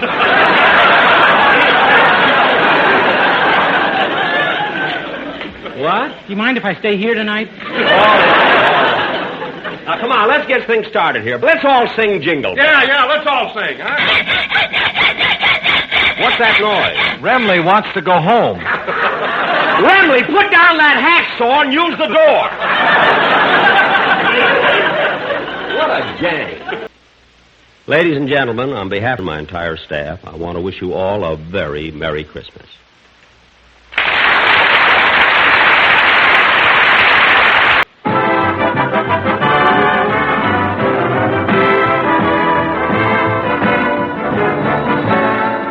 Lucky Strike program starring Jack Benny with Mary Livingston, Rochester, Dennis Day, Bob Crosby, and yours truly, Don Wilson. Ladies and gentlemen, tonight Jack Benny does another television show, but right now it's radio time. So let's go out to Jack's house in Beverly Hills. As we look in, Rochester, with the help of his best friend Roy, is cleaning up the house after Christmas. Jingle bells, jingle all the way. Oh, what fun it is to ride in a one-horse open sleigh. Now, Roy, if you'll get up all the wrapping paper, I'll pick up the ribbons and twine. Okay. Say, Rochester, I noticed that a lot of these boxes that Mr. Benny's gifts came in still have the price tag on them. Oh, those are gifts from the people who work for him. Why do they leave the price tags on them? It saves about 6 months of arguments.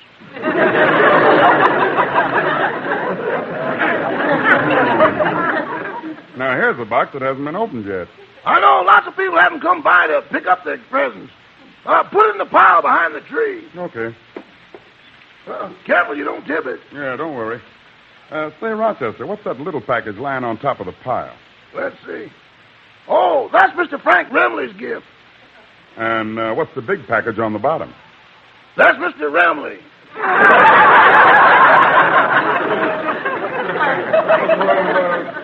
Why is he gift wrapped?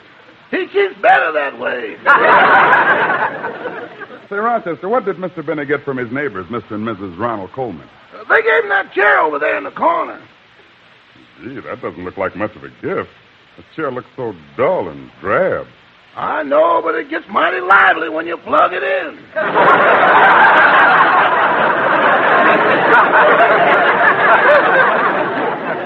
You mean... Yeah, that thing hanging over the top ain't no reading lamp.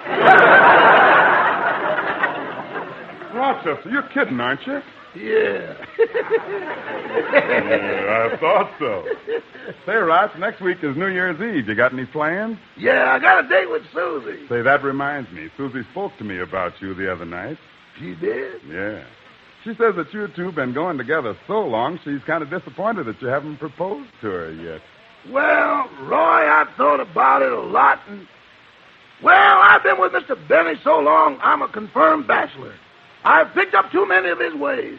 Yeah, but you ought to think about getting married. You know, you're not getting any younger. I'm not getting any older either. That's something else I picked up from Mr. Benny.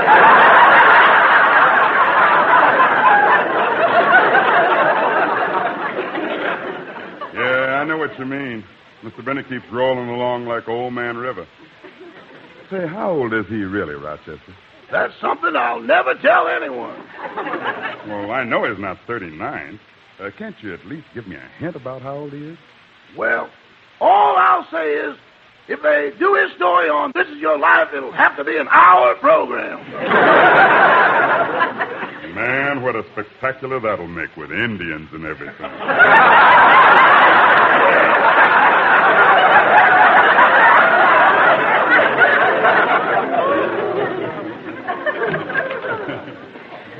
Good morning, Rochester. Oh, good morning, boy. Merry Christmas, Roy. Merry Christmas to you, too, Mr. Benny. Would you like some breakfast, boy? No, it's so late and I'm quite hungry. What can you fix me for lunch? Well, I can get you some sliced turkey, cranberry sauce, candied sweet potatoes, turkey dressing, and gravy. Is that what's left over from Christmas dinner? That's what's left over from Thanksgiving.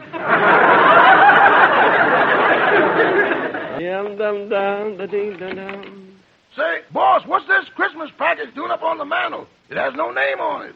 Let me see it. Oh, my goodness, I forgot to deliver it. I better do that right now. Who's it for? Ed, the man who guards my vault. I'll take it to him right now. I'm going down to my vault, Rochester, and I'll be right back if there are any calls for me.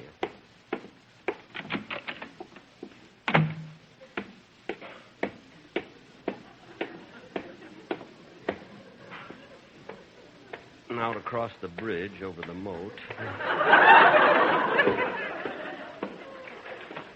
Gosh, look at those alligators.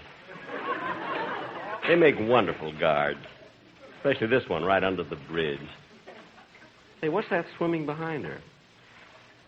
Oh, my goodness, I must call Luella Parsons. She's had a blessed event. Isn't that cute? I got to get into my vault.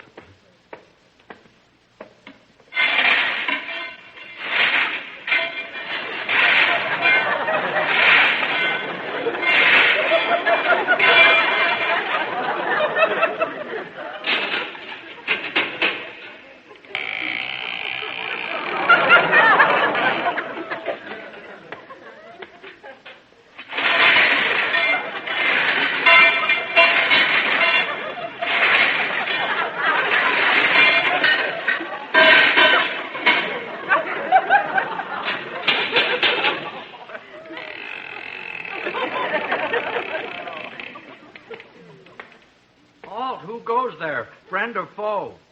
Friend. What's the password?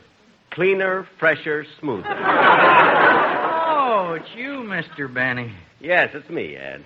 How nice. Did you come to put some money in the vault or to take some out? Neither, Ed. This is a social visit. It's Christmas. Christmas? Yes, and next week it'll be New Year's. Gosh, another year's gone by already. That's right, Ed. It'll soon be 1955. 19?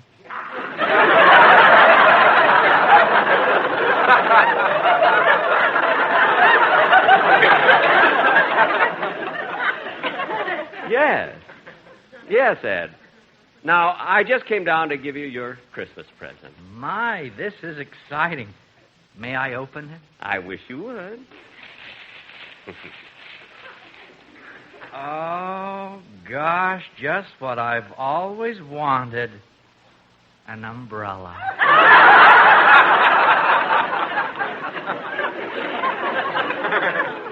Yes, it'll come in handy in case a pipe ever breaks.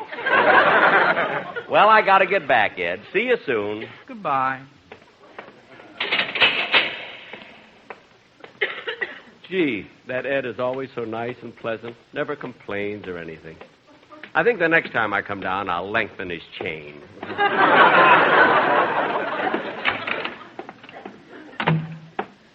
Oh, Rochester, were there any calls for me? No, but while you were down in the vault, Malin Merrick, your musical arranger, came in. He's waiting for you in the den. Oh, I'll see what he wants. Now, hello, Malin. Merry Christmas, Jack. Same to you.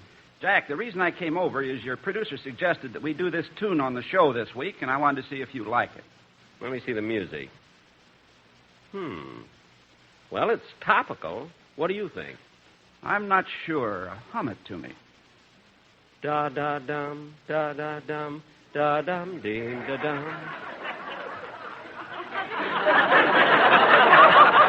You know, Malin, you'd save yourself a lot of trips over here if you'd learn to read music. Believe me. Well, I would, but I don't want the boys in the band to think I've gone hi-hat. Oh, them. Well, that reminds me, Malin. I wish you'd tell the boys that from now on, whenever we do a broadcast, not to bring their friends and have them sit up there with them on the bandstand. Oh, they're not friends. They're parole officers.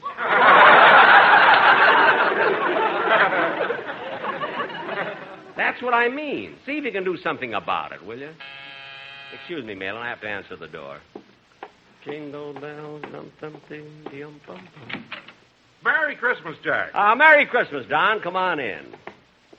Oh, Merry Christmas, Malin. Same to you, Don. Did you get a lot of presents this year? I'll say I got the greatest collection of wild ties and gaudy sports shirts you've ever seen. Gosh, I'll be busy all next week exchanging gifts. Me too. People certainly send you silly things, don't they? Yeah, unless they know you very well, like my wife. She's the one person who gave me a useful gift. What'd she give you? A side of beef. No. Yes. Don, a whole side of beef? Were you able to get it in your freezer? I don't have a freezer, so I made a sandwich.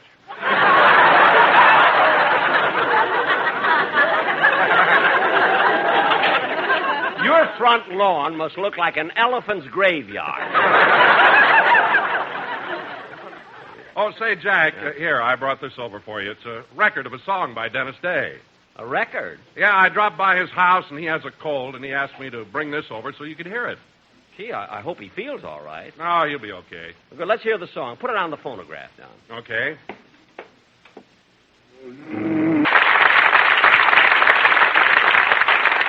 Hey, that sounded real swell. It's the same. The kid has a cold. Say, why don't the three of us go over and visit Dennis and cheer him up? Huh? I'd love to, but I've got work to do. I'm just over there, Jack, but I'll walk part of the way back with you. It's on my way home. Okay.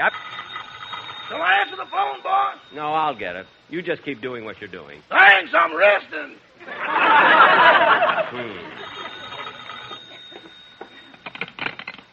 Hello? Hello, Mr. Benny. This is Gertrude, the CBS telephone operator.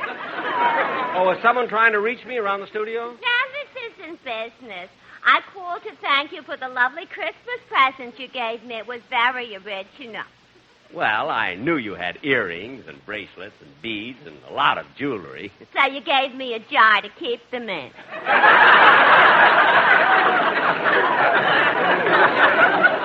Yeah, but first eat the mayonnaise. It's delicious. Anyway, Mr. Benny, it isn't the gift that counts. It's the sentiment behind it. That's why Mabel and I like you. You treat us like human beings. Most people aren't nice to us at all. Oh, now, wait a minute, Gertrude. You don't go talking like that. No wonder you and Mabel have inferiority complexes. We haven't any complexes. We are inferior.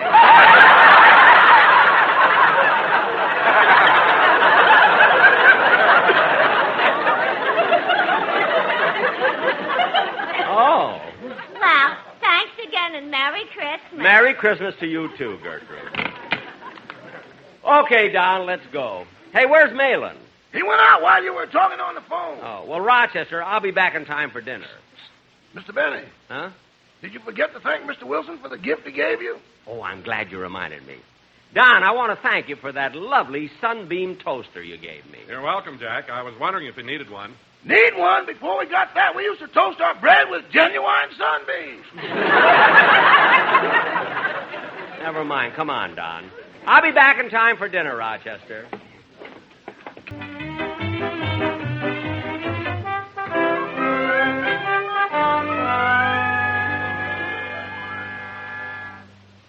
Say, Mother. Gee, Mother, I wish I could get rid of this cold. Well, if you'd only take this medicine, son, it would help you a lot. But I don't like that medicine. Are you sure it's good? Certainly. When I was a working girl, I always used to take it. Did you have a lot of colds then? All the time. I guess that was on account of where you worked. That's right. The only time I ever got any fresh air and sunshine was when John L. Lewis called a strike.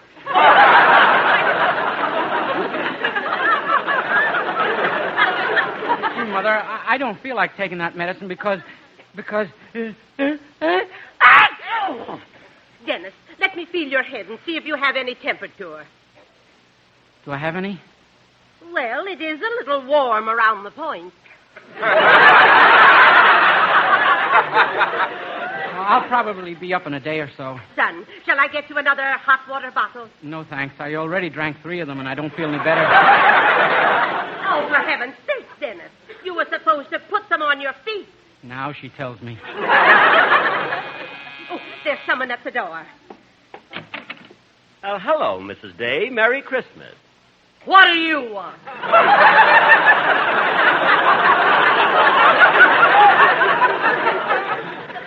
Well, I've come to cheer Dennis up.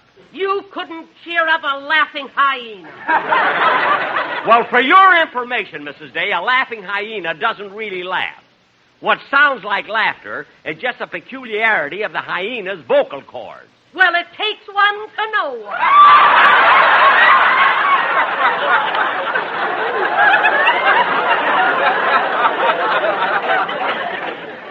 Look, Mrs. Day, I didn't come over here to... Oh, hello, Mr. Benny. I'm in the bedroom. Hello, Dennis. How'd you get your cold? Oh, last night I went out all over town singing Christmas carols. Gee, Dennis, it's awfully stuffy in here. Shall I open a window? You can't. I nailed them all shut because I walk in my sleep. I didn't know that. Yeah. One night last week I walked all over town. I finally wound up in the Brown Derby. Boy, was I embarrassed. Well, I should imagine with all those people there and you in your pajamas. Who wears pajamas?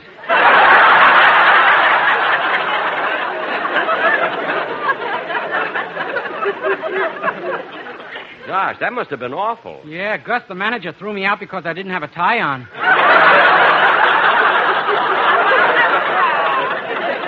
Oh, well, I don't blame him. Here, Dennis, I brought you some soup. Mrs. Day, that's a hot water bottle. He likes it that way.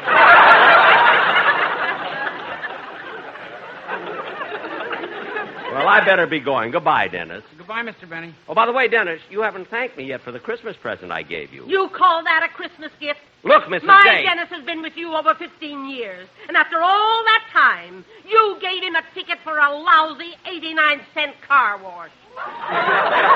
Well, tell him to use it on Saturday. It's $1.25 there. Anyway, it's not the gift that counts. It's the sentiment behind it. I'll let you know about sentiment. You wouldn't give Arthur Godfrey a tea bag if he was stranded on the Mojave Desert with a cup of hot water.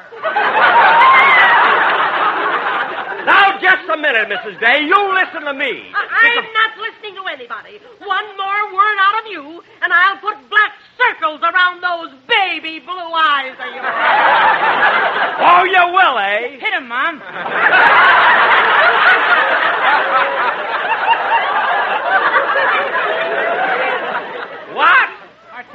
set is broken, and I haven't seen a good fight in weeks. Well, I settled it. I came over here out of the goodness of my heart. I wanted to cheer up Dennis because the poor kid is sick. And all I get out of it is insults. Oh, right in the kisser. I'm very fond of Dennis, Mrs. Day, and I've been very good to him all these years. And you should be the last one. Ah, shut up! That settles it. I'm going home. Happy New Year! Happy New Year!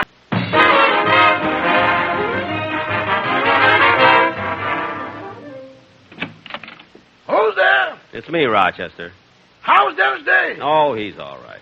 Want me to get you something to eat? No, I don't feel hungry. Gosh, I don't know what to do. I think I'll just sit here and watch television. Turn it on, will you, please? Okay. From Television City in Hollywood, the Jack Benny program presented by Lucky Strike. Oh, my goodness, that's me. I'm supposed to be on TV in a few seconds. So long, Rochester. Gee, I don't want to miss any of my show. I'm going to be so good tonight. See you in a minute, folks.